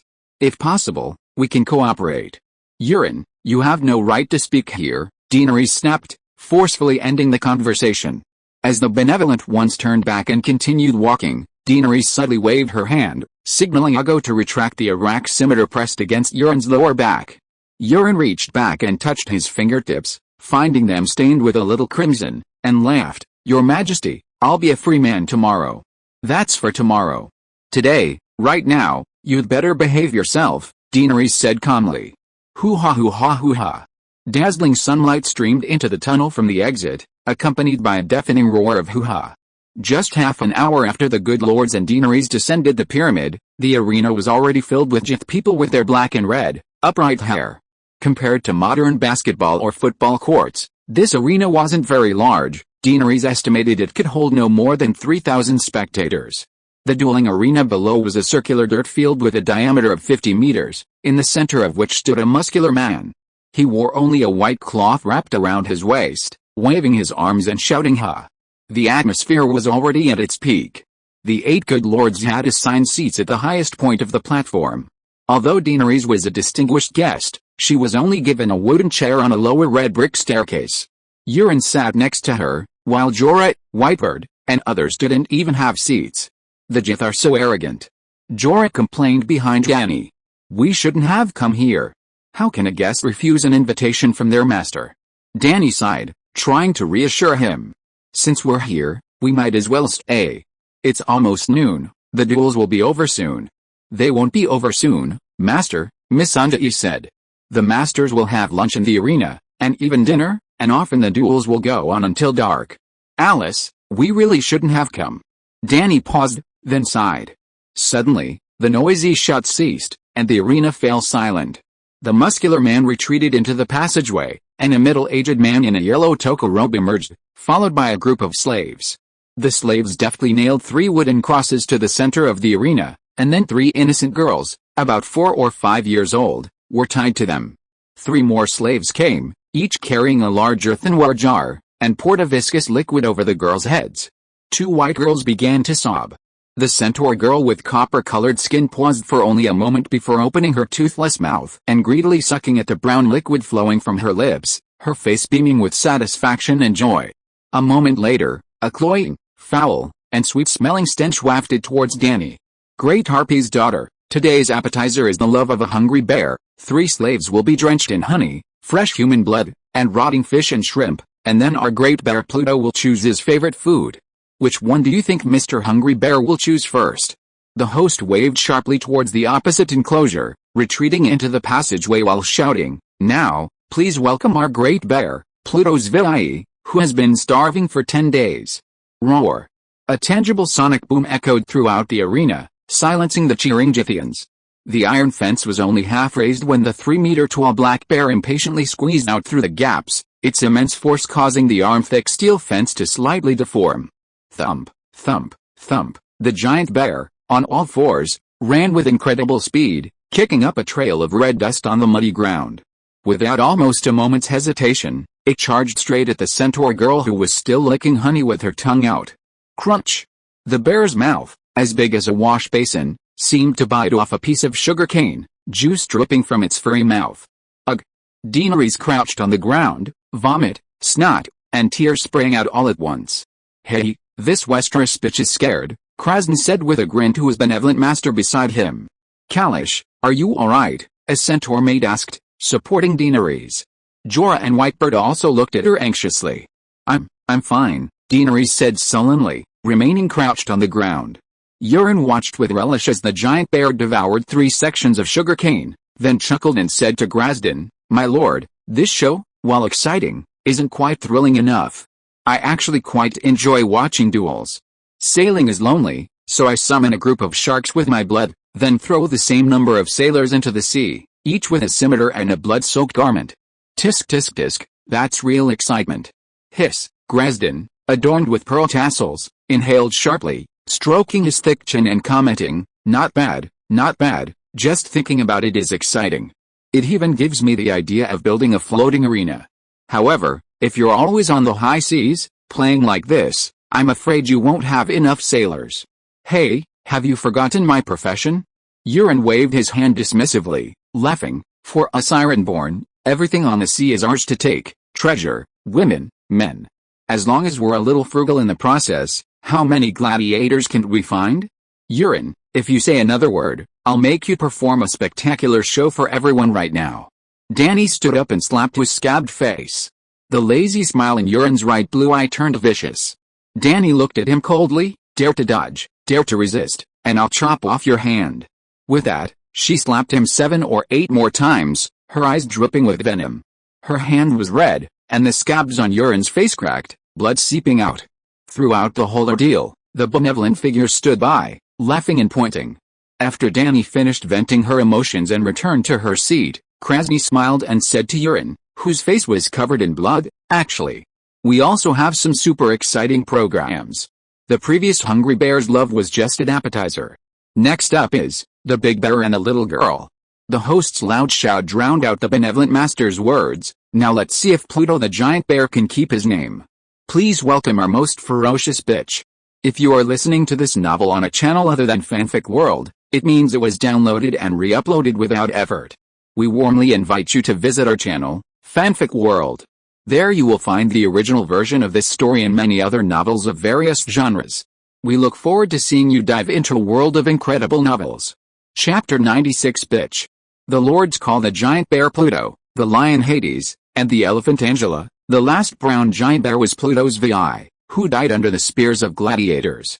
The current black giant bear inherited the name Pluto, becoming Pluto's VI, Missandei whispered to Dany. Dany pointed to the little black-haired girl who slowly walked out of the passageway and asked, what's her name? What does she do? The girl was about the same age as Missandei, no more than 10 years old, with short black hair reaching her ears, white skin, ordinary features, squinty eyes, and a slightly chubby face like Beworth's belly, with crisscrossing light-colored scars. Her name is Bitch, an assassin kept by the Lord Gladden Moeraz, and also a powerful gladiator, Missandei said. Bitch. Dany murmured. That fat pig has a big heart, or perhaps he's overly confident in his skills at training slaves? The bitch was barefoot, wearing a linen blouse tightly bound at the waist with a 30-centimeter long short sword hanging from it, and loose-fitting harem pants. In the blink of an eye, the host had left, and a completely disproportionate fight began in the arena below. The bitch seemed to be bearing all her weight on one foot, the other foot barely touching the ground, hovering a few centimeters above it, her sword pointed at the giant bear. Water dancer! Jorah exclaimed softly. The 3-meter-tall black bear completely disregarded the girl, who was shorter than its knees. 3 sections of sugarcane couldn't satisfy its hungry belly. The appetizer only fueled its ravenous hunger, making it want to devour the sweet sugarcane again. Roar! The giant bear opened its blood-red maw and, as before, bit down. But this bitch wasn't a girl tied to a stake. She could not only dodge, but her movements were incredibly swift. Dany barely saw what she did, only a blur before her eyes, and the little girl was on the black bear's right side, letting the giant bear gnaw on a mouthful of red mud. Yes, A small crater the size of a wash basin appeared in the soft soil. Dany finally saw the bitch's next move clearly. Like a nimble cat, she leaped onto the bear's right paw and raced down its back, wrist, forearm, and upper arm, like a 100-meter sprint on flat ground, reaching the bear's nape like a whirlwind. She thrust her sword down with a fierce thrust. Not good. The old man, having just seen the bitch's running motion, guessed her intention and exclaimed, his face darkening, "She's small and weak, the short sword can't penetrate the nape." The whole process was too fast. Before the old man could even utter his cry, the sword had already struck, worse than the old man had anticipated. It seemed to have gotten stuck in the bone, the thin blade hadn't penetrated deeply. The bear, in pain, roared, its voice like a thunderclap, and at the same time, its massive paw, the size of an iron pot, slammed down on the back of its neck. "Ah!" Dany cried out. The next moment, the scream abruptly stopped. The girl, who had been crouching on the bear's nape, was blown away like a leaf by the gust of wind from the bear's paw, but not in the right direction. She landed right in front of the bear's face. In the brief span of a second or two as it descended from the sky, Dany saw 3 flashes of silver light. "Ow!" The giant bear howled in agony, one hand covering its face, black blood soaking the black fur on the back of its paw. Its other hand flailed wildly, as if striking an unseen enemy. Meanwhile, the girl had already retreated 5 or 6 meters, assuming the starting stance of a water dancer as before. One foot was raised on tiptoe, supporting her weight on her toes, while the other foot landed behind her, hovering a few centimeters above the ground. A combination of stillness and movement within stillness. Seemingly standing motionless, she is actually moving with the rhythm of a water dancer, striking first after the opponent has moved, finding the opponent's weakness, and delivering a fatal blow in an instant. The white-bearded man murmured, "I was wrong. This little water dancer thinks 3 steps ahead for every step she takes." The sword she used to stab the giant bear in the back of the neck only used 60% of her strength, not misjudging the location and hitting the bone. The bitch's short sword was still pointed at the frenzied giant bear, but now the tip of the sword was crimson, with blood dripping down. Between her and the giant bear, there was a fist-sized black nose, the giant bear's nose. The black bear's sight and sense of smell have been destroyed. Such ruthless methods. In an instant, all 3 swords hit vital points. Power and speed are both present. The giant bear exclaimed in horror. "Hey, you bitch!" Grazdin suddenly stood up, leaning forward against the railing, and shouted into the arena, "You bitch, what are you standing there for? We men aren't here to watch a bear howl.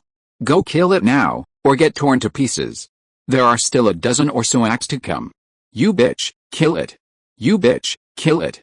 The host shouted through a brass megaphone, and gradually, the 3,000 spectators rose from their seats, joining in the shouts. The rolling roar was like a death knell, eager to drag an innocent child into hell. "Beast, beast!" The white-bearded man's beard was practically bristling with rage, his hardwood cane tapping rapidly on the red brick floor, revealing his extreme agitation. Jorah's face darkened. The girl is too weak. Even if she pierces the eye socket with a sword, it would be difficult to kill the bear, while the bear only needs to strike her once. "My lord, your slave seems to have one." The duel was wonderful. "Why don't we watch the next one?" Daenerys said softly to Grazdin with a pearl tassel. "That Westeros bitch is a soft-hearted fool." Old friend Krasny chuckled softly to the lord beside him. "The truly exciting duel has only just begun, yet she says she has already won? Ha ha ha." The fat slave owner's gruff voice was loud enough for everyone around to hear even when he lowered his voice. Miss Andy, the little translator, blushed, her large golden eyes filled with bewilderment. She didn't know whether she should translate her old master's inappropriate words for her new master. The tradition of the Sons of the Harpy, a duel in the arena that is not yet finished, must never be stopped halfway, Grazdin said sternly. After speaking, he raised his hand towards the host, who called out to the crowd. Click, click. A group of crossbowmen emerged from the first tier of the stands, spreading out above the arena, their arrows aimed directly at the hesitant bitch below. The girl noticed the extra crossbowman above her and understood that her benevolent master was very displeased with her caution. So she tiptoed forward lightly, circled around to the bear's hindquarters, and thrust her sword. As the crazed bear turned and swung its arms, the bitch ducked down and slipped under its armpit. Reaching the bear's front, the girl, still hunched over, gently kicked its thick belly. The bear, sensing its enemy approaching, opened its arms like a thirsty husband and pounced on its beautiful wife, dressed in lingerie and still posing seductively at him from the bedside. Whoosh, the girl's hunched body sprang up like a spring, her entire body like an arrow suddenly released from a drawn bowstring, retreating 3 meters at lightning speed. Ah! Dany screamed. Though the girl was fast, she was still within the bear's attack range. The next moment, she would be crushed into a bloody pulp by the bear's head. But she was wrong. The girl's lightning-fast retreat abruptly stopped. With a ballet-like spin, she reached the bear's shoulder, shoulders lower than its head. The head could hide her, but the shoulder would only brush against her clothes before crashing to the ground. Crack! A crisp sound of breaking bones rang in Dany's ears simultaneously with the bear's piercing howl. Looking back at the arena, the bear lay on the ground, blood flowing like a tap, quickly soaking a large area of the ground. The girl's face was deathly pale, beads of cold sweat forming on her face and forehead. She was half crouched between the bear's outstretched arm and head, her right hand bent at an unnatural angle, wedged under the bear's neck. The girl remained silent, struggling to crawl out from between the unconsciously convulsing giant body. The 3-meter-tall bear lay on the ground, making HMPH sounds, but could no longer stand. The entire arena fell silent. The whole thing had happened so fast, almost in the blink of an eye, that the game between the bear and the little girl was over. How did that bear die? Did that bitch win? What did she do? Slowly, a buzzing discussion filled the arena, the geese dancing with excitement. Not simple, Whitebird said solemnly, watching the little girl limp towards the tunnel. I overlooked something. She's not a novice, her experience is so profound that even Iron Man would feel pity for her. Jorah nodded in agreement, his face pale. She knew she couldn't pierce the bear's flesh, so she relied on the bear's own momentum to place her sword on the ground directly above her brow. Her right hand is probably ruined, and who knows how many bones are broken. Ha ha ha, Grazdon laughed triumphantly, turning to Euron and asking, how was it? Wasn't it exciting enough? Euron's blue eyes still held shock. He nodded slightly, remaining silent. I told you, the real show was yet to come, the fat slave owner said to Dany again. That bitch is no ordinary woman. She's killed countless raging bulls. Pluto XXVII's death wasn't unjust? Dany's heart skipped a beat. She remembered when she first met Krasny, he said that strength wasn't the most important thing. Bulls were strong enough, yet they were easily killed by a 9-year-old girl. It seemed that the girl he was talking about was that bitch. Only 9 years old. Suddenly, Dany sighed, feeling that she no longer had the right to shout, who dares to be more miserable than me? The world was like a furnace, and countless people were struggling in purgatory. One more person wouldn't make a difference. Afterwards, a slightly more formal gladiator match was held, a 10 versus 10 team competition. 20 shirtless slaves wielded swords and hacked at each other, blood splattering, limbs flying everywhere, and heads rolling on the ground. The shouts of killing and screams of agony were incessant. Dany felt as if she had entered the world of braindead, feeling nauseous and wanting to vomit. After the chaotic battle of 20 people, the red clay of the arena turned into a muddy wetland, stained with blood. Dany thought to herself, perhaps the red soil wasn't originally red, it was also stained crimson by blood. Chapter 97 Reunion with Queasy. The next match began after the corpses were cleared away. The first to enter were a group of Githzeans riding in chariots. The leader wore an extravagant Githzean legionary commander's ceremonial helmet, a barrel-shaped bronze helmet adorned with colorful feathers. His subordinates were shirtless, wielding black whips over 10 meters long. Missandei explained that they were Githzean legionary whip-bearers, using their whips to manage the countless slaves of the empire. Next came a group dressed in ornate, smoky black armor. Even without the translator's explanation, Daenerys guessed they were imitating the Valyrian Dragon King. Finally, the Githzeans entered, carrying a golden shield in their left hand and a gleaming golden shortsword in their right, wearing a spiked golden helmet, golden sleeveless leather armor, black leather shorts, and golden boots. They resembled the Unsullied, but were more refined. When these golden figures drove their chariots out, the entire arena erupted in cheers, and even the lords rose to bow in respect. They are the Golden Warriors of Gugis, the strongest warriors in the Legion, the foundation of the Gugis Empire's dominance over the continent. Ah, fake imitations. Jorah waved his hand, a look of disdain on his face, and mocked, the sons of the Harpies are hopelessly immersed in the glory of the old empire, forgetting that the Gugis Empire has been destroyed for 5,000 years. Dany, however, became excited, exclaiming, "Are they going to have a duel too?" "Yes, look." Jorah pointed to the center of the arena, where 3 carriages were parked together, and several Gugis warriors were solemnly exchanging gold-lacquered parchment scrolls. He said, "They are simulating the ceremony of exchanging declarations of war before the city-state wars of the Gugis Empire. The battle is about to begin." "Great. Watching the Gugis kill each other is more exciting than slave gladiatorial combat," Dany chuckled in a low voice. "Ideally, all the Gugis would die. If those 8 benevolent rulers personally joined the fray, that would be even better." Jorah scoffed, "Your Highness, what slave owner these days has the guts to participate in gladiatorial combat? Just you wait and see." Amidst enthusiastic cheers, 3 Jith generals, holding aloft parchment scrolls, drove their carriages around the arena 3 times before exiting one by one through the passageway. Simultaneously, 3 gates creaked open, and 3 groups of bare-chested warriors clad in different colored cloaks emerged. Each group consisted of about 50 men. The colored cloaks represented the whip-wielders commanded by the Jith Legion commanders, the black cloaks represented the Valyrian Dragon King, and the yellow cloaks represented the Jith Legion's most valiant golden swordsmen. Then, 150 men fought fiercely in the narrow arena, wielding spears, short swords, araximeters, and whips. They were incredibly brave, utterly reckless, as if their own lives and the lives of others were worthless. It was even more brutal than the previous 10 versus 10 fight. The previously dry ground had become a complete swamp, no exaggeration, it was truly a post-rain muddy mess. Below, a true R-rated, blood-soaked spectacle unfolded, while above, the Jithian audience was swept up in a frenzy, seemingly entering a state of inexplicable madness. They weren't watching human carnage, but rather transported 5,000 years into the past, becoming members of the Jithian army. Sweeping through Valyrian freehold, trampling the water wizards of Rhoyna, the Andal knights howling under their swords, and 300 dragons lying dead on the spot. It was truly an incredibly exhilarating and blood-pumping spectacle. Daenerys' agitated heart inexplicably calmed down. Everything around her felt both real and surreal. The events were unfolding realistically, yet she had adopted a godlike perspective, like watching a movie.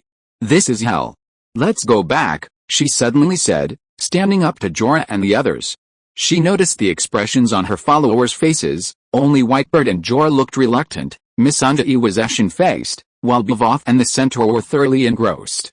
Even Kitty and Elizabeth were caught up in the atmosphere, shouting excitedly, their cheeks flushed. "It's true, we should leave. This place shouldn't exist," Whitebird agreed. The good lords didn't seem to care about Daenerys' departure. Krasny and another good lord even loudly mocked her weakness and stupidity. The fighting in the arena was too bloody.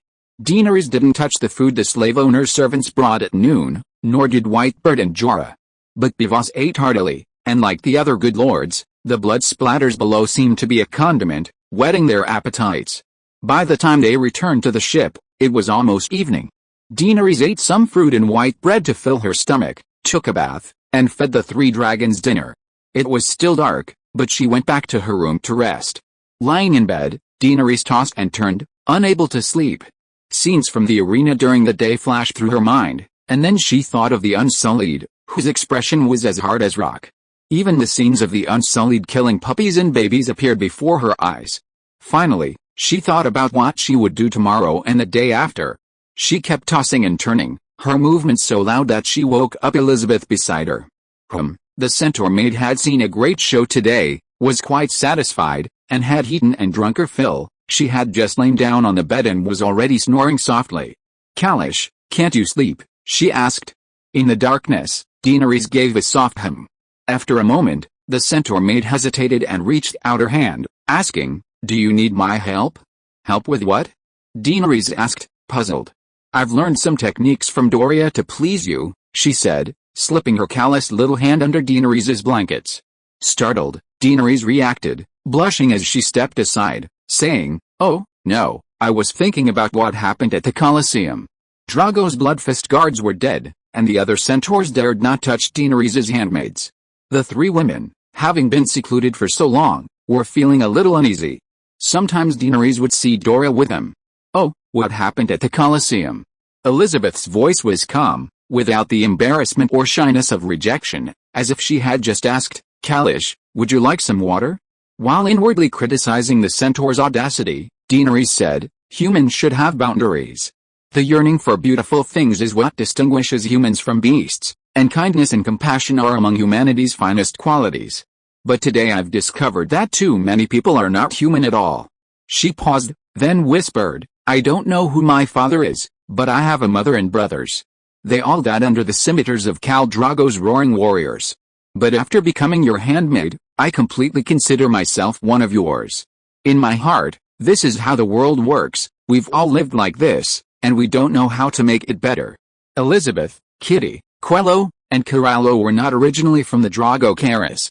After their Karas were destroyed by Drogo, they became half-slaves, official citizens of the tribe, a status higher than slaves but lower than Karas. Later, Daenerys married Drogo, and the four joined her lesser Karas, finally gaining Drogo Karas status. "I know what a better world looks like, and I intend to change the current world," Daenerys said. "I believe in you, Khaleesi. You are the mother of dragons, the unburned, a miracle blessed by the centaur," Elizabeth said, holding her hand. Then they fell silent. Less than 3 minutes later, the centaur maid's breathing became heavy again. Daenerys stared wide-eyed at the dark ceiling, hearing the faint creaking of the wooden ship, the sound of waves crashing against the hull, and footsteps on the deck above. In the silence, she suddenly heard the breathing of a third person. Startled, she sat up halfway, looking into the darkness, and whispered, "Doria? Kitty?" "They're asleep," a woman said. "All asleep." The voice was very close to the bed, almost standing beside it, looking down at Daenerys. "Shit, Quilthuzad?" Daenerys recognized the voice and exclaimed in horror, "What are you doing in Astabo? Where are my guards? Did they stop you?" "It's me." Quilthuzad seemed to take a few more steps closer, and Daenerys could vaguely see a very blurry shadow in the darkness. "This afternoon, while I was meditating, I once again foresaw a world-changing event. I saw your figure standing amidst blood and fire, with a mountain of corpses and a sea of blood at your feet," Quexi said calmly. Daenerys' expression changed, and she asked in a trembling voice, "What do you know? The prophecy in this world is truly infuriating. I only had a vague idea in my mind, and you were already moved. P.S. I know nothing, I'm very confused, so, can you tell me?" Quexi's words greatly relieved her. "I don't even know basic meditation techniques, how would I know anything about prophecy?" she said. In the darkness, Daenerys felt Quexi scrutinizing her. Just as she was about to ask again how to break through the guards' defenses, Quexi spoke. "Daenerys, remember this, to go north, you must go south.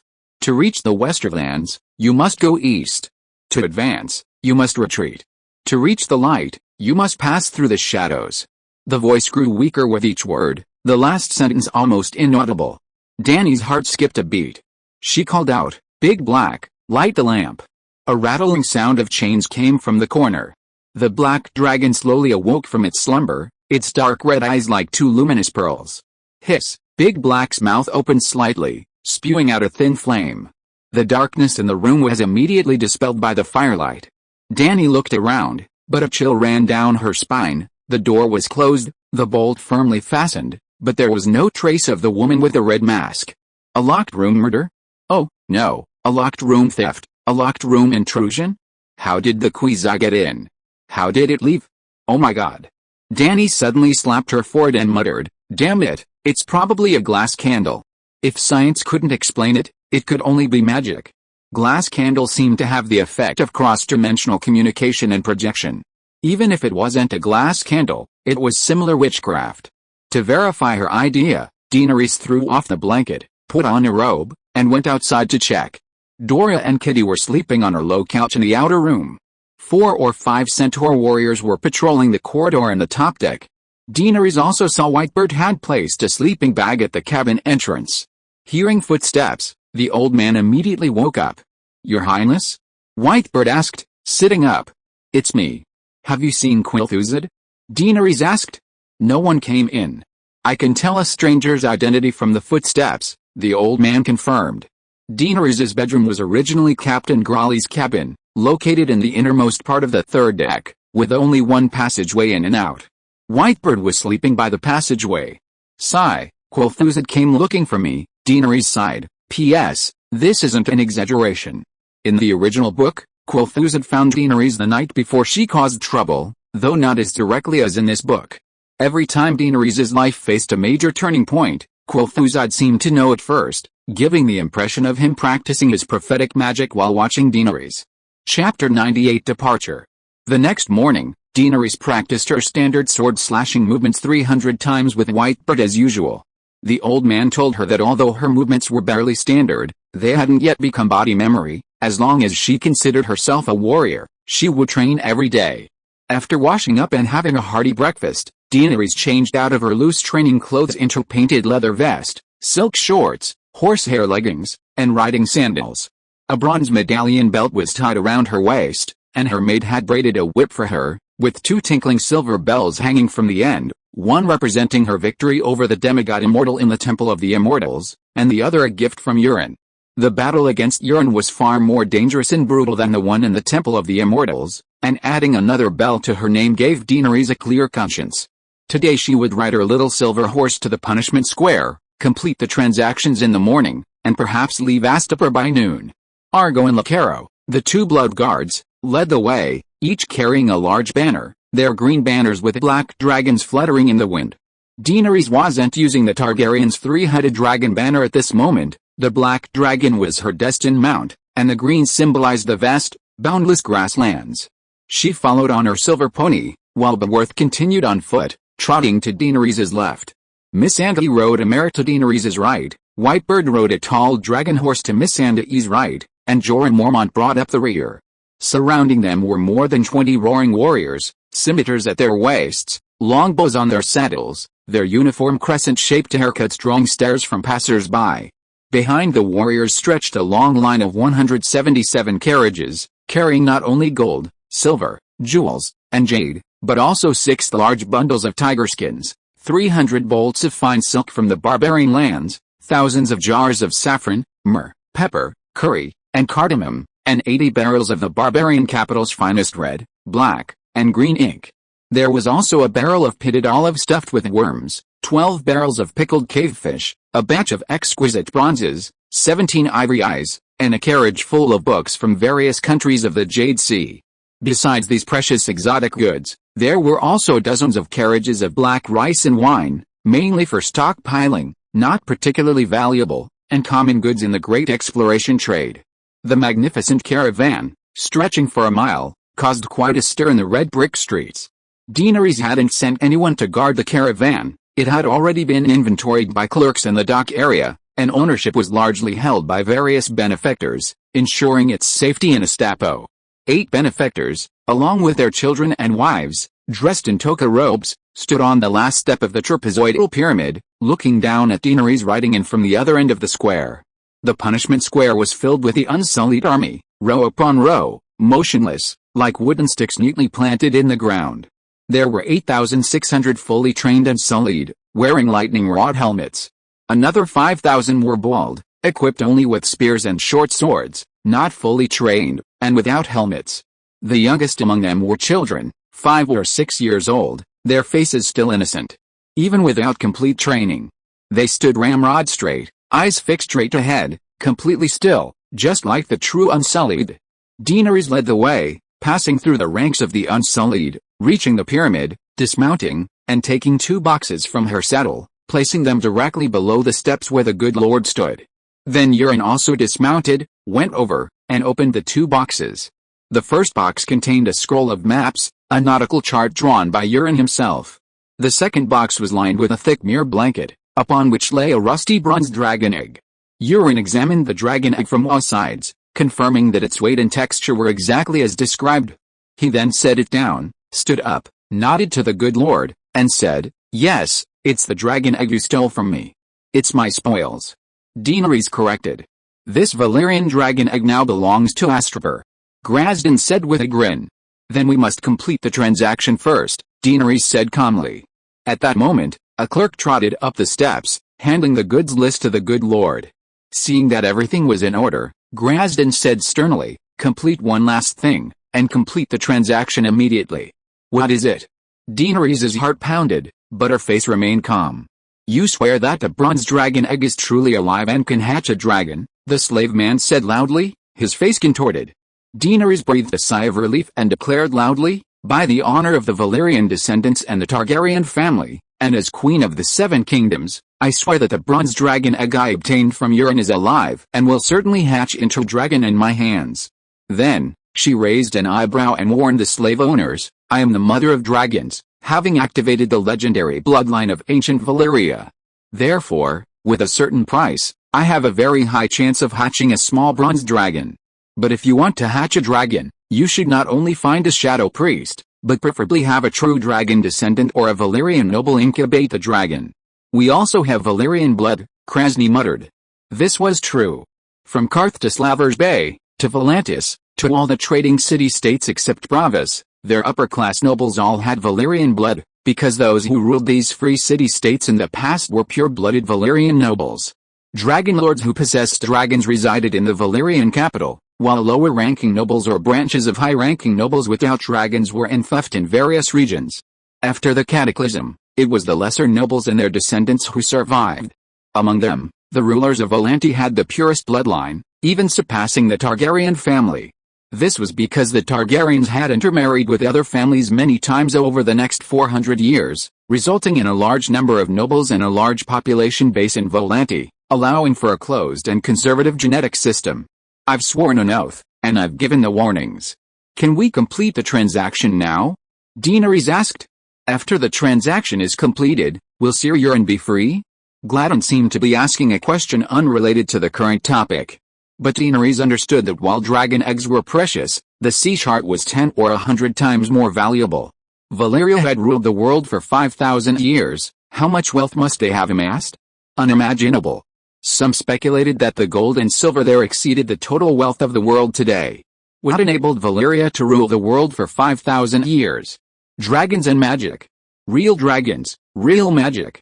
In the 400 years since the Great Cataclysm, countless explorers have attempted to cross the vast ocean in search of treasure and secrets in Valyria.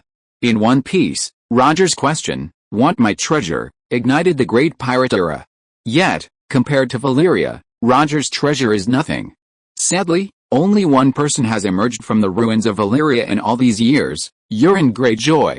While his treasure was somewhat meager, he didn't return empty-handed. The key is that the Serenity was a narrow, long ship, not a cargo ship or a large ocean liner. Its cargo capacity was relatively small, so Euron returned with a full load. If the Cetarian had returned safely from the ruins of Valyria, its treasure could have bought the entire Astapor, even Slavers Bay. While the sea charts are invaluable, the benefactor likely hopes Euron, this experienced sailor, can guide the way. Frankly, if Euron were more honest and showed even a little loyalty to Daenerys, she might want to keep him. But if an experienced driver is dishonest and deliberately leads you astray, the damage can be far greater than a novice navigating alone. In Daenerys' heart, Euron was utterly untrustworthy, so regrettably, she had to abandon her hopes of having him lead the way. I promise that once we return to land, I will immediately set Euron and his crew free, Daenerys nodded, looking at the grinning Ravany. Once we leave the gates of Astapor, you can go wherever you want, but I still recommend you come with me. This is Slavers Bay, and you're carrying warrants from dozens of city-states. Don't let yourself be captured and enslaved. I know, but I crave true freedom more, Euron said casually. Then so be it. Hearing their conversation, Gladden smiled with satisfaction. At his signal, his old friend Krasny quickly descended the steps to Daenerys' side, raised a whip high, and proclaimed loudly, "The benevolent lord says, deal. Deal." Gladden, adorned with pearl tassels high on the steps, echoed loudly. Deal. Deal. 8 benefactors, 8 deal. All the Unsullied and the nearby Gythians who had gathered saw and heard it. Deal.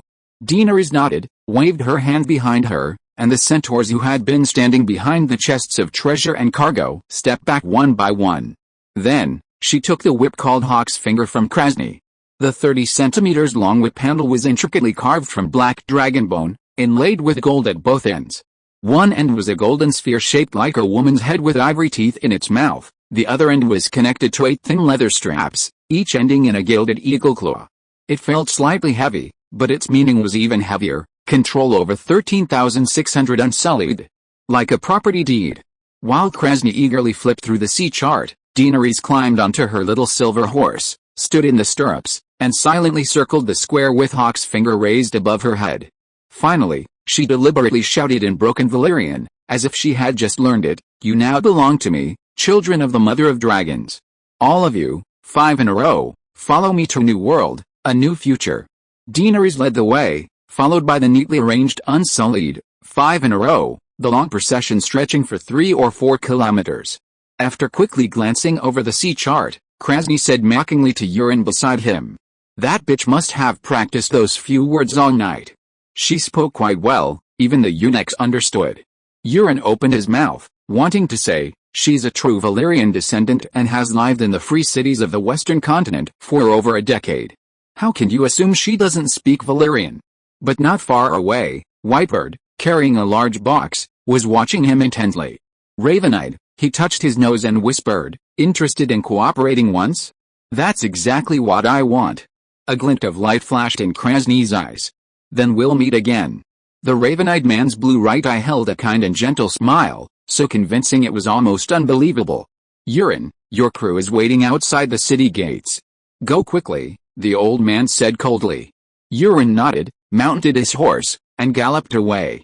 Whitebird turned back to the slave trader and said, "Queen Daenerys asked me to bring a gift for our lord." Chapter 99 Guest Gifts. "A gift?" Krasny asked, puzzled, then pointed at the old man in surprise. "How do you know Valyrian?" The old man opened a leather trunk the size of a cello. Inside, thick, exquisite Yidu silk was laid out, upon which lay 8 black scepters, nearly 2 meters long, obsidian-like and translucent, exuding an indescribable nobility and majesty. 5 scepters were topped with large pieces of gold, sculpted into the shape of harpies, their eyes inlaid with bright golden quartz, their teeth carved from white ivory. Along the scepter handles were gold bands, their fine patterns preventing slippage from sweat. Krasny opened his eyes and noticed Valyrian script inlaid with tiny pink diamonds on the gold bands, one of which read Krasny Monakraz, his own name. 2 other scepters were topped with silver, in the same style. The slave trader's heart stirred. He looked at the silver bands, and indeed, the names there represented a benevolent lord who could only wear the toga robes with silver tassels. The last one was exceptionally ornate, primarily made of gold, but inlaid with at least 80 pearls the size of broad beans. It bore the name of Grazdin, adorned with pearl tassels. "These are really for us?" The usually stingy Krasny stared wide-eyed in disbelief. "If I'm not mistaken, these are dragon bone staffs, aren't they?" Dragon bone was special. It had a metallic texture, yet was far lighter than black iron. A dragon couldn't fly without it. At first, Krasny thought they were black iron scepters, but after examining them for a while, he was completely certain they were dragonbone. "They are dragonbone," the white-bearded man placed a box before the slave owners. "I hope you benevolent lords like them. I'll take my leave." With that, he turned and left, leaning on his hardwood cane. "Wait," Krasny called after the old man, his face full of confusion. "But why? 8 exquisite dragonbone scepters are worth at least several thousand, even tens of thousands of gold dragons. We are leaving Astapor today, and the queen sent me to deliver these gifts," the white-bearded man said calmly. He himself was somewhat puzzled, and didn't even know when Daenerys had prepared these gifts. It was only when they set off in the morning that she had a centaur who had changed his profession to blacksmith deliver a large box, instructing him to personally present the gifts to the good lord after she and the Unsullied had left. "Hey, tell your Westeros bitch queen." Looking at the magnificent dragonbone scepter, Krasny felt he should retaliate, so he called to Whitebird and sincerely suggested, it would be best to let the slaves gain some combat experience first. There are many small cities along the way to the west, perfect for looting. Whatever spoils we acquire, we can keep them all, because the Unsullied have no desire for money or jewels. The captured prisoners can be escorted back to Astapor with a guard squad. Meereen and Keelan won't stop us. Well, skilled warriors can be sold to Meereen, young women and delicate men to Keelan, and we'll buy healthy boys at favorable prices. Perhaps before we even return to the Sunset Sea, she'll have earned back the money from selling slaves, and perhaps 10 years later, the boys she sends us will become Unsullied. This creates a virtuous cycle that benefits everyone. HMPH. The old man's face turned ashen. He glared at the slave owner and rode away without a word. Stepping out of the city gates, He saw a vast army stretching across the expansive Worm River plain. After riding a few hundred meters, he met Daenerys by a dusty, muddy road. She was on horseback, speaking with several Jitha men dressed in toga robes. Nearby, nearly 1,000 centaurs wearing brown slave collars stood on the flat ground. All the centaur slaves in Astapor are here, 936 in total. Since you've bought a large quantity, I'll give you a 20% discount. 1 silver coin can buy 5, the old slave trader with his upright, reddish-black hair said with a smile. Argo, give this benevolent master 200 silver coins, Daenerys said to her blood guard behind her. Too much, the slave trader said happily, rubbing his hands together. Besides, I'm just a small merchant, hardly worthy of being called a benevolent lord. It's quite an achievement that you managed to gather all the centaurs in the city. Consider the extra silver coins a gift from me. Daenerys smiled meaningfully at him as she spoke of the gift. One day, you will enjoy the same treatment as a benevolent lord. Thank you for your kind words.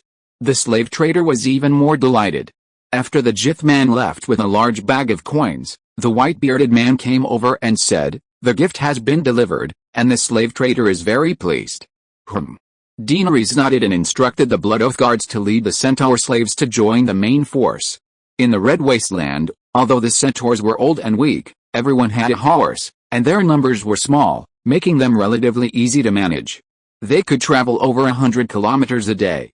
Now, the environment was better, there was no shortage of water or fodder for the horses, but the army was large, and all were infantry. They estimated that even traveling 30 kilometers a day would be difficult. The slave traders will give you even more. The old man hesitated for a long time, but loyalty prevailed over his conscience, and he stammered, relaying Krazen's words, we can let the Unsullied plunder the towns along the way, replenishing our military supplies, and Alice. In the end, he still couldn't persuade her to sell slaves. How about selling the townspeople as slaves to the city-states of Slave Bay, creating a virtuous cycle? Daenerys laughed and continued for him. The old man paused, then advised, Your Highness, you can't sell slaves. Not to mention the reaction of the people of the Seven Kingdoms, you've seen how miserable the slaves are. If we don't plunder small cities, how will we travel tens of thousands of miles to return to the Seven Kingdoms? Daenerys asked deliberately. When the slave owners sold the Unsullied, they only gave them a set of sleeveless leather armor, a short sword, a spear, a shield covered in iron and wood, a sleeping bag, and 3 days' rations. The Unsullied who completed their training also received bronze-spiked helmets, but the Unsullied apprentices didn't even receive helmets. If they didn't rob, Daenerys wouldn't be able to feed over 10,000 people even after a month. She still had the valuables she brought from Karth. After pondering for a long time, Whitebird tentatively said, Perhaps, we could borrow money. Borrow from whom? Daenerys asked, intrigued. The banks and merchants of the trading city-states, the iron treasury of Bravos. The old man glanced at the silent knight Jorah. Even the Earl of Bear Island has a loan limit of tens of thousands of gold dragons at the iron treasury. The Queen of the Seven Kingdoms could borrow a few million without any problem. What do you know? Jorah's face flushed red. My longbow is a Valyrian steel sword. I didn't sell it for 800,000 gold dragons for Tywin Lannister. The iron treasury is shrewd. Besides, I've risked my life for them for years to pay off the interest, teetering on the brink of death dozens of times. The old man stroked his chin, looked at the knight's magnificent black armor inlaid with gold, and nodded. Your Highness, the money from selling the armor is enough for our group of over 10,000 to travel around the world twice. No, Jorah's face turned red as he looked pleadingly at Daenerys. Never mind, it was just a joke. I already have a plan. Daenerys waved her hand and smiled. What plan? The two asked at the same time. She pondered for a moment and asked, Do you know why I'm sending gifts to slave owners? The two looked at each other, both blank. After a while, Jorah suddenly remembered a topic they had discussed several times and tentatively asked, A gift for a guest? Dany nodded with a smile. But we don't have a guest relationship with the slave owners, the old man asked, puzzled. They sell slaves, we buy Unsullied, it's perfectly normal trade. It does count as a guest relationship, Jorah said thoughtfully, gently pulling on the reins. Trading city-states are different from the Seven Kingdoms. In Westeros, a stranger passing by a master's residence establishes a guest relationship, As long as the master shelters the guest rights automatically take effect. According to Her Highness's previous theory, this is actually a kind of trust, a covenant, a mutual agreement not to harm each other. In trading city-states, completing a normal credit transaction also counts. We came to this city, and the city's lord didn't rob us. Yesterday he even treated us to lunch and to a gladiatorial contest. Doesn't that count as a guest relationship? Whitebird, persuaded by Jorah, gradually accepted this viewpoint, nodding and sighing. That's right. In Westeros, as long as you eat the salt provided by the master, the guest rights are. At this point, he suddenly looked up, horrified, at Daenerys, stammering, Your Highness, the gift you gave to the benevolent lord, was a guest's gift. Jorah was taken aback at first. Wasn't that obvious? Why the fuss? But the next moment, after understanding the meaning of guest's gift, he too paled, his voice trembling. A guest's gift to the host is mainly to express gratitude for the host's hospitality. But at the same time, it also represents the end of the guest-host relationship. Neither we nor the benevolent lord will have the rights of guests anymore. You want? Daenerys calmly turned around, interrupting him. You despise and hate slavery, yet you only think of avoiding it. I'm different. I will change all of this. After tomorrow, let's see who dares to sell slave warriors. Her words confirmed their suspicions, and for a moment they were stunned, not knowing what to say. Will the Unsullied, will they follow your plan? After a long pause, the white-bearded man hissed. Daenerys smiled. I'm not sure either, so I need to leave a pasta to test it out. If the Unsullied obeyed, she would execute Plan A and create a big scandal, if things went wrong. She didn't have the queenly aura of the original Daenerys and couldn't make the Unsullied bow down, so she would immediately flee with her centaur followers. Anyway, they were several kilometers away from the city, so even if the slave owners knew she was going to get them, they wouldn't be able to catch up.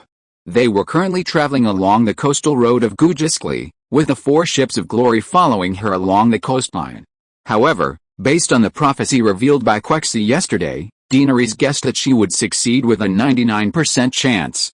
Thinking of this, she turned and waved to the little black girl who was a dozen meters behind, calling out, Miss And, come here. The maid Kiki had prepared a small red-maned mare for her, short in stature, docile and obedient, just the right size for her to ride. Master, what brings you here? Miss Andy rode over and asked respectfully. Chapter 100 Dany's Entrance BGM. Daenerys frowned and said, My men have no slaves. From this moment on, do not call me master, nor refer to yourselves as lowly. Miss Andy glanced at her with some fear and asked softly, Then what should I call master? You can call yourself Kalish, or princess, whatever you prefer, Daenerys corrected her. I understand, Khaleesi. Miss Andy looked at the long line of Unsullied with a puzzled expression. Aren't they slaves? Soon they won't be. Daenerys sighed, no longer correcting her on the lowly, and asked, Are the Unsullied very obedient? In fact, the good lords only taught them 2 things, martial arts and obedience. If you forbid them to breathe, they'll find that easier than disobeying orders. What if I ordered them to become free? Daenerys asked again. This. Miss Andy hesitated. No one has ever given the Unsullied freedom. I don't know what they will do. Perhaps they will be at a loss, and then you can decide what to do. Whitebird interjected, Westeros forbids the buying and selling of slaves. If the queen takes back the throne and makes them commit suicide, will they comply? Yes. Miss Andy's eyes dimmed, and she said softly, However, the Unsullied are very valuable. They can be sold when they are no longer needed. Ha ha ha, don't worry, Whitebird is joking. I said that my subordinates have no slaves, and they will all become free men. Daenerys comforted the little girl, then asked curiously, You really don't want them to commit suicide? Are any of your friends among them? Could it be that she really got together with Grey Worm? But she's only 10 years old. No, I don't. I don't have any Unsullied friends, the little girl said with difficulty. Have your relatives also become Unsullied? Jorah asked in surprise. Yes, Miss Andy said softly, her eyes lowered. I have 3 brothers who became Unsullied, sir. But you're only 10 years old. Unsullied training takes 10 years, Dany asked, puzzled. When I was 1 or 2 years old, my brothers and I were sold to Astrapur. Of the original 5 brothers, only 2 completed Unsullied training. I have a talent for languages and became Lord Benevolent Lord's clerk, Miss Andy said sadly. Dany leaned closer with great sympathy, patted her little head, and asked softly, "Do you still remember your homeland, Nath? When I was 3, a brother described to me an island as beautiful as paradise. After he died, no one ever told me about it again. Now I only remember that Nath had many, many beautiful butterflies," Missandei murmured, her golden eyes filled with confusion and sorrow. Bang! Daenerys slammed her hand on the saddle and announced, "Missandei, you and your brother are free. Tomorrow, or a few days later, I will arrange a ship to take you back to Nash Island, back to your homeland. You can see for yourself how beautiful the butterflies are there, and see the paradise your brother once described." But the girl, instead of cheering, looked terrified and said hastily, "I want to stay and serve you." "You?" Daenerys saw the fear in Missandei's eyes, and the words she was about to say died in her throat. "I will definitely take you home," she thought to herself, but said nothing more. The girl had been trained by slave owners for so many years, and had probably undergone many similar tests. "This girl's experience is somewhat similar to mine." Daenerys sighed, saying to Whitebird and Jorah, "We were both born on an island, lost our parents at a young age, and became slaves in a foreign land." "You are not a slave," Whitebird frowned. "How?" Daenerys glanced at Jorah and chuckled, "Ask Ser Mormont if I wasn't sold to Khal Drogo by Lyrio and Viserys." Mormont blushed and lowered his head in silence. Theoretically, Daenerys was indeed a slave, a noble breeding tool purchased from Viserys by Illyrio, with Dragas using the Iron Throne or 20,000 howling knights as the lead. Clatter, clatter, clatter, came the sound of rapid hooves from behind. The group turned to see Euron rushing towards them. Clatter, Euron yanked the reins sharply, and the horse reared up, neighing as it stopped by the roadside, the yellow dust it kicked up obscuring their vision. "Your Majesty, we're 4 or 5 miles from the city. Why haven't you set me free?" Euron shouted. "I was wondering too." Daenerys frowned, waving away the dust from her mouth and nose, and said irritably, "Why are you still following behind my group?" Euron paused for a moment before saying, "Can I leave? But where are my sailors? Didn't you promise to release them all? Your pirate crew are all at the city gate, didn't you see them?" Whitebird said. "No." Euron asked doubtfully, "I thought. Hey, you've taken the wrong route." Jorah laughed, "We left through the main gate of Astapor, but your crew is at the gate closer to the dock." Euron chuckled. "Had he?" Daenerys laughed as well, "You've been following us for over an hour, and you're only realizing it now? You old bastard, you're so wicked." Euron pointed at Whitebird and cursed, "This guy only said my men were outside the city gate." Whitebird stroked his long white beard and said helplessly, "We're going by land, 1,000 miles north, into the Great Grass Sea. Aren't your men going back to Westeros by sea?" "Of course they're staying at the dock." "You left the Serenity behind?" Euron asked in surprise. "Dream on, the ship is mine now." Glory's 3 ships were all cargo ships, while Euron's longship was a warship. Daenerys wanted to keep it to seize control of the seas. Why would she give it back? "Then how am I supposed to get back to Westeros? Swim back?" Euron sneered. "Her Highness has left you 500 gold coins, enough for your sailors to work on the ship. That should be enough for you to return to the 7 kingdoms without worrying about food or drink," Whitebird said. Euron gave Daenerys a deep look before riding away. Daenerys looked around for a while and said, "That's about enough. Let's camp here for today." Just after leaving Astapor, the road was lined with farmland, planted with wheat, vegetables, and olive trees. After traveling for more than an hour, weeds began to grow rampant on the road, the wheat fields disappeared, and the surroundings became a desolate wasteland. Whether the Unsullied were the strongest remained to be seen, but their discipline and obedience were undoubtedly unparalleled. At Daenerys' command, in just half an hour, they transformed from a marching column of 5 men into a square formation of 100 men per row across the wasteland. Keep in mind, the entire column stretched for a full 3 kilometers. Daenerys didn't need to shout at each of them, she only needed to convey her meaning to the first few dozen men, and the Unsullied would relay the orders downwards. Therefore, Daenerys understood that even among the Unsullied, they possessed a relatively complete rank system. In stark contrast to the Unsullied were the nearly 1,000 centaur slaves. Their shackles had been removed, but the slave collars around their necks remained.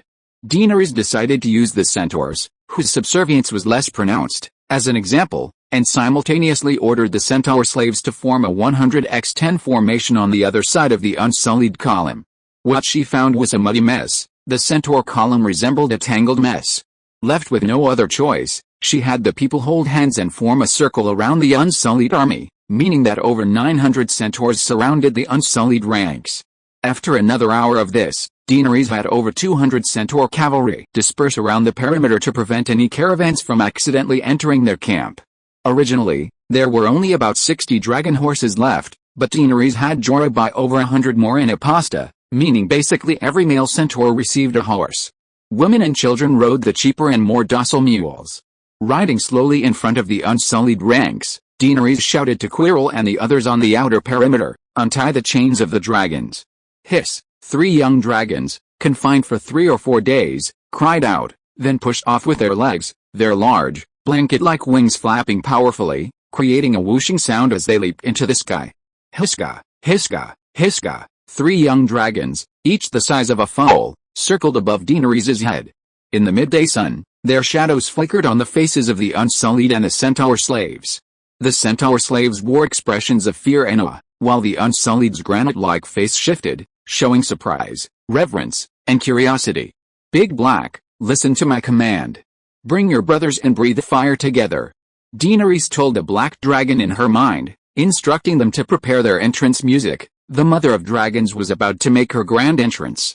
Then, she picked up a metal megaphone from her saddle and, at the top of her lungs, proclaimed clearly, "I am Daenerys, born of the Stormborn, heir to the Targaryen dynasty, Khaleesi of the Great Plains, the mother of dragons." As soon as she finished saying mother of dragons, Big Black immediately opened its mouth and hissed with all its might, "Gah!" Then, with a boom, it spewed out 7 or 8 meters of blood-red dragon fire. Hiska! Boom! The white and green dragons roared and breathed fire in response. 3 brightly colored dragons, accompanied by 3 billowing streams of black dragonfire, formed a flaming crown above Daenerys' head. Everyone present, from the unsullied to the centaur slaves, and even Whitebird and Karth's newly joined party, was visibly shocked. After the entrance effects finished playing, Daenerys raised her hand, and the 3 dragons ceased their roars and dragonfire. She shouted into the megaphone, "My ranks will have no more slaves. Now, I can cut off the slave collars around your necks, as long as you shout 'I want freedom.'" She deliberately repeated this sentence 4 times each in Dothraki and Valyrian. Yes, the square formation had 4 sides. While not everyone could hear, at least 40% understood her. Then, Daenerys' little silver horse approached a centaur slave and loudly asked, "Slave, do you wish to remain a slave, or do you wish to become a free centaur again?" The middle-aged centaur man was somewhat bewildered. "I'm just a simple-minded centaur, I've never experienced this kind of tactic before." "Kalish, give me a hint." Daenerys, unconcerned, raised her megaphone and shouted towards the unsullied legion, "Freedom must be fought for, even with the simplest of words. Now, slave, remain a slave, and I'll send you back to Astabo. Shout 'I want freedom,' join my Khaleesi and fight for the mother of dragons." The megaphone's roar echoed in the centaur's ears, nearly scaring him to death. But Khaleesi's hint was so obvious, he definitely didn't want to go back to Astabo, so whatever she said, he'd do. He was a slave after all, and had to obey his master Khaleesi. "I want freedom," he shouted, his face contorted. "You're free," Daenerys announced loudly. Snap! Aggo and Hago removed the bronze collar from his neck. End of this chapter. Thank you so much for reading until the end. Don't forget to give it a like. Looking for more exclusive content and immediate access? Subscribe to our Patreon. Remember, every like, subscription or donation encourages us to continue. Thank you all. See you in the next video.